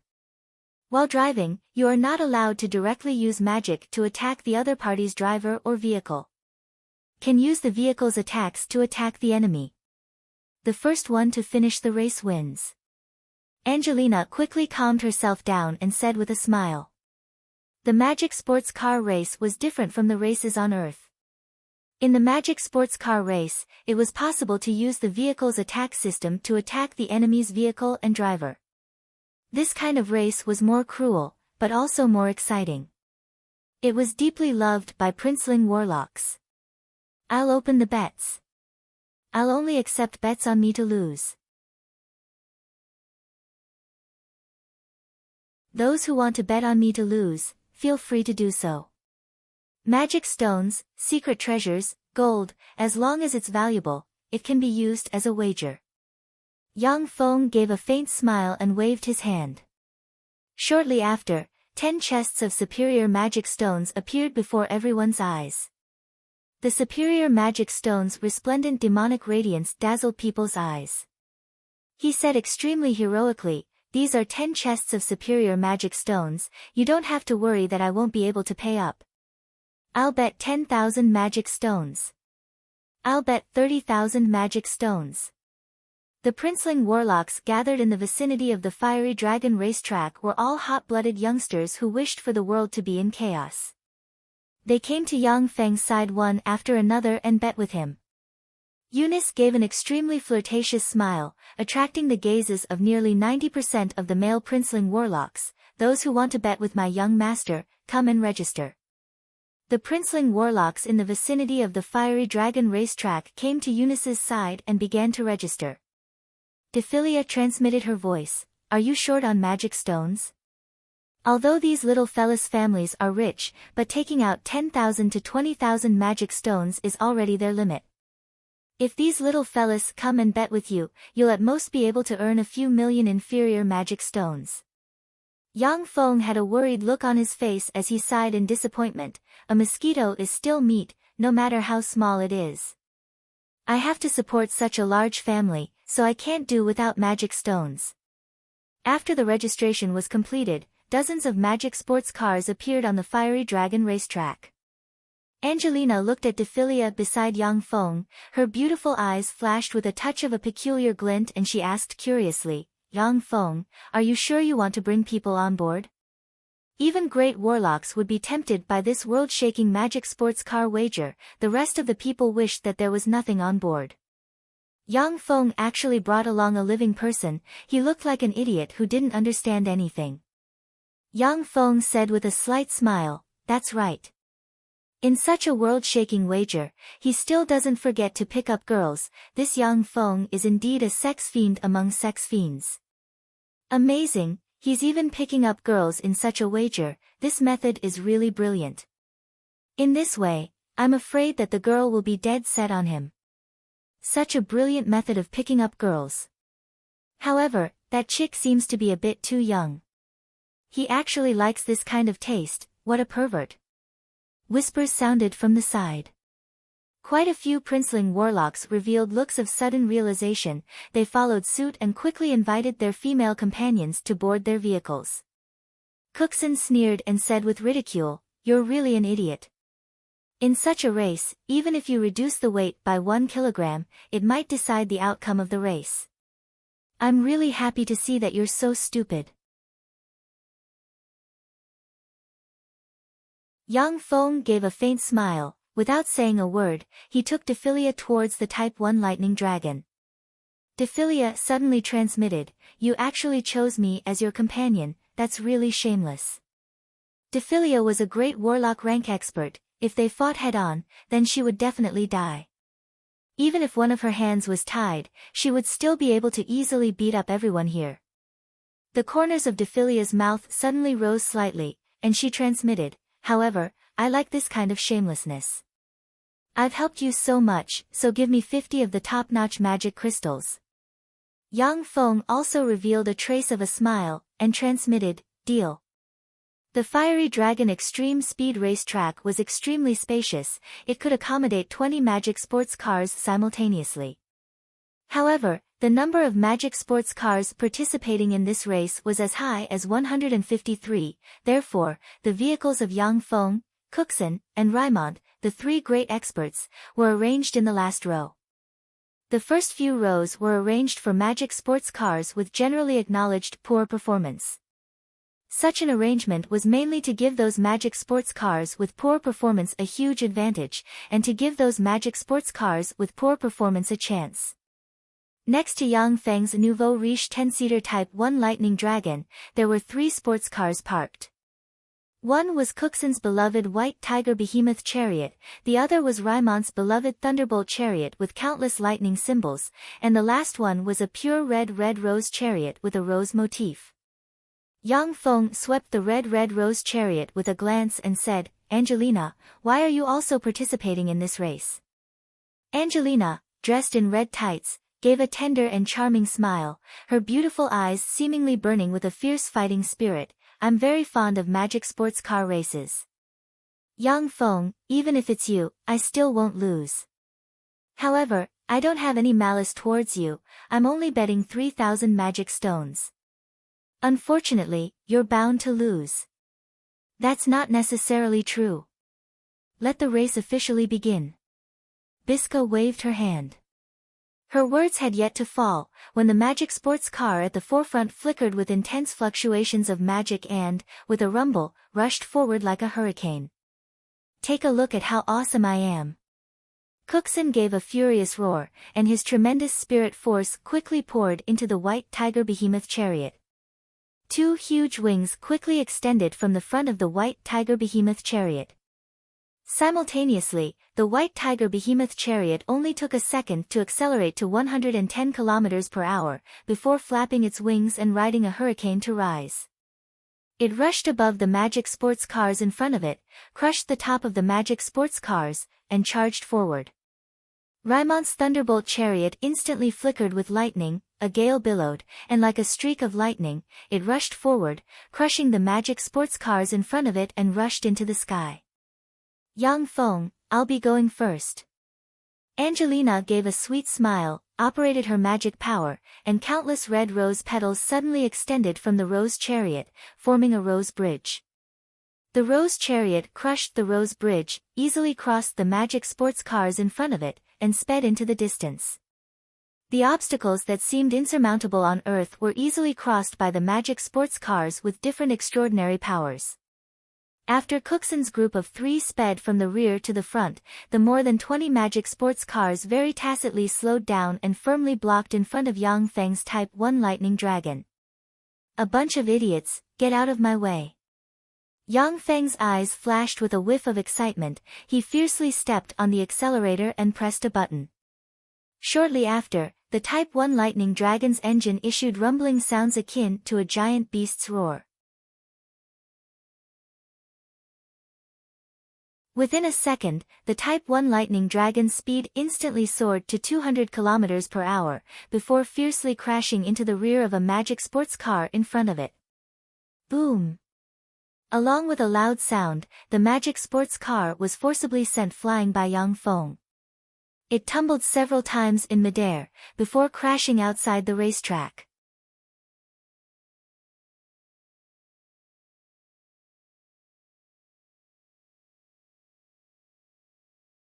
Chapter 144. Boom! Boom! Boom! Boom! Yang Feng piloted the Type 1 Lightning Dragon, as if a savage beast emerged from the wilderness, rampaging about. The Magic Sports cars blocking in front of him were forcibly sent flying. As if toys, the expensive Magic Sports cars were sent flying in all directions, continuously rolling in midair. It was a visually shocking scene. So savage. That Magic Sports car is really savage. That Magic Sports car's appearance is mediocre, I didn't expect it to be so savage. At the entrance of the Fiery Dragon racetrack, there was an incomparably huge magic screen. The magic screen clearly displayed the race's situation. When the princeling warlocks saw the savage scene of Yang Feng piloting the Type 1 lightning dragon and sending the magic sports cars flying, they couldn't help but be speechless. When the princeling warlocks raced on the fiery dragon race track, it was very rare to see someone forcibly send the other party's magic sports car flying. To send the other party's magic sports car flying, then the disparity in performance between the two vehicles had to reach an astonishing degree. It was like the huge disparity in armor performance between an ordinary sedan and a heavy armored tank on Earth. The magic sports cars were basically made by level 2 and level 3 warlock alchemists, so the disparity in performance naturally wouldn't be that big. When the magic sports cars blocking in front of Yang Feng saw this scene, they got out of the way and opened up a path. Under Yang Feng's piloting, the Type 1 lightning dragon sped forward. It quickly overtook one magic sports car after another, and entered the first group of magic sports cars. Suddenly, the more than a dozen magic sports cars lagging behind flashed with magic radiances, and fireballs were instantly shot from the more than a dozen magic sports cars, bombarding the Type 1 lightning dragon. The level 1 spell Fireball was the most common offensive spell attached to magic sports cars. The more than a dozen magic sports cars besieged Yang Feng, practically covering the entire track. So ruthless, they're trying to kill Yang Feng. A single fireball would be fine, but the more than a dozen fireballs were fired at the same time, the magic sports cars definitely wouldn't be able to withstand it. They're going for the kill. When the more than a dozen fireballs flashed, the eyes of the princeling warlocks surrounding the fiery dragon racetrack flashed with a touch of graveness, and they commented. The magic sports cars used in the competition were modified and custom-made secret treasures by princeling warlocks. Every magic sports car was very sturdy and could completely withstand the bombardment of several fireballs. Yang Feng domineeringly sent magic chariots flying, yet didn't injure the drivers in the slightest. Because the magic chariots were sturdy and durable, they weren't so easily destroyed. Generally speaking, a few fireballs would be launched at most in a magic sports car race to force the opponent to admit defeat. The continuous bombardment of fireballs was definitely going to kill the other party. Boom! Boom! Boom! The dozen-plus fireballs at once bombarded the Type 1 lightning dragon piloted by Yang Feng, setting off a huge explosion. In an instant, the lightning dragon rushed out from the flames of the fireball explosion under everyone's shocked gazes, and a transparent protective shield enveloped the entire body of the lightning dragon. It's impolite not to reciprocate. I'll let you have a taste of my power. Yang Feng's eyes flashed with killing intent and he pressed a button. From behind the carriage of the lightning dragon, a dozen Gauss cannons extended out. The dozen Gauss cannons madly spat extremely ferocious tongues of fire, madly shooting towards a magic sports car. In a split second, the magic sports car also released a warping force field. The dense crowd of Gauss cannons ferociously bombarded the warping force field. After a mere second of deadlock, the warping force field was immediately shattered, and the countless Gauss cannons swallowed the magic sports car. Boom! Along with a sky-shaking blare, the magic sports car directly exploded, with countless parts sputtering in all directions. A battered and exhausted figure shot out from the explosion. The owner of that figure had a look of alarm and resentment on his face as he looked at the Type 1 lightning dragon piloted by Yang Feng. If he wasn't a level 1 warlock and had cast a defensive spell in the nick of time, then he would have already been smashed to pieces by the Gauss cannons. The dozen-plus Gauss cannons slightly adjusted their muzzles, then spat out countless tongues of fire, once again shrouding a magic sports car. Boom! The magic sports car was directly blasted to pieces. The driver of the magic sports car, however, had seen the opportunity and had already jumped out of the magic sports car. Go to hell, all of you. Yang Feng gave a cold smile and pressed another button. The body of the Type 1 lightning dragon opened, and shortly after, miniature laser-guided tracking bombs were shot towards the magic sports cars, dragging trails of white smoke behind them. Fuck! Bastard! When the drivers of the magic sports cars saw the dense crowd of miniature laser-guided tracking bombs, their complexions turned pale. After they blessed themselves with defensive spells, they quickly jumped out of the magic sports cars in a sorry state. Boom! Boom! Boom! Boom! Under the bombardment of the miniature laser-guided tracking bombs, the dozen-plus magic sports cars turned into a dozen-plus huge fireballs, with countless parts shooting in all directions. The complexions of the dozen-plus magic sports cars' drivers were pale, and their eyes flashed with a touch of fear. What a ruthless guy! Those fellows from Savage Claw and White Elephant's Ivory reacted quickly. If they hadn't jumped out of the vehicles, then they would have been blown to death. That guy Yang Feng is really ruthless. Those dozen guys are the nephews of Savage Claw and White Elephant's Ivory's Council of Elders. He actually dared to be so ruthless, he's really lawless. So wonderful, this is the most wonderful race I've ever seen. That's a Type 1 Lightning Dragon refined by Steel City, it's really a good car, I wonder how many magic stones it costs. If only I could buy a Type 1 Lightning Dragon. At the entrance of the Fiery Dragon racetrack, when those princeling warlocks saw Yang Feng blow up the dozen-plus magic sports cars, they were extremely excited and discussed spiritedly. It was the first time that a magic sports car was able to destroy a dozen-plus hostile magic sports cars in a flash. When those magic sports car enthusiasts saw how savage the Type 1 Lightning Dragon was, their eyes shone, they wished that they could immediately seize the Type 1 Lightning Dragon for themselves, and then properly play with it. When the magic sports cars behind Yang Feng saw this scene, they didn't dare to release spells to attack Yang Feng's Type 1 Lightning Dragon. However, they still urged their spirit force, increased the speed of their sports cars, and chased after it. Even if Yang Feng's Type 1 Lightning Dragon's offensive power was stronger, but he still wouldn't dare to risk universal condemnation by killing the drivers of those magic sports cars for no reason. After all, those drivers didn't have anything remarkable about their own abilities, but their backgrounds were quite frightening. After destroying the dozen-plus magic sports cars behind him, Yang Feng pressed a button, and 4 rocket propellers extended from the rear of the Type 1 Lightning Dragon.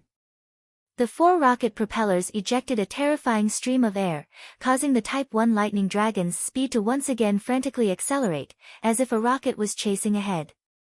Within a short dozen-plus seconds, the Type 1 Lightning Dragon, under Yang Feng's control, charged all the way, quickly closing the distance between him and the 3 first-rate magic sports cars ahead at a speed visible to the naked eye. So fast. The Type 1 Lightning Dragon's speed is really frightening. To be able to catch up to them even though it started later, this speed is too heaven-defying. Such a speed, I'm afraid it has already surpassed 400 kilometers per hour. When those princeling warlocks at the entrance of the Fiery Dragon racetrack saw this scene, their eyes were brimming with shock, and they discussed spiritedly. Tyrannid subcontinent's magic sports cars generally had a speed of more than 200 kilometers per hour, even if they were blessed with all kinds of spells. The highest they could reach was 300 kilometers per hour. A speed of 400 kilometers per hour, only great warlock rank warlock alchemists of legend could refine such a first-rate magic sports car. However, great warlock rank experts basically rode all kinds of flying secret treasures, or powerful bird-type extraordinary life forms. Very few people would be so bored as to refine flashy secret treasures like magic sports cars. Experts above the great warlock rank were terrifyingly strong, comparable to godlike existences. Those formidable existences generally wouldn't be so bored as to play with things like magic sports cars. Their speed far surpassed the limits of the magic sports cars. Angelina, I'll be going first. Yang Feng whistled towards Angelina as he overtook the Red Rose chariot. He laughed out loud, and then directly drove the Type 1 Lightning Dragon to overtake Angelina. He was, after all, a youngster from Earth, and had a frivolous temperament. Bastard! Angelina scolded in a low voice, before pouring her tremendous spirit force of a pinnacle level 3 warlock into a magic array inside the Red Rose chariot. Countless rose petals suddenly emerged from the red rose chariot, before turning into several rose magic chains, at once firmly adhering to Yang Feng's Type 1 lightning dragon. Yang Feng's Type 1 lightning dragon dragged the red rose chariot at a crazy speed. Under the interlocking of the rose magic chains, the speed of Yang Feng's Type 1 lightning dragon suddenly dropped, before becoming equal to the speed of the red rose chariot. Yang Feng was slightly distracted, before saying with a loud laugh, "No way. Angelina, that's too shameless." Angelina said with a complacent smile, "That's a tactic. Magic sports car races are like this, only victory is justice." "That's right, only victory is justice." Along with a wild laugh, Cooksen's white tiger chariot extended ahead, before quickly extending a 2 m long conical sharp ram. With a crazy acceleration, it ferociously slammed into Yang Feng's Type 1 lightning dragon from the left.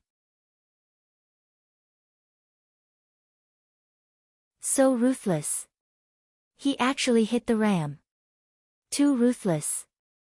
A collision with a ram installed at a speed of nearly 400 km per hour, even a level 3 Warlock's protective spell can be destroyed. Cooksen's move is really too ruthless. At the entrance of the Fiery Dragon racetrack, those princeling warlocks were very excited as they discussed. The White Tiger chariot had been modified to weigh more than 5 tons. With such a colossus ramming at a speed of 400 km per hour, even a level 3 warlock's defensive spell wouldn't be able to withstand it. Yang Feng pressed a button, before a transparent protective cover was instantly released from the Type 1 lightning dragon chariot, shrouding more than half of the chariot. Cooksen's white tiger chariot ferociously slammed into the transparent protective cover, before immediately issuing extremely ear-piercing sounds of friction. In the next moment, a scene that no one had expected appeared.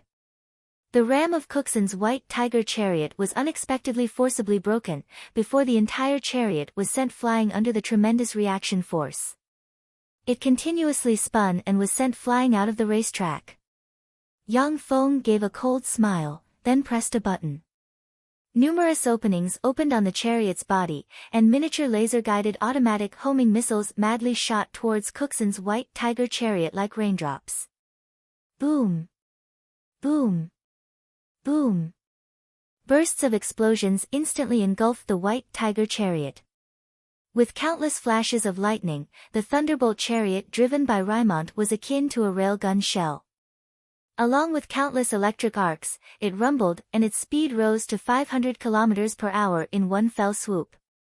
In a split second, it surpassed Yang Feng and madly sped away into the distance. Yang Feng's gaze congealed slightly, he gave up on killing Cooksen, and pressed a button. 2 flamethrowers extended from the Type 1 lightning dragon chariot, spraying 2 long streams of flames that fiercely burned the 2 magic chains constructed from rose flowers. Under the burning of the flames, the magic chains of rose flowers burned and collapsed. The power of Yang Feng's Type 1 lightning dragons for rocket launchers was increased to the limit, ejecting a terrifying stream of flames, allowing the Type 1 lightning dragon's speed to rise to 600 km per hour. As the tires rubbed against the ground, it splashed countless sparks. As if it was about to fly, it tore through the air and shot towards Raimont, bringing along a terrifying hurricane. Angelina's beautiful eyes flashed with a touch of extraordinary splendor, and she praised sincerely, "What a fast sports car. This speed definitely exceeds 600 km per hour. What a good car. Steel City's alchemy is really amazing." In terms of speed alone, Yang Feng's Type 1 lightning dragon was definitely the fastest magic sports car that Angelina had ever seen.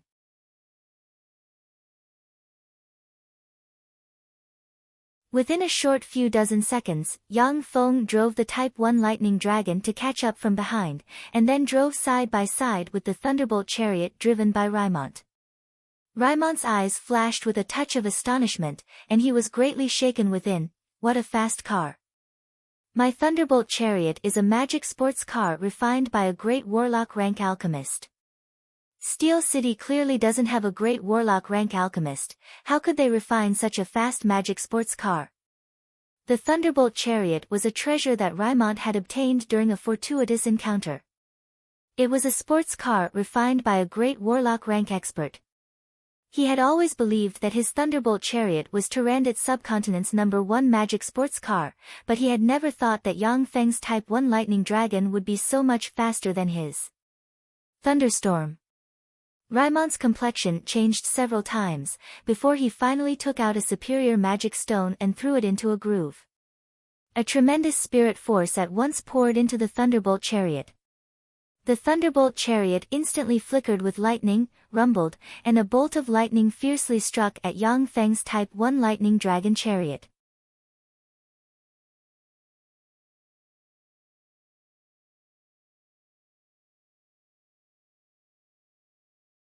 Chapter 145. The bolt of lightning at once struck the Type 1 lightning dragon's protective cover, forcibly splitting open the Type 1 lightning dragon's protective cover and bombarding the Type 1 lightning dragon's outer armor. The Type 1 lightning dragon's outer armor flashed with radiance and immediately channeled the electric current into the power propulsion furnace. Yang Feng was also startled by the sudden change and broke out in a cold sweat. What a strong bolt of lightning! It can actually split a level, for protective cover. If the bolt of lightning was a bit stronger, then my Type 1 lightning dragon wouldn't be able to withstand it. Yang Feng had long since understood that there wasn't a single magic sports car in Tyrannid's subcontinent that could compare to his Type 1 lightning dragon in performance. The might of the Thunderbolt chariot was far beyond his imagination. Since it's like this, then go to hell. Yang Feng's eyes flashed with killing intent and he fiercely pressed several buttons in succession. Countless miniature laser-guided missiles flew out of the Type 1 lightning dragon and bombarded the Thunderbolt chariot like raindrops. Raimont was startled and he threw several superior magic stones into the Thunderbolt chariot's magic power grooves. At the same time, he used his spirit force as a primer and launched the defensive spell Storm Barrier attached to the Thunderbolt chariot. A terrifying storm instantly enveloped the Thunderbolt chariot, and the miniature laser-guided missiles were diverted by the storm, falling to the side of the road and exploding, blasting huge holes in the ground. When the princeling warlocks at the entrance of the fiery dragon racetrack saw this scene, their eyes were firmly glued to the magic screen and they didn't even dare to breathe heavily, for fear of missing out on the battle between the two legendary chariots. Raimont had just heaved a sigh of relief, when he suddenly felt a chill in his heart and a premonition of death welled up in his mind. He swept the rear with a glance and saw that all of Yang Feng's Type 1 lightning dragon's weapon systems had been completely retracted. A muzzle similar to that of a main artillery extended and countless electromagnetic radiances converged in the muzzle of the main artillery. Fuck, what's that? Raimont's heart was filled with fear of the unknown. He clenched his teeth and drove the Thunderbolt chariot as if a streak of lightning continuously twisting and turning on the track, performing all kinds of outrageous actions. In addition to blocking, dodging was the best way to avoid the magic sports car's attacks. The most top-notch magic sports car racers could even avoid the bombardment of fireballs. That's a good idea. Unfortunately, no matter how hard you try to hide, you won't be able to escape the calculations of a supercomputer. When computing power evolves to the pinnacle, the derivative ability is future prediction. Yang Feng sneered inside. 3 seconds later, the lightning dragon's super electromagnetic gun fired out a terrifying bolt of electricity, instantly blasting Raimont's Thunderbolt tank. Boom! More than half of Raimont's Thunderbolt chariot was sent flying, its wreckage splattering everywhere as the entire chariot was sent flying into the air. A terrifyingly large hole that was 13 to 14 meters deep and 5 to 6 meters wide appeared where the Thunderbolt chariot had originally been. How savage! What kind of spell is that? Too cruel. Yang Feng's Type 1 lightning dragon was really too savage. Were all the sports cars developed by Steel City so savage? It can be used as a weapon of war. The princeling warlocks at the entrance of the fiery dragon racetrack were all dumbstruck as they commented. It was the first time they had seen a magic sports car loaded with such a formidable weapon of war. After half of Raimont's Thunderbolt tank was destroyed, killing intent flashed past Yang Feng's eyes. He once again recharged the super electromagnetic gun. In another 3 seconds, he would be able to fire another super electromagnetic gun and kill Raimont. I'm not willing. I'm not willing. Yang Feng, go to hell. As long as you're dead, then everything will cease to exist. Raimont's eyes were bloodshot, hatred shrouded his mind and he ruthlessly crushed a jade card. A terrifying life force comparable to that of a great warlock rank instantly pervaded the area. Great warlock. Those are great warlock rank fluctuations of power. Raimont finally went crazy. It seems that he used White Elephant's Ivory's ultimate trump card. To actually have the protection of a great warlock rank, it seems that this Raimont is White Elephant's Ivory's most valued genius. It seems that Yang Feng is going to die.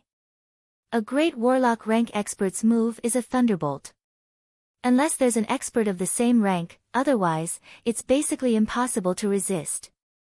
The complexions of the princeling warlocks at the entrance of the fiery dragon racetrack changed slightly and their eyes flashed with a touch of graveness. As they looked at Yang Feng, their eyes also flashed with a touch of pity. Every great warlock rank expert possessed world-shaking terrifying power. In many planes, they were legend rank experts who left their mark in history. As long as a great warlock rank expert acted, then existences under the great warlock rank were basically invincible. A large hand condensed from magic power, with the pressure of empty Tai, grabbed at Yang Feng's Type 1 lightning dragon. Damn bastard! Angelina's pretty complexion changed and she cursed fiercely, her beautiful eyes flashing with a touch of helplessness and bitterness. Although she was a peerless genius of Rose Garden, but she was still powerless to contend against a great warlock. Ha, Yang Feng, you're dead. Cookson, who had caught up from behind, revealed a trace of a malevolent smile on his face when he saw this scene. Under everyone's gazes, when the large hand condensed from magic power appeared, the Type 1 lightning dragon, whose speed reached 600 km per hour, was immediately powerlessly suspended in the air, its tires madly idling. It was as if it was a small white mouse frantically struggling in a human's large hand. The large hand made of magic power lightly poked, and the protective cover shrouding the Type 1 lightning dragon collapsed and shattered like a bubble, before grabbing at Yang Feng. Humph! A trifling remnant of power that isn't even a projection dares to bare its fangs and brandish its claws in front of me. Turn into an ice cube and shatter. Dephilia, who was sitting next to Yang Feng like an indifferent lowly, snorted coldly. Terrifying great warlock rank fluctuations of power diffused from her petite body. She extended her lily-white finger and flicked slightly, and a white cold air instantly shrouded the large hand made of magic power. The large hand made of magic power was instantly shrouded by the white cold air, before condensing into a huge block of ice, before instantly collapsing and turning into silver ice fragments that scattered on the ground. Great warlock. That's a great warlock rank expert. That girl is actually a great warlock. Snow White Madam, she must be Snow White Madam. Not long ago, Snow White Madam had just announced that she had joined Steel City. Snow White Madam, she's Snow White Madam. Too shameless, to actually let a great warlock rank expert board the vehicle. Too despicable. On the fiery dragon racetrack, those princeling warlocks were dumbstruck as they cried out involuntarily. Snow White Madam, that girl is actually Snow White Madam. Furthermore, she's following Yang Feng. How is this possible? Angelina was dumbstruck, her beautiful eyes brimming with incredulity. Practically everyone didn't dare to believe their eyes, and didn't dare to admit this fact. In Tyrandit's subcontinent, every great warlock rank expert was a top-notch existence. They spent most of their time in their warlock pagodas, practicing cultivation or conducting all kinds of research. For such a bigwig to actually act as a bodyguard by Yang Feng's side, it was as inconceivable as a lofty king running over to act as a bodyguard for an ordinary civil servant with a low status. Since you can't afford to lose, then go to hell. Dephilia snorted coldly, then flicked her finger and a pure white cold air instantly swept towards Raimont. Rymont's complexion changed greatly when he was faced with the pure white cold air. He took out a magic staff and silently recited an incantation. A long flame, as if a huge fire snake, swept towards the pure white cold air.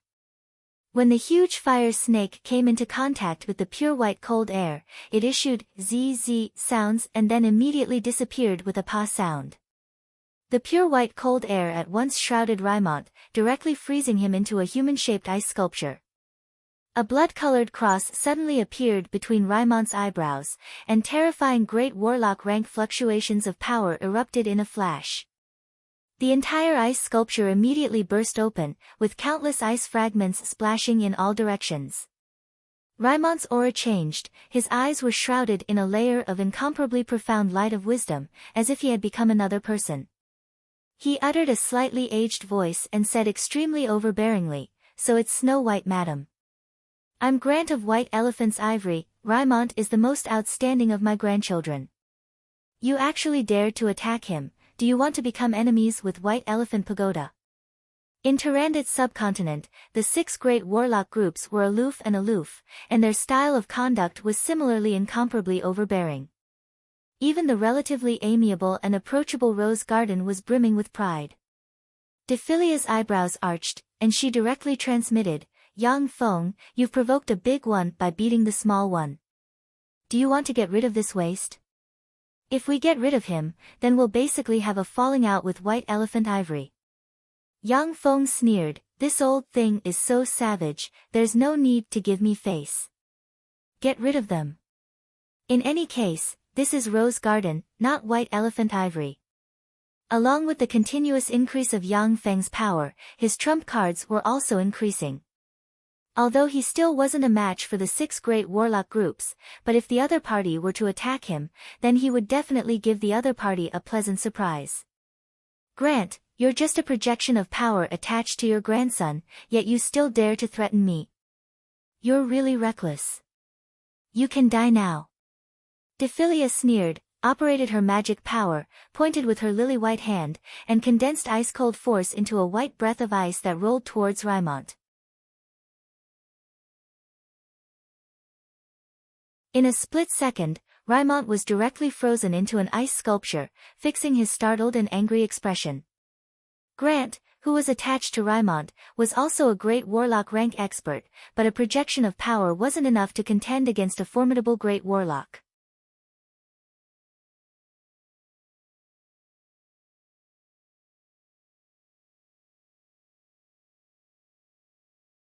Chapter 146. Angelina hastily shouted loudly, "Your Holiness Snow White Madam, please be lenient." Holiness was the title low-level warlocks used to address great warlocks as well as formidable beings above them. Only experts above the great warlock rank were qualified to be called Holiness. This was also one of the titles unique to Tyrannid subcontinent. Dephilia waved her lily-white hand, and Rymont, the genius of White Elephant's Ivory, immediately turned into sparkling and translucent ice chips. The only remaining storage ring flew into her lily-white hand, and she put it away lightning fast. Angelina's pretty face paled when she saw this, and her beautiful eyes flickered with an extremely complicated glint. "Let's continue the race. As long as no one violates the rules, then I won't act again." Dephilia had the demeanor of an expert. She left behind a few words, then turned around and stepped into Yang Feng's Type 1 Lightning Dragon. "So that fellow Yang Feng's female companion is actually Snow White Madam. I thought that he was an idiot, but I didn't think that he would be so cunning, to silently bring a great warlock aboard. With Snow White Madam by his side, no one can harm him." At the entrance of the Fiery Dragon racetrack, those princeling warlocks suddenly realized something, feeling both envious and jealous. To have a beautiful great warlock protect them, that was something they didn't even dare to think about. Dephilia had just boarded the Type 1 Lightning Dragon, when Yang Feng coughed lightly, grasped her little hand, and said with a beaming smile, "Hand it over." Dephilia glared angrily at Yang Feng, "That's my spoils of war." Yang Feng said with a beaming smile, "Your things are my things, and my things are still my things. Therefore, your spoils of war are also my spoils of war." Shameless. Here you go. Dephilia's cheeks puffed up, and she directly threw the storage ring to Yang Feng. After Yang Feng received the storage ring, he swept its interior with his spirit force, and picked a few materials and elixirs that he needed for cultivation. He then smiled and handed the storage ring to Dephilia, and said straightforwardly, "It's yours." Dephilia's anger turned into joy, and she grabbed the storage ring. "That's more like it." After the match resumed, there was no longer any suspense. Yang Feng piloted the Type 1 Lightning Dragon to take the lead, rampaging about, pulling far ahead of the second-place Angelina and easily seizing the first place. Then, he received his spoils of war from Angelina's hands. With the great warlock rank expert Dephilia keeping watch at Yang Feng's side, Cookson didn't even dare to say a harsh word. He could only watch helplessly as Yang Feng put away the planar astrolabe, before leaving with a dejected expression on his face. A planar astrolabe. I never thought I would see such a treasure here. A soft sigh sounded, and a stunning beauty wearing a silver-white, low-cut warlock robe with deep cleavage and the bottom of the robe fluttered in the wind, revealing a pair of slender and beautiful legs. She had a voluptuous and sexy figure, dazzling blonde hair, and exuded a strong femininity from head to toe. She was a peerless beauty that would give birth to lust at first sight. "Greetings, Your Holiness Clarissa." Angelina's pretty complexion changed when she saw the peerless beauty. She bowed deeply towards the peerless beauty in salute and said respectfully. The peerless beauty that would give birth to lust at first sight was one of Rose Garden's 3 great warlocks, Clarissa. She was also one of Rose Garden's 3 great warlocks. "Greetings, Your Holiness Clarissa." At the entrance of the Fiery Dragon racetrack, apart from Dephilia, everyone bowed deeply and respectfully towards Clarissa. Even Yang Feng was no exception. Apart from great warlocks of the same rank, anyone who saw a great warlock rank expert had to salute. This was one of Tyrandot's subcontinent's publicly recognized rules. Although Yang Feng wasn't afraid of any great warlock rank expert, but he still wasn't willing to offend a great warlock for no reason. Although Rose Garden only had 3 great warlocks guarding it, but not only did they have divine armament rank treasures, but they were also on friendly terms with countless experts of the continent. Their hidden forces were enormous. If they went all out, they could even gather more than 10 great warlock rank experts within a short period of time. Clarissa swept Yang Feng with a glance with her beautiful eyes, her eyes flashed with a whiff of amazement and she said with a light smile, "You're Yang Feng? Not bad, you actually became a level 1 warlock. It seems that your uncle Yang Yi really dotes on you." Level 1 warlock, he actually promoted to a level 1 warlock. How is this possible? Isn't Yang Feng a waste with an inferior level 1 soul aptitude? How could such a waste practice cultivation and become a level 1 warlock? Clarissa's words immediately set off stormy waves in the hearts of everyone on the Fiery Dragon racetrack. Inferior rank 1 soul aptitude was the lowest existence in Tyrandot's subcontinent. Even an ordinary farmer's soul aptitude might be at intermediate rank 1 or even superior rank 1. In Tyrandot's subcontinent, Yang Feng was the first person to promote to an official warlock with an inferior level 1 soul aptitude in several millennia. Angelina swept Yang Feng with a glance, her beautiful eyes flashed with a whiff of envy and jealousy. He's actually a level 1 warlock. To be able to promote to a level 1 warlock with such a soul aptitude, how many treasures of heaven and earth did he waste? Yang Feng gave a simple and honest smile, as if he was a simple and honest young man who wasn't good with words. Clarissa said with a slight smile, "Dephilia, the last time I saw you was already 50 years ago. How about we go to my Storm Rose Pagoda and have a good chat?" Dephilia pointed at Yang Feng and said, "I promised someone to protect this stinking brat. If I want to go to Storm Rose Pagoda, then I must bring him along." "All right." Clarissa's eyebrows creased slightly, then loosened and said with a smile, "Angelina, you also come over and help me take care of Yang Feng." Angelina said respectfully, "Yes, Your Holiness." Clarissa waved her lily-white hand, countless pink rose petals fluttered and condensed into a rose magic carpet. After everyone sat on the rose magic carpet, the rose magic carpet flew straight towards Rose Garden's entrance.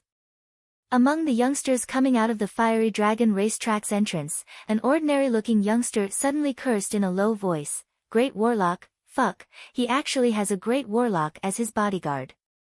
Arte, are you sure you can snatch him away from Snow White Madam's hands?" An ordinary-looking youngster with dead fish eyes said coldly, "If it's to assassinate him, then there's a 30% chance of success. To snatch him away alive, then it's impossible.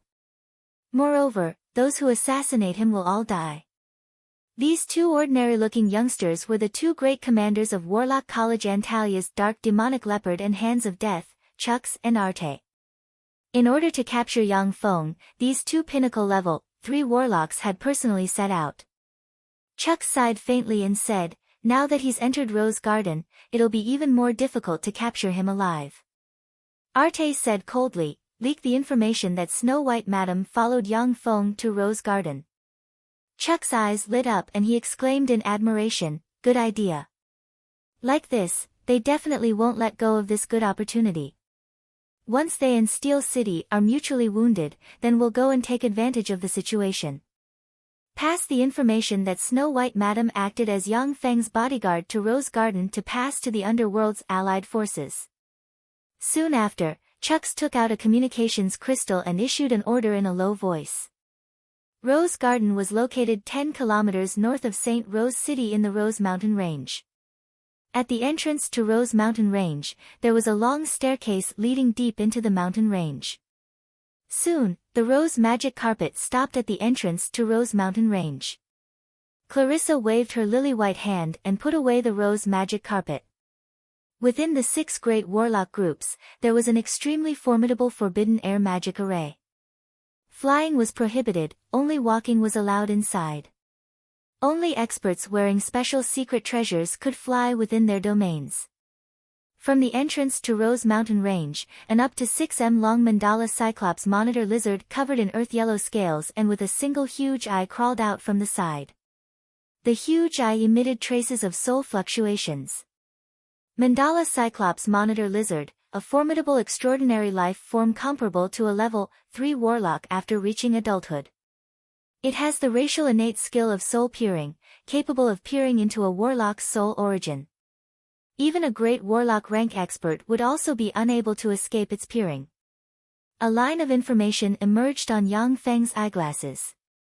The 6 great warlock groups would rear extraordinary life forms with special racial innate skills like the Mandala Cyclops monitor lizard in captivity to distinguish between friend and foe, and to prevent the infiltration of spies from other races.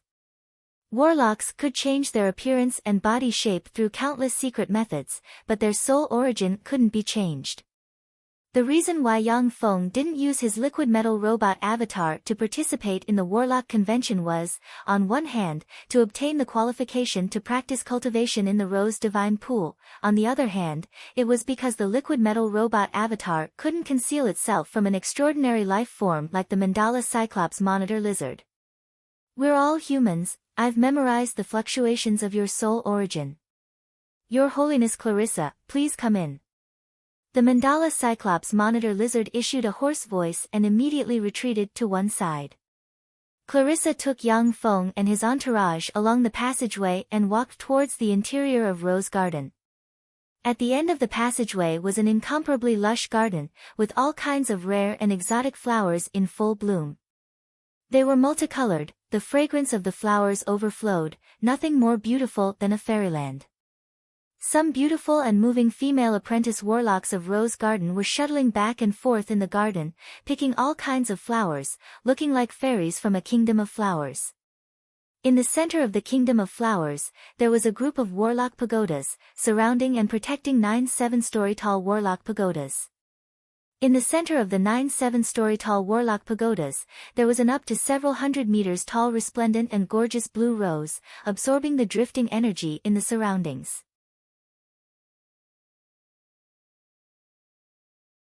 Incomparably formidable magic energy dispersed from the giant blue rose, making the concentration of magic energy in the surroundings by far higher than in other places.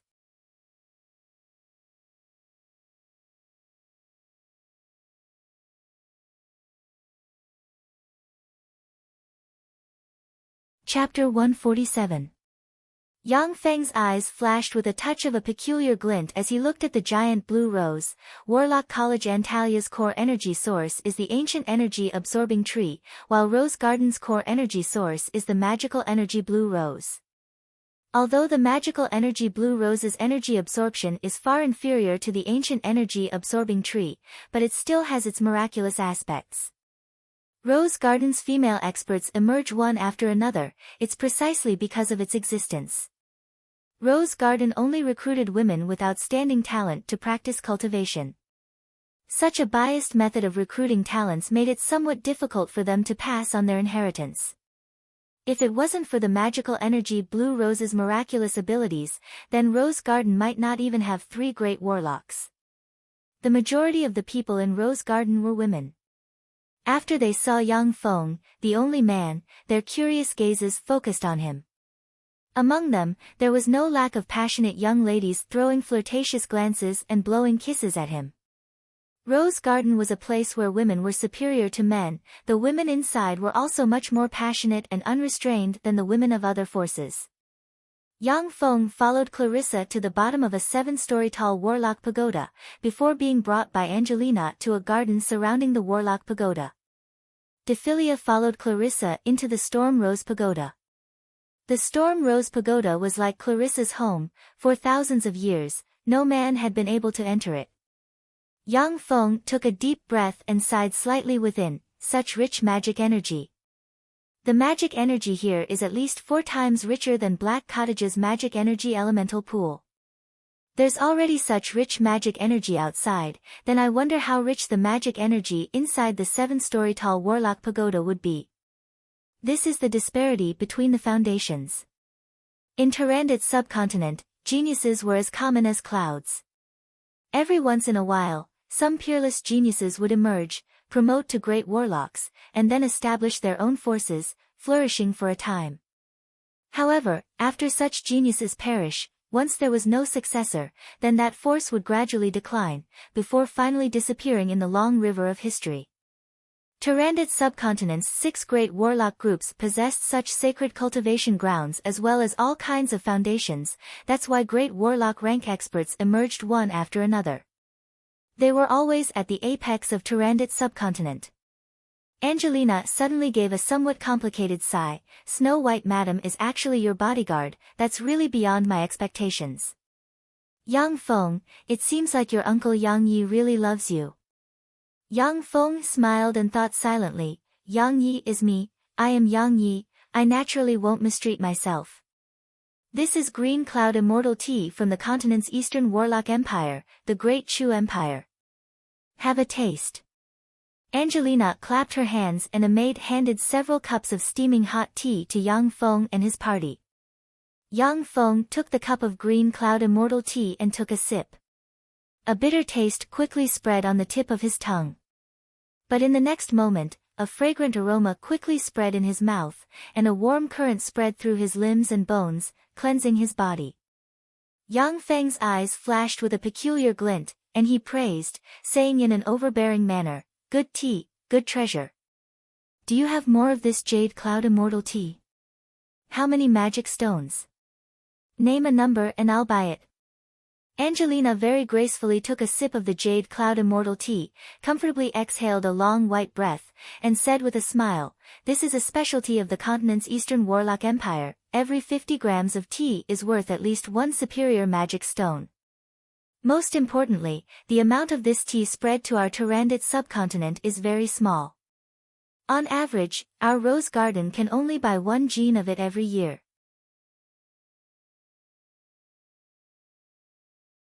It's impossible for us to sell it to you." Yang Feng suddenly asked, "The continent? Angelina, how can we go to the continent?" Tarandit's subcontinent's area was already several times larger than the Earth's landmass, but it was merely a small enclave in the world of warlocks.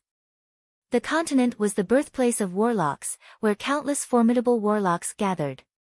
Tyrandot's subcontinent was merely a corner of the continent that had collapsed after the Great War between experts. Whether it was resources or inheritances, it was far from being able to compare to the continent. Great warlock rank secret methods inheritances in Tyrandot's subcontinent were already extraordinary inheritances, but on the continent, they didn't count as anything. There's a sea between Tyrandot's subcontinent and the continent, Sea of Monsters. That sea is filled with countless terrifying sea trolls as well as all kinds of incomparably formidable merfolk. In order to go to the continent, one must cross the Sea of Monsters. There are countless formidable monsters in the Sea of Monsters. Even great warlock rank experts, once they fall into the nests of the sea trolls, only death awaits them. Even Starry Sky warlock rank experts, if they don't have a sufficiently powerful ship, they may also fall in the Sea of Monsters. Every 3 years or so, a fleet will cross the Sea of Monsters and arrive at our Tyrandot subcontinent, selling us all kinds of supplies from the continent, while simultaneously taking away large amounts of top-notch magic stones and our Tyrandot subcontinent's specialty products. That's also the only chance for our Tyrandot subcontinent's warlocks to leave this place. Angelina slowly revealed this big secret to Yang Feng. The continent's information was confidential to ordinary warlocks, but to Steel City, a force with a great warlock overseeing it, it wasn't too confidential.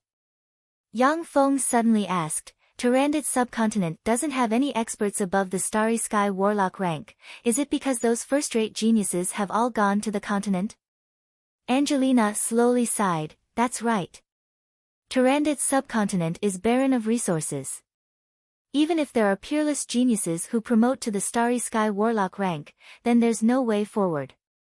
If they don't go to the continent, then they'll remain in the Starry Sky warlock rank for the rest of their lives, and then slowly die of old age. It's not that Tyrandot subcontinent doesn't have any Starry Sky warlock rank experts, but that those experts have already left. Yang Feng continued to ask, are there any restrictions on going to the continent? Angelina said lightly, 4,000 top-notch magic stones can buy a ticket to the continent.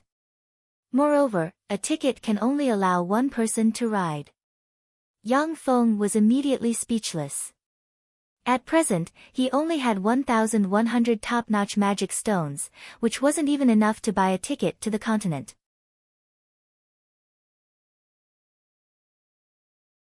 The high price of the ticket meant that only great warlocks or Starry Sky warlock rank experts could go to the continent. Ordinary warlocks simply couldn't come up with the sky-high price of 4,000 top-notch magic stones. Yang Feng asked, why don't Warlock College Antalia's Holy Ones go to the continent? With their strength, several thousand top-notch magic stones isn't an issue for them. Angelina said with a light smile, in our Tyrandot subcontinent, great warlock rank experts are already at the peak of experts. But in the continent, they're nothing. Only Starry Sky warlock rank experts have a bit of status. In Tyrandot subcontinent, they're already peak existences, so why would they go to the continent and be ordered around? Yang Feng had a second thought, and had to admit that what Angelina said made sense. In Tyrandot subcontinent, great warlocks could summon the wind and summon the rain, they were peak existences and enjoyed pleasures surpassing that of emperors. They naturally weren't willing to go to the continent and live a life of being ordered around. Only powerful warlocks who had cultivated to the Starry Sky warlock rank and had no way forward, or some freakish geniuses who wholeheartedly pursued the pinnacle of warlocks and were full of confidence in themselves, would they be able to board the giant ship that crossed the Sea of Monsters and go to the continent? Yang Feng asked, are there still Starry Sky warlocks in Tyrandot subcontinent? I don't know. Angelina said with a light smile, Starry Sky warlocks are elusive. In the past millennium, I've never heard of anyone promoting to a Starry Sky warlock. The few Starry Sky warlocks that I know of have already left Tyrandot subcontinent. Yang Feng changed the subject, his eyes shone, and he proposed, the warlock convention will be held in 3 days. How about we join hands and open a betting account for the warlock convention? I'll only accept bets that I won't be able to ascend to the top and become the Warlock Convention's #1, the odds are 120. This odds is bound to attract countless people to bet. I'll prepare the compensation funds, you'll organize the manpower, spread the news and accept the bets. If I win, then I'll give you 10% of the profits. If I lose, then I'll pay the compensation funds. Regardless of the outcome, you won't suffer any losses. Yang Feng originally thought that he was already very rich after getting rid of a great warlock, but when he saw that the journey to the main continent actually required 4,000 top-notch magic stones, he sobered up and realized that he was still very poor. He still needed to seize any opportunity to earn magic stones. Angelina said with a sweet smile, "That's a good idea, but are you sure you want to open a betting account here? Our rose garden will levy a heavy tax of 40% on any public gambling." Yang Feng looked left and right and whispered somewhat furtively, 40%? Isn't that too much? Can it be a bit less? If the tax is too heavy, then your share of profits will correspondingly be reduced by a lot. How about I give you 20% of the profits and abolish the tax? Angelina joked, "I'm sorry, but even if I'm Rose Garden's first successor, I still don't have the authority to change Rose Garden's tax collection policy. If you come to my territory to open a betting account, then I'll exempt you from the tax." Yang Feng muttered with a pained expression, "Shady, really shady. However, I'm an honest person, so it's settled, 40% heavy tax is 40%. You're so confident that you'll be able to become this time's Warlock Convention's #1? After all, this time's Warlock Convention is a gathering of experts, it's a gathering of Tyrannid subcontinent's peak experts of the younger generation.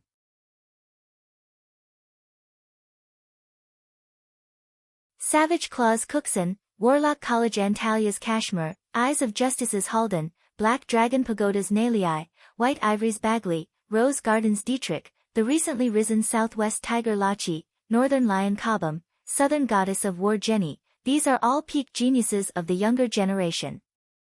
Although they're less than 50 years old, but all of them are level 2 warlocks. If coupled with the power of their secret treasures, then they can even contend against level 3 warlocks. You're just a trifling level 1 warlock, it's impossible for you to defeat them. Angelina's beautiful eyes flashed with a touch of a peculiar glint as she said in a deep voice. The Warlock Convention held by Rose Garden was only open to geniuses of the younger generation. The geniuses of the younger generation referred to warlocks under 50 years of age. Those warlocks under 50 years of age being able to practice cultivation to the level 2 warlock rank was already very terrifying. After all, 90% of warlocks in Warlock College Antalia's Council of Elders were already more than 100 years old when they promoted to level 2 warlocks. Cookson and the others had the cultivation of level 2 warlocks at such a young age. Furthermore, by relying on the power of their secret treasures, they could even contend against some weak level 3 warlocks. Such strength could be rated as terrifying. Level 1 warlocks were basically unable to contend against them. Yang Feng said with a confident smile, "I have my own ways to deal with them. Moreover, I'm fully confident that I can obtain this time's Warlock Convention's #1. Angelina stared at Yang Feng for a good while, then said with a sweet smile, "Since you're so confident, then I won't say anything more. However, if you want to open a bet, then a single bet isn't conducive to attracting funds. I think that you should open a few more bets, such as Cookson taking first place, Kashmir taking first place and so on. With a few more bets, there'll be more people placing bets." Yang Feng's eyes lit up and he said with a smile, "That's right, you're right. As for the specifics, you can discuss it with my secret method Eunice." The most capable person under Yang Feng's command was Eunice. She was responsible for handling all kinds of daily affairs, managing all kinds of affairs of Yang Feng's forces in an orderly manner. Yang Feng also trusted her a lot. Shi Shui was a cultivation genius, she wasn't interested in handling all kinds of daily affairs. Eunice said with a sweet smile, "Angelina Darren, let's discuss the specifics." The two very cunning women opposed each other with equal harshness, they carried out a fierce debate and slowly settled on a series of details. Not long after, an organization quickly appeared in St. Rose City, and in the name of Steel City, they opened a betting account with huge odds. The Warlock Convention held by Rose Garden attracted countless warlock geniuses to gather here. Additionally, there were also a large number of merchants and the leaders of some small and medium-sized warlock groups. Those people had a lot of magic stones.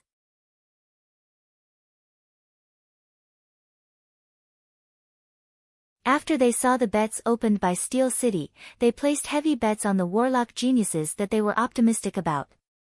In just 2 days, Yang Feng received bets of more than 110 million magic stones, with the majority of the bets being placed on Yang Feng being unable to obtain the first place in the Warlock Convention. 3 days later, Rose Garden finally let those warlock geniuses from Tyrannid subcontinent enter Rose Garden.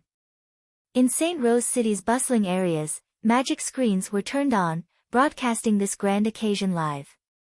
Rose Garden's Warlock Convention was held once every few years. At the same time, the battles of those warlock geniuses would be broadcasted live. This was also the grand ceremony that St. Rose City's people were most looking forward to. Rose Garden's new city, within the Rose Garden Grand Arena, the huge arena that could accommodate 200,000 people was already filled with human warlocks from all over the world. At one end of the huge arena, there was a small dais suspended in the air, above which sat the experts of the 6 great warlock groups. In Tyrannid subcontinent, the 6 great warlock groups were aloof, they controlled everything, their status was far above that of the other warlock groups. This was a fact that everyone acknowledged. In various world-class occasions, there were various ways to demonstrate the status of the 6 great warlock groups.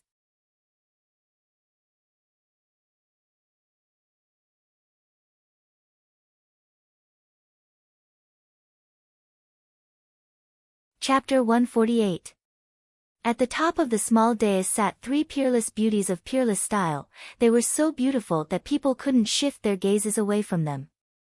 The 3 peerless beauties of peerless style were Rose Garden's 3 great warlocks, Storm Rose Clarissa, Flame Rose Cordelia, and Saint Rose Carolina. Flame Rose Cordelia had a head full of gorgeous long red hair, snow-white skin, and a sexy and fiery figure. She wore a fiery red warlock's changpao. She was like a beautiful burning flame, enough to melt any man. Saint Rose Carolina had a head full of dazzling short golden hair, a slim waist, and a perky buttocks. She wore a snow-white warlock's changpao. She exuded a holy and noble aura from head to toe. She was like an aloof and incomparably holy goddess that controlled everything. Among Rose Garden's 3 great warlocks, Saint Rose Carolina was the strongest. She was also the peerless expert closest to the Starry Sky warlock rank in Tyrannid subcontinent. She didn't lose to any man in the slightest. Clarissa and the other 2 women were also known as Tyrannid subcontinent's 3 most dazzling roses. Their names had spread throughout Tyrannid subcontinent, and countless people were filled with admiration towards them. Among the other 5 great warlock groups, there were also many great warlocks who adored them, but no one was able to obtain their favor. Below Clarissa and the other 2 women sat a person. It was precisely Dephilia.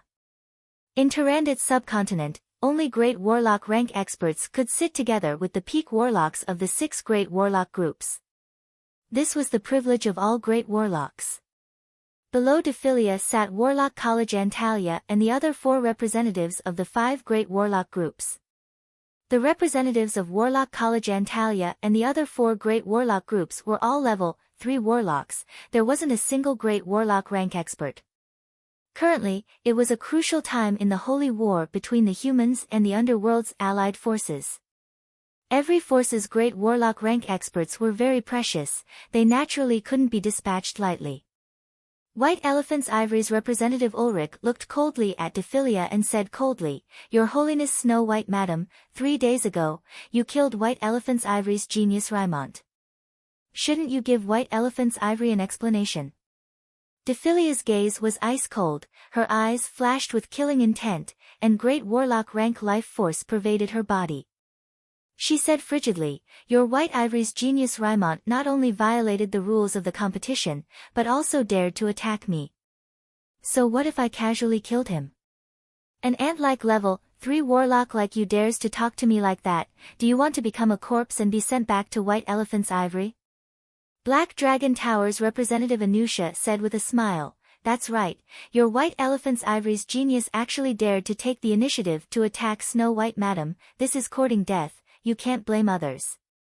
Warlock College Antalia's mortal enemy was Savage Claw, White Ivory's mortal enemy was Black Dragon Tower, and Rose Garden's mortal enemy was Eyes of Justice.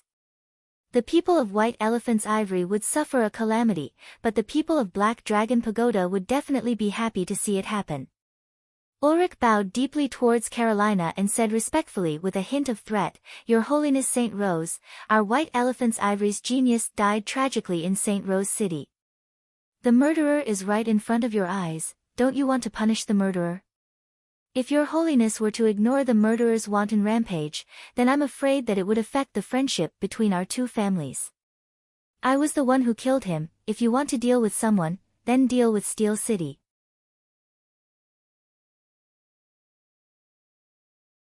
As for you, to provoke a great warlock again and again, then I'll grant you eternal death. Dephilia's beautiful eyes flashed with a touch of a cold glint, and her great warlock rank life force instantly erupted. She pointed with her lily-white hand, and a white stream of cold air shot towards Ulrich. Ulrich was both startled and furious, and his body at once flickered with magical radiances in an attempt to resist the white stream of cold air. But all of the spells on his body were completely suppressed by the white stream of cold air, and were basically unable to be released. In just a split second, he felt an ice-cold force pervading his body, destroying all of his vitality. Stop! A voice brimming with magnetism and majesty spat out from Carolina's cherry lips, and an incomparably pure and holy radiance blossomed from her lily-white hand, before falling on Ulrich. Under the illumination of that incomparably pure and holy radiance, the cold air released by Dephilia was directly melted. Ulrich only felt his body warm up, his body brimming with strength, and he regained his senses. He stared fixedly at Dephilia, and his heart brimmed with anger, such a vicious woman, to actually dare to attack here. This is Rose Garden, I don't care about the grudges between you. After leaving Rose Garden, how you fight is up to you. Since you're in Rose Garden, then you must abide by Rose Garden's rules. Raimont took the initiative to attack Snow White Madam, and Snow White Madam retaliated, killing him. This was considered self-defense, and I won't punish her. However, Your Holiness Snow White Madam, if you attack someone else for no reason, then I'll have no choice but to punish you. Carolina stared at Dephilia with a gaze brimming with dignity. Dephilia's heart shivered slightly, and she responded respectfully, yes. Your Holiness Saint Rose will respectfully comply with your decree. Through this incomparably obscure exchange, Dephilia already understood that Carolina's strength was far above hers. There were strong and weak Great Warlock rank experts, and Dephilia's strength was considered to be in the middle of the Great Warlock rank. After all, she was only a little over 180 years old, and was very young. But Carolina was definitely at the pinnacle of the Great Warlock rank, and was infinitely close to the Starry Sky Warlock rank. Ulrich could only clench his teeth and swallow his resentment. Yes, Your Holiness Saint Rose, I will respectfully comply with your decree. When the other representatives of the 6 great warlock groups saw this scene, their eyes revealed glints of schadenfreude, but they still remained well-behaved and didn't say anything. Although the 6 great warlock groups had joined hands to establish Tyrannid's subcontinent's order, but they still struggled for power and profit among themselves. Quite a few forces were still mortal enemies with each other. They were happy to see Ulrich being taught a lesson.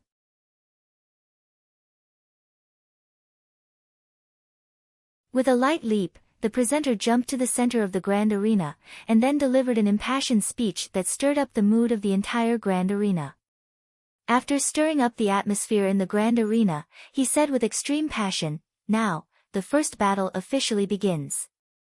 The two sides are respectively Savage Claw's peerless genius Cookson and Steel City's genius Yang Feng. Cookson, kill him. Kill Yang Feng. Get rid of that waste Yang Feng." Earth-shaking cheers came from the surroundings of the arena. The majority of the audience was cheering for Cookson. Cookson was a peerless genius of Savage Claw's younger generation. He had already been famous for 6 to 7 years, and was publicly recognized as one of the strongest level 2 warlocks. He was also one of the hot favorites to win the warlock convention. Yang Feng was merely a good-for-nothing earthling with an inferior level 1 soul aptitude. Even if he promoted to a level 1 warlock, but no one was optimistic about him. With a light leap, Cookson flew to the center of the grand arena, gave a sunny smile, and waved his hand towards the surrounding audience. Many young ladies saw the incomparably handsome Cookson and issued excited screams. They unceasingly threw coquettish glances at him and shouted his name with extreme enthusiasm. Yang Feng's figure shook. He also flew to the center of the grand arena and stood opposite of Cookson. Cookson swept Yang Feng with a glance and said with a cold smile, "Yang Feng, I'm very surprised at your stupidity. Do you think that you can challenge me with your trifling strength of a level 1 warlock? In this arena, even Snow White Madam won't be able to protect you. If you flee now, it's not too late. Otherwise, spells have no eyes, and dying in this arena will be your only fate." Yang Feng didn't even give Cookson a glance. He turned around and looked towards the contestants' seating area. Warlock College Antalia's Kashmir, Eyes of Justice's Halden, Black Dragon Pagoda's Nalei, White Ivory's Bagley, Rose Garden's Dietrich, the newly risen Southwest Tiger Lachi, Northern Lion Kabam, Southern Goddess of War Jenny. One after another geniuses from Tarandit subcontinent's younger generation fell into his eyes. Those world-famous geniuses of the younger generation were indeed dragons and phoenixes among men, possessing formidable strength comparable to that of a level 2 warlock. If he didn't use any treasures, then Yang Feng definitely wouldn't be their match. Those young warlock geniuses were swept by Yang Feng's gaze. Unruly, provocative, curious and other complicated gazes were concentrated on him. Yang Feng held his hands behind his back and sighed faintly. "Cookson, you're too weak, you're not my match." Cookson's face suddenly twitched, his eyes flashed with a touch of anger. He was a formidable existence of a pinnacle level 2 warlock. Moreover, he had many fortuitous encounters. He had a lot of precious and formidable secret treasures on him. Even an ordinary level 3 warlock might not be his match. Yang Feng was a trifling level 1 warlock. He basically didn't care about him. Now that Yang Feng said that he was too weak, it filled his heart with endless anger. Yang Feng turned to look at Carolina on the small dais and said lightly, "Your Holiness Saint Rose, I just had a look. This time's Warlock Convention's geniuses are too weak, not a single one of them is a match for me. Please allow them to come up and fight me. I'm somewhat impatient, I want to try the miraculous effects of Rose Divine Pool's cultivation. He has quite a big tone. Who does he think he is? Who does he think he is?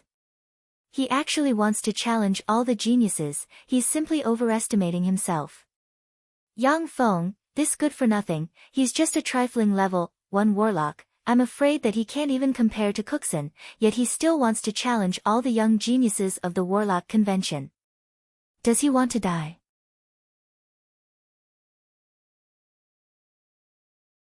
In the Warlock Convention, there has never been a genius who dared to challenge so many geniuses of the same rank.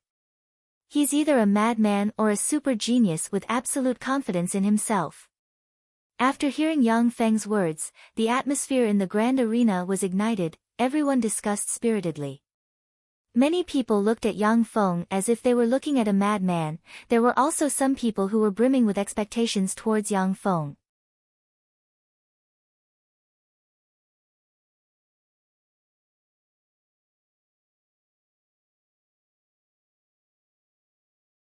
Chapter 149. When Cookson saw this scene, he was so angry that his whole body trembled, his eyes spurted endless fury and killing intent surged within him. Lachi's eyes flashed with a fierce glint, he licked his lips and killing intent flashed past his eyes. What a big tone. This Yang Feng is really crazy, interesting. Kashmir snorted coldly and said disdainfully, a guy trying to please the crowd with claptrap. Kabam's eyes flashed with a touch of a pondering glint, he wasn't the slightest bit angry and smiled slightly. Interesting, Steel City's sole successor. I'm looking forward to seeing what trump cards you have. The blonde, slender, and extremely beautiful Dietrich creased her eyebrows and mused, he wants to challenge all of us? How is that possible? Even Tyrannid's subcontinent's most outstanding geniuses wouldn't be able to challenge so many geniuses of the same rank. Furthermore, he only has the strength of a level 1 warlock. However, he doesn't look like an idiot, so how could he be so arrogant? Jenny glared coldly at Yang Feng, as if she was looking at a corpse, such an arrogant idiot. Wait until my spear runs through your body, then you'll know the disparity between us, you good-for-nothing. Some of the warlock geniuses who were ridiculed and provoked by Yang Feng glared angrily at him, while others were very calm, watching everything with cold eyes. When she heard Yang Feng's request, Carolina, who was sitting upright on the dais, was also slightly tempted.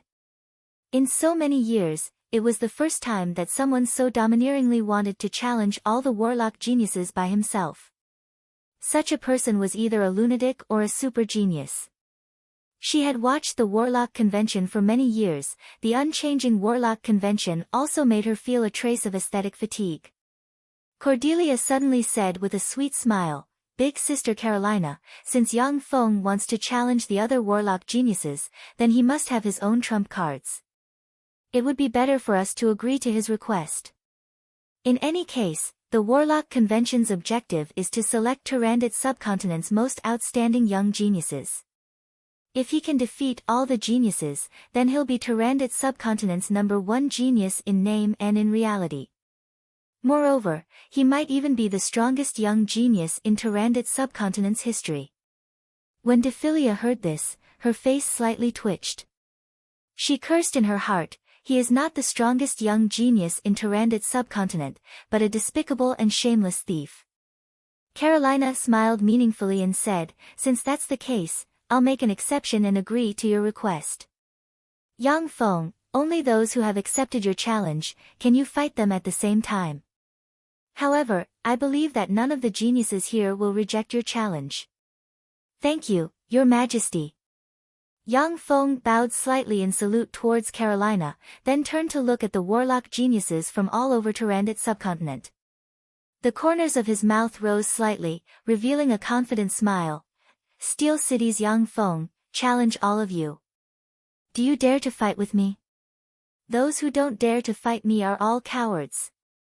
As soon as these words came out, there was an uproar below. "Kill him. Go and kill him. All of you hurry up and get rid of that waste Yang Feng. Kill him." In the spectator stands of the grand arena, earth-shattering roars erupted. The countless spectators who had bet heavily on Yang Feng's defeat issued loud shouts. They were very much looking forward to the scene of Yang Feng being killed in the ring. "Yang Feng, you're too stupid. No matter how many trump cards you have, my spear will run through your body and make you regret your stupidity." Southern Goddess of War Jenny, dressed in a black secret treasure armor and holding a pitch-black spear, lightly jumped to the center of the grand arena.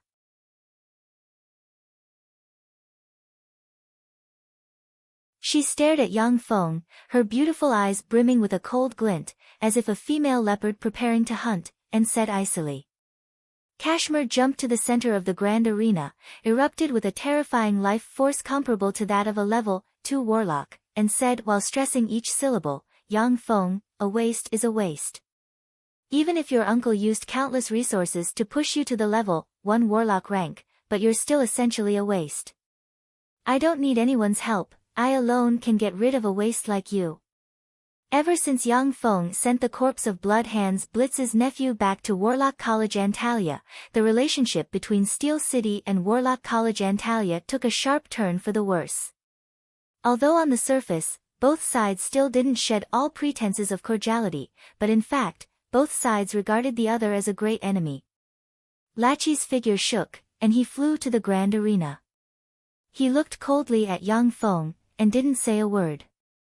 Kabam sighed somewhat regretfully, "It's a pity. Yang Feng, I actually wanted to have a fair fight with you. But now it seems that there's no such opportunity. However, it's not my style to fight with numbers. I won't act against you while you're fighting them. Dietrich also flew to the center of the grand arena, and silently stood to one side, quietly observing Yang Feng, who stood loftily in front of the countless geniuses with his hands behind his back. The geniuses of Turandot's subcontinent's younger generation successively flew to the arena. Soon, more than 100 geniuses gathered on the arena. The more than 100 geniuses on the arena came from all over Turandot's subcontinent. Each of them was the pride of their warlock group, and all of them possessed the cultivation base of a level 2 warlock. In terms of real ability, each of them was much stronger than Yang Feng. The geniuses here, even the weakest one, had battle prowess comparable to that of a pinnacle level 2 warlock. Rose Garden's Warlock Convention, although only level 1 warlock experts could participate as long as they were under the age of 50. However, everyone was very clear that only level 2 warlock rank experts could shine brilliantly in this assembly. In the previous warlock conventions held by Rose Garden, there had never been a level 1 warlock who had the strength of a single level 1 warlock. The more than 100 geniuses from all over Turandot's subcontinent were very proud. They stood scattered, with sneers on their faces. They coldly looked at Yang Feng, and their eyes flashed with a touch of disdain. Very good, everyone's here. Yang Feng saw the more than 100 warlock geniuses from all over Turandot's subcontinent come onto the arena, and revealed a trace of a smile. I'll let you see what I'm capable of. Finished speaking, Yang Feng pressed the dimensional crest on his chest. With a flash of radiance, the Moffin demonic polar bear immediately appeared before everyone's eyes. Moffin demonic polar bear. A great warlock rank extraordinary life form.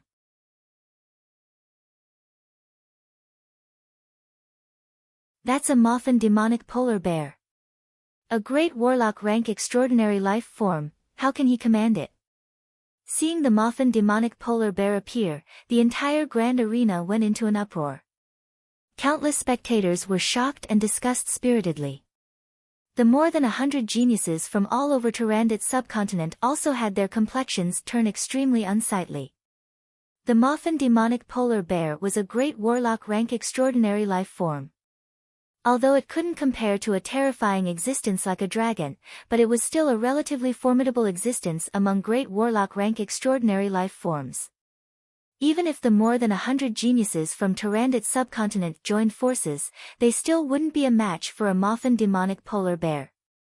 Cookson swept with his tremendous spirit force, and immediately sneered, "There's no aura of life, it's just the corpse of a Moffin demonic polar bear."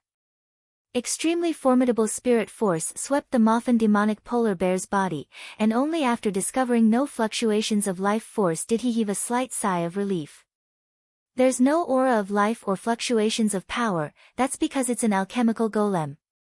Furthermore, it's an alchemical golem that needs to be manually operated. Yang Feng gave a slight smile, his figure shook, and he directly jumped onto the Moffin demonic polar bear's chest. He exerted force, a cockpit opened, and then jumped inside. Less than 2 seconds after Yang Feng entered the cockpit, the originally deathly still Moffin demonic polar bear's eyes blossomed with traces of red light.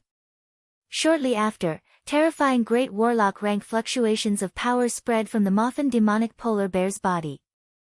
The Moffin demonic polar bear at once stood on its hind legs, its eyes flickered with an incomparably ominous glint, and it firmly stared at the more than 100 geniuses from Turandot's subcontinent. "Now, who dares to fight me?" Yang Feng sat in the Moffin demonic polar bear's cockpit, overlooking the more than 100 geniuses from Turandot's subcontinent. The corners of his mouth rose slightly, and he said extremely domineeringly. The complexions of the more than 100 geniuses from Turandot's subcontinent were very unsightly, and none of them uttered a sound. They weren't fools, great warlock rank extraordinary life forms were really too terrifying. Even if all of them attacked together, they would only be throwing away their lives in vain. Shameless. On the dais, Dephilia's eyes revealed a trace of a smile, and she said in a low voice. Carolina's pretty face twitched slightly, she hadn't thought that such a scene would occur. A great warlock rank extraordinary life form, even the weakest great warlock rank extraordinary life form, wasn't an existence that the more than 100 geniuses from Turandot's subcontinent could contend against. Cordelia said with a sweet smile. Interesting, Steel City's city master's alchemy is really amazing, to actually be able to refine great warlock rank manually operated golems. According to the legends, he obtained the inheritance of the 6th warlock dynasty. I didn't believe it at first, but now it seems that there's indeed a bit of a possibility. I'm ready, now let's begin. Under Yang Feng's control, the Moffin demonic polar bear extended its index finger and beckoned towards the more than 100 geniuses from Tyrannid subcontinent, before saying in an extremely arrogant and provocative manner. I concede, great warlock rank extraordinary life forms aren't existences that I can contend against. Yang Feng, I look forward to having a fair fight with you next time. Cobham gave a straightforward smile. After leaving behind a few words, his figure shook, and he jumped down from the grand arena.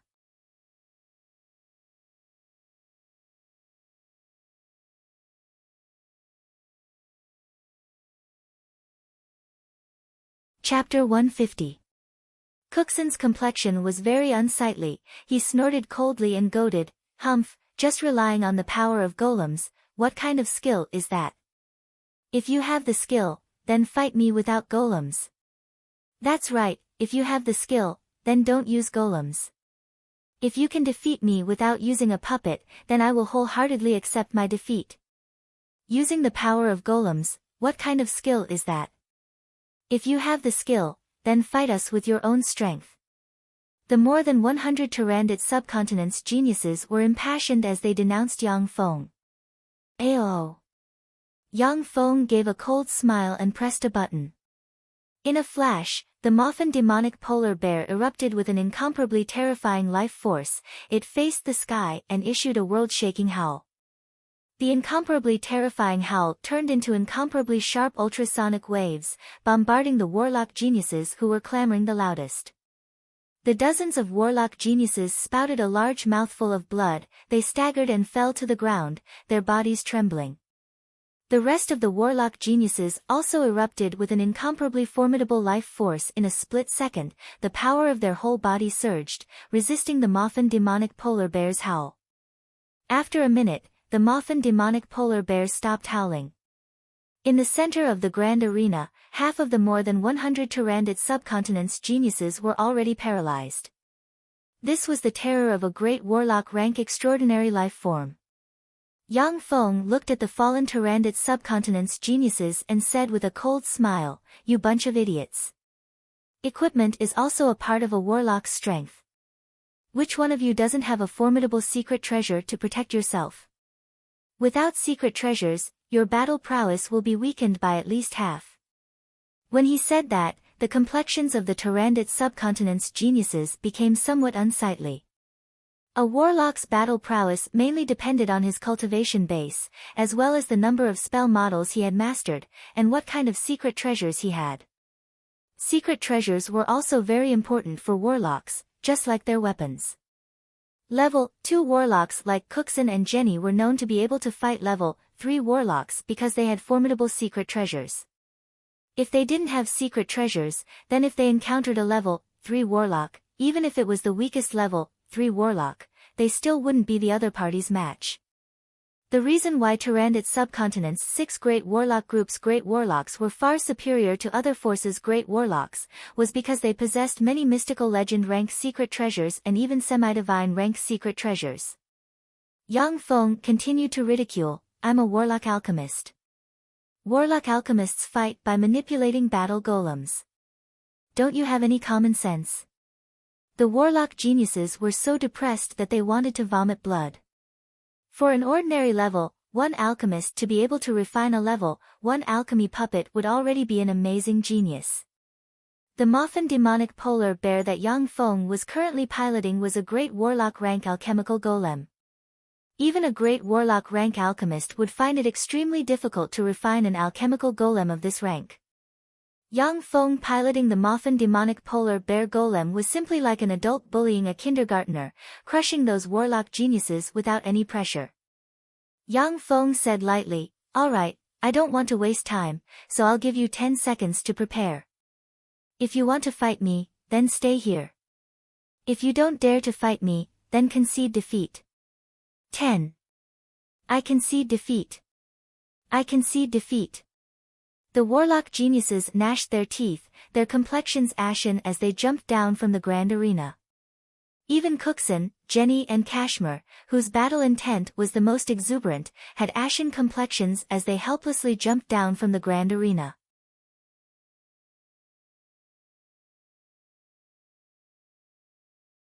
Only Yang Feng was left in the grand arena. After seeing that there was no one else in the grand arena, Yang Feng lightly jumped down from the Moffin demonic polar bear's cockpit. With his hands behind his back, he stood in the middle of the grand arena and sighed in disappointment. Invincible, it's really lonely. The complexions of the more than 100 warlock geniuses from all over Tyrannid's subcontinent were ashen, as if they had been ruthlessly slapped in the face. They almost wanted to spit blood. They wished that they could go up and ruthlessly beat Yang Feng, but they were very clear that they weren't the Moffin demonic polar bear's match. Going up would only be courting death. Carolina's face twitched. She didn't think that Yang Feng would so easily become the Warlock Convention's #1. Furthermore, his words were asking for a beating. Interesting. Clarissa revealed a trace of a smile. Dephilia also revealed a trace of a smile. This guy is really cunning. Shameless. If you have the guts, then don't use the alchemical golem. Relying on the alchemical golem to bully others, what kind of skill is that? Earth-shattering boos and cheers came from the spectator seats.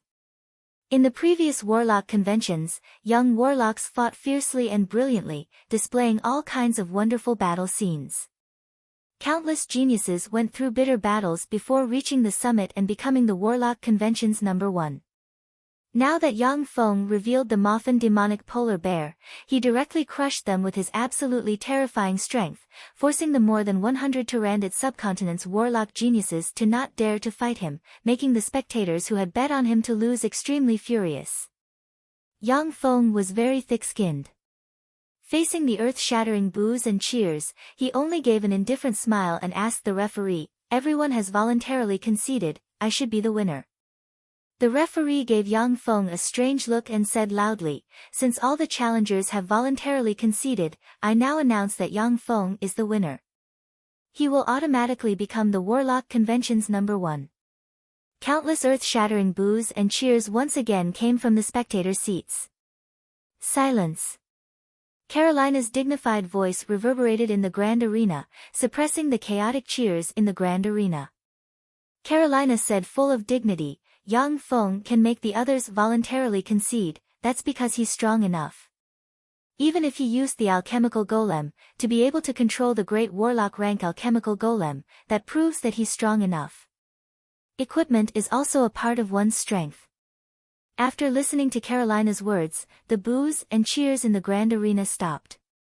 But their eyes still flickered with ill intent as they looked at Yang Feng.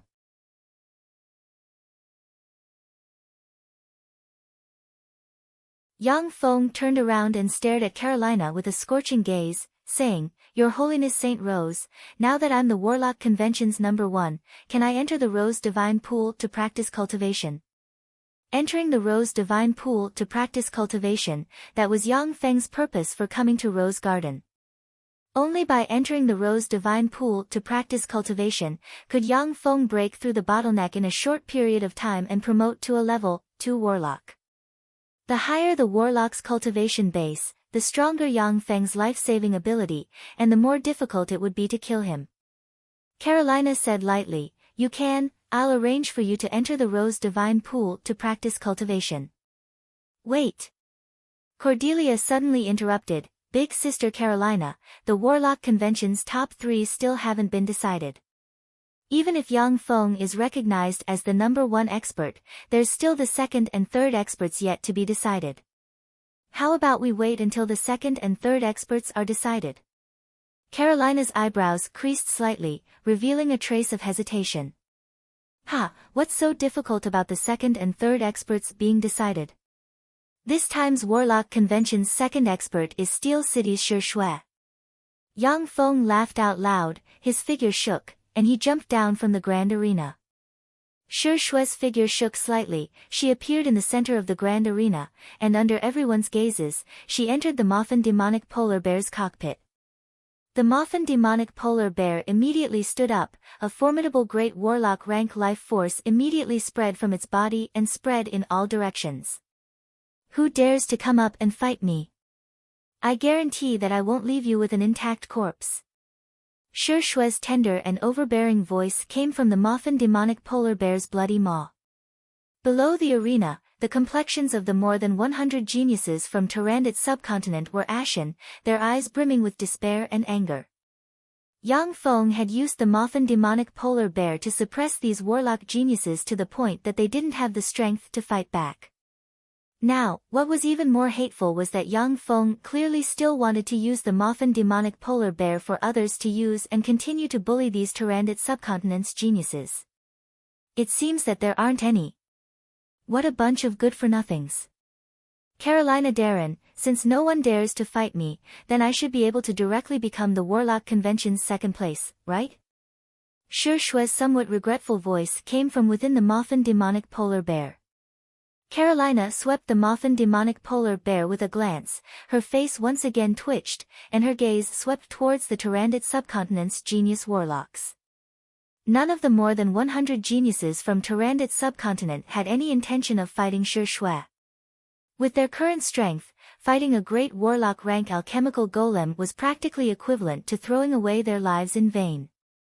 Cookson looked straight at Carolina and said in a loud voice, "Your Holiness Saint Rose, Yang Feng has already used the alchemical golem to win once, and now he's using the alchemical golem to humiliate us. Could it be that this warlock convention is just a joke?" Carolina's eyebrows arched and she remained silent. Yang Feng sneered and said in ridicule, "What a joke. The so-called alchemical golem is also a kind of secret treasure recognized in the world of warlocks. In battle, loaning secret treasures is very common. If you have the ability, then go find a great warlock rank alchemical golem to fight with us. Or do you, Cookson, dare to swear on your soul that you've never used a secret treasure to fight?" Cookson's eyes spewed fire as he said one word at a time, "Sophistry." Yang Feng ridiculed, "You good for nothing, since you don't dare to fight in the grand arena, then don't stay here and make a fool of yourself.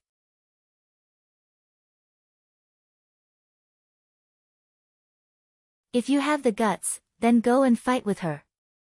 Cookson's eyes flickered with an ominous glint and he said coldly, "Yang Feng, you good for nothing, if you have the guts, then don't use a mechanical golem, let's have a fair fight." Yang Feng laughed loudly and said, "Haha, I'm a warlock alchemist. You want a warlock alchemist to fight without using his alchemical items, isn't that ridiculous? How about this, as long as you abolish the level 2 innate spell model solidified in your spirit sea, then I'll have a fair fight with you. Both of us are level 1 warlocks, only then can it be considered fair, do you dare?" "Absolutely not," Cookson said resolutely. Once the innate spell model solidified in his spirit sea was abolished, then Cookson himself would suffer a huge blow and might not be able to promote to a level 2 warlock for the rest of his life. If his luck was bad, then he might even become a cripple. Cookson said coldly, "I was able to promote to a level 2 warlock because of my own ability. If you have the ability, then go and promote to a level 2 warlock as well." Yang Feng sneered, "I have a great warlock rank alchemical golem because of my own ability.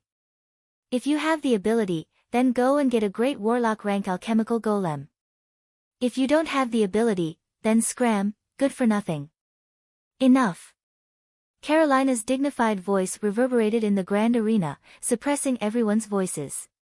Yang Feng smiled slightly and transmitted his voice, "Your Holiness Saint Rose, if you can let me monopolize the top 3 places in this warlock convention, then after this warlock convention, I can gift you with 2,000 alchemical golems with battle prowess comparable to level 2 warlocks."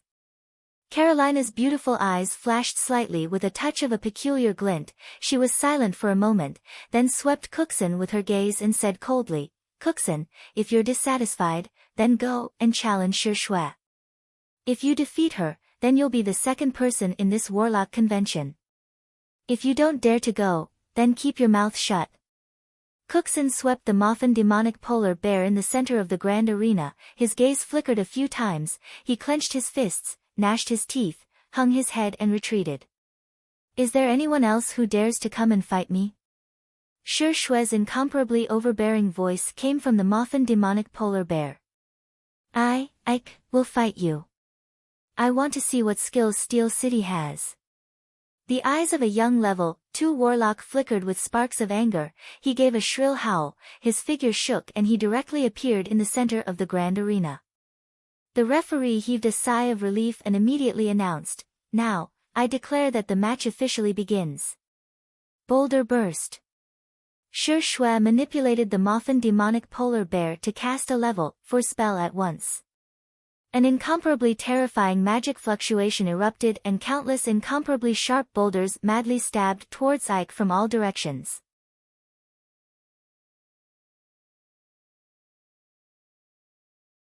Ike's body at once erupted with 2 defensive magic radiances and 2 formidable magic force fields revolved around him. In the next moment, the incomparably sharp boulders easily pierced through Ike's defensive magic, crushing him into countless fragments and splattering blood everywhere. Seeing Ike being insta-killed by Shi Shui, the eyes of those genius warlocks from Tyrannid subcontinent revealed traces of dread. Ike was also a level 2 warlock, he was an extremely powerful genius. Such a genius couldn't even withstand a single move from the Moffin demonic polar bear, this made those geniuses deeply feel the disparity in strength between them and great warlock rank experts.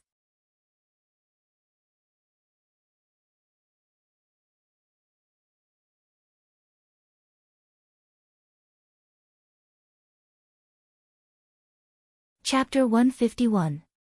Shi Shui's incomparably domineering voice came from the center of the grand arena. Next, who dares to come up? The more than 100 geniuses from Tyrannid subcontinent looked at each other in dismay, remaining silent. They weren't fools, moreover, they cherished their lives very much. Naturally, they wouldn't rashly enter the ring to throw away their lives. The referee waited for a good while, before saying with a slight smile, "Since no one dares to come up, then Shi Shui will be the victor of this competition, becoming the second place of this warlock convention." Shi Shui gave a sweet smile, jumped out of the Moffin demonic polar bear's cockpit, her figure shook, and she arrived next to Yang Feng. "I'm Steel City's Eunice, who dares to fight me?" Eunice's figure shook, and she directly flew above the Moffin demonic polar bear's cockpit. She looked at the more than 100 geniuses from Tyrannid subcontinent with a merry smile, and took the initiative to provoke them. Wasn't this giving them a way out? Could they still have fun happily? The more than 100 geniuses from Tyrannid subcontinent had ashen complexions as they looked at the Moffin demonic polar bear beneath Eunice's feet. Countless curses ran through their minds, and they were so depressed that they wanted to cry. The Warlock Convention held by Rose Garden had always been an arena for Tyrannid subcontinent's young warlock geniuses to display their strength, and desperately compete for the 3 cultivation spots in the Rose Divine Pool. It had always been an arena for Tyrannid subcontinent's young warlock geniuses to fight fiercely, and display their strength. Now, Yang Feng's Steel City had directly monopolized the first 3 spots, making Tyrannid subcontinent's geniuses so depressed that they wanted to spit blood. When Carolina saw this scene, her face once again twitched slightly, and she almost wanted to slap Yang Feng and these people from Steel City. But when she thought of Yang Feng's promise of 2000 level 2 warlock rank alchemical golems, she suppressed her anger. If it was during peacetime, then Carolina wouldn't care about 2000 level 2 warlock rank alchemical golems. But now it was a chaotic period, and 2000 level 2 warlock rank alchemical golems were also an important fighting force. Especially in a large-scale war, Steel City's alchemical golems had already displayed sufficiently formidable battle prowess. Naturally, she was tempted. Apart from this, the most important thing was that Steel City not only had Snow White Madam, a great warlock rank expert, but could also refine great warlock rank alchemical golems at the same time. Such a force with formidable potential, in this special period of time, Carolina didn't want to offend it. It was because of the formidable strength displayed by Yang Feng's Steel City that Carolina had no choice but to choose to tolerate Yang Feng and his party to a certain extent. This was the benefit of having a strong background. The referee was silent for a moment, then looked at the warlock geniuses below. He saw that the warlock geniuses had ashen complexions, yet they didn't dare to step forward. He could only announce, since no one dares to step forward, then the third place of this warlock convention is Steel City's Eunice. Eunice gave a sweet smile and directly stored the Moffin demonic polar bear into her dimensional crest.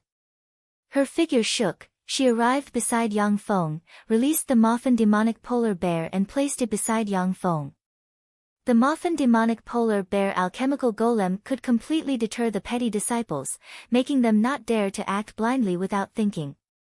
Since the top 3 have been decided, then I'll open the Rose Divine Pool and let the 3 of you practice cultivation inside. After Yang Feng's disturbance, Carolina lost interest in the warlock convention. She swept Yang Feng's group of 3 with a glance and said faintly.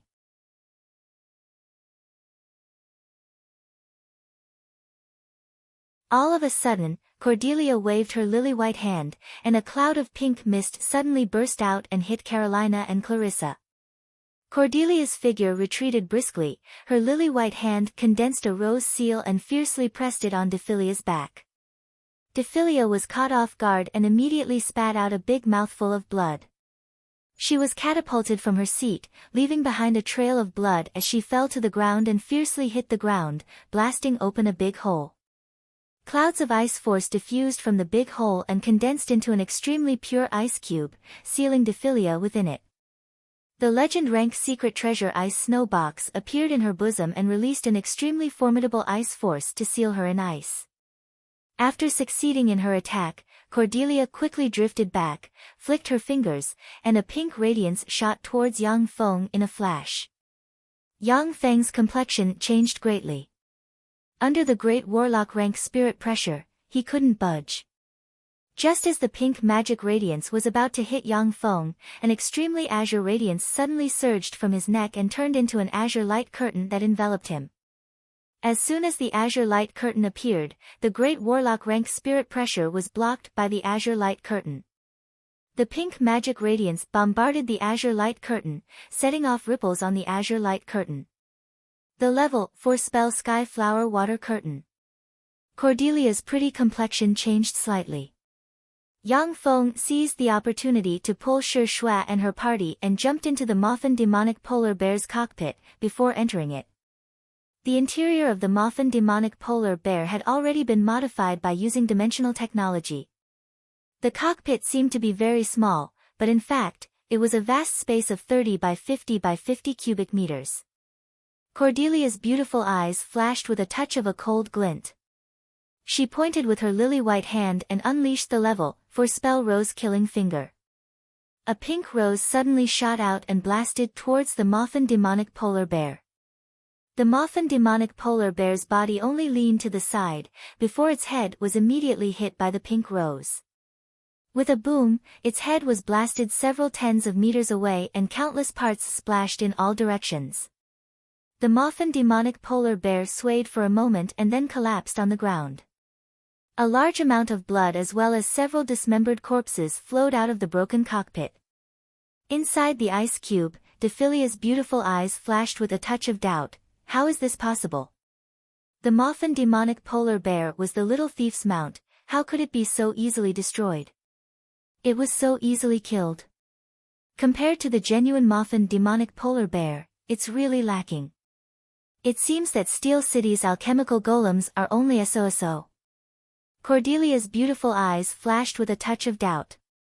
She swept the corpses with a glance and then continued to scan the Moffin demonic polar bear with her tremendous spirit force.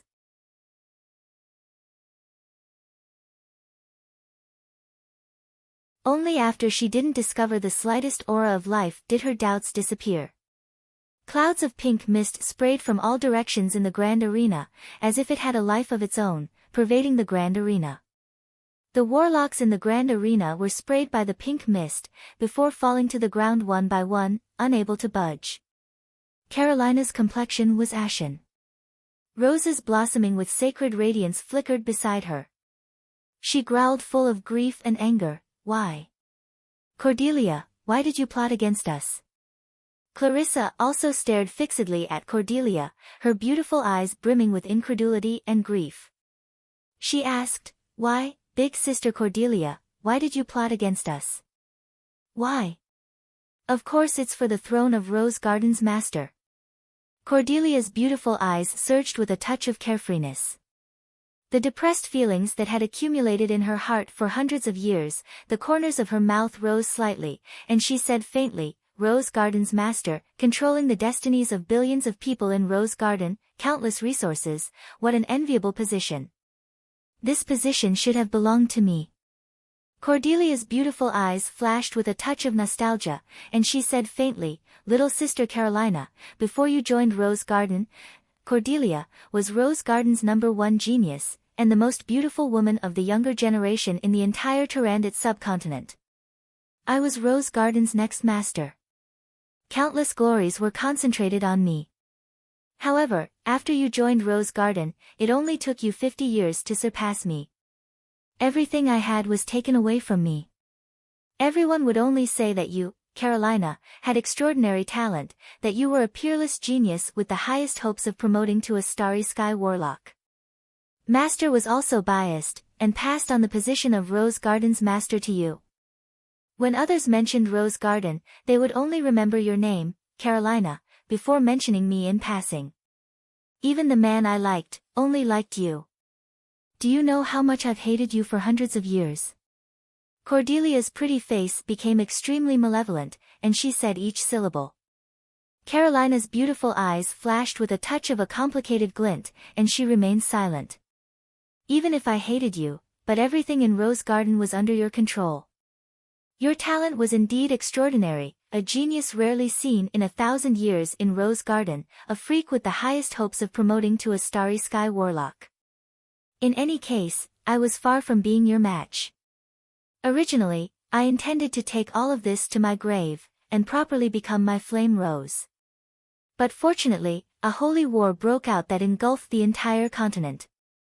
The devils of the underworld's races brought me a kind of wondrous medicine, the abyssal demonic dragon's rainbow leafy fruit.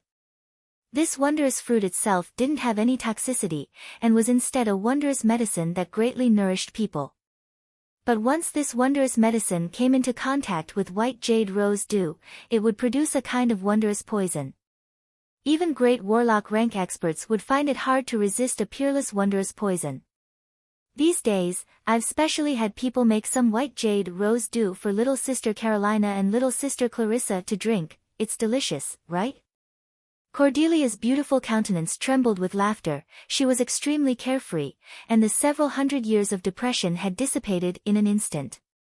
Carolina and Clarissa's complexions were pale, and their beautiful eyes flickered with anger. They hadn't thought that Cordelia, their senior apprentice sister from the same sect who had always been very good to them, would actually use such a poison on them. Even a peerless genius like Carolina had been careless, and had also fallen for it.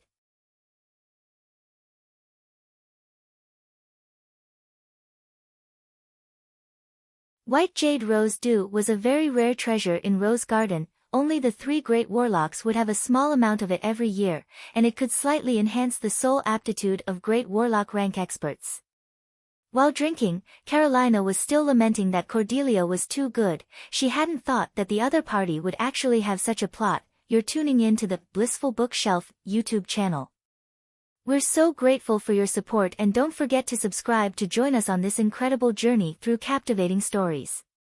Your generosity through donations truly makes a world of difference, as it's the primary source of revenue that allows me to expand and enhance this channel for you. Thank you from the bottom of my heart for being a part of this adventure.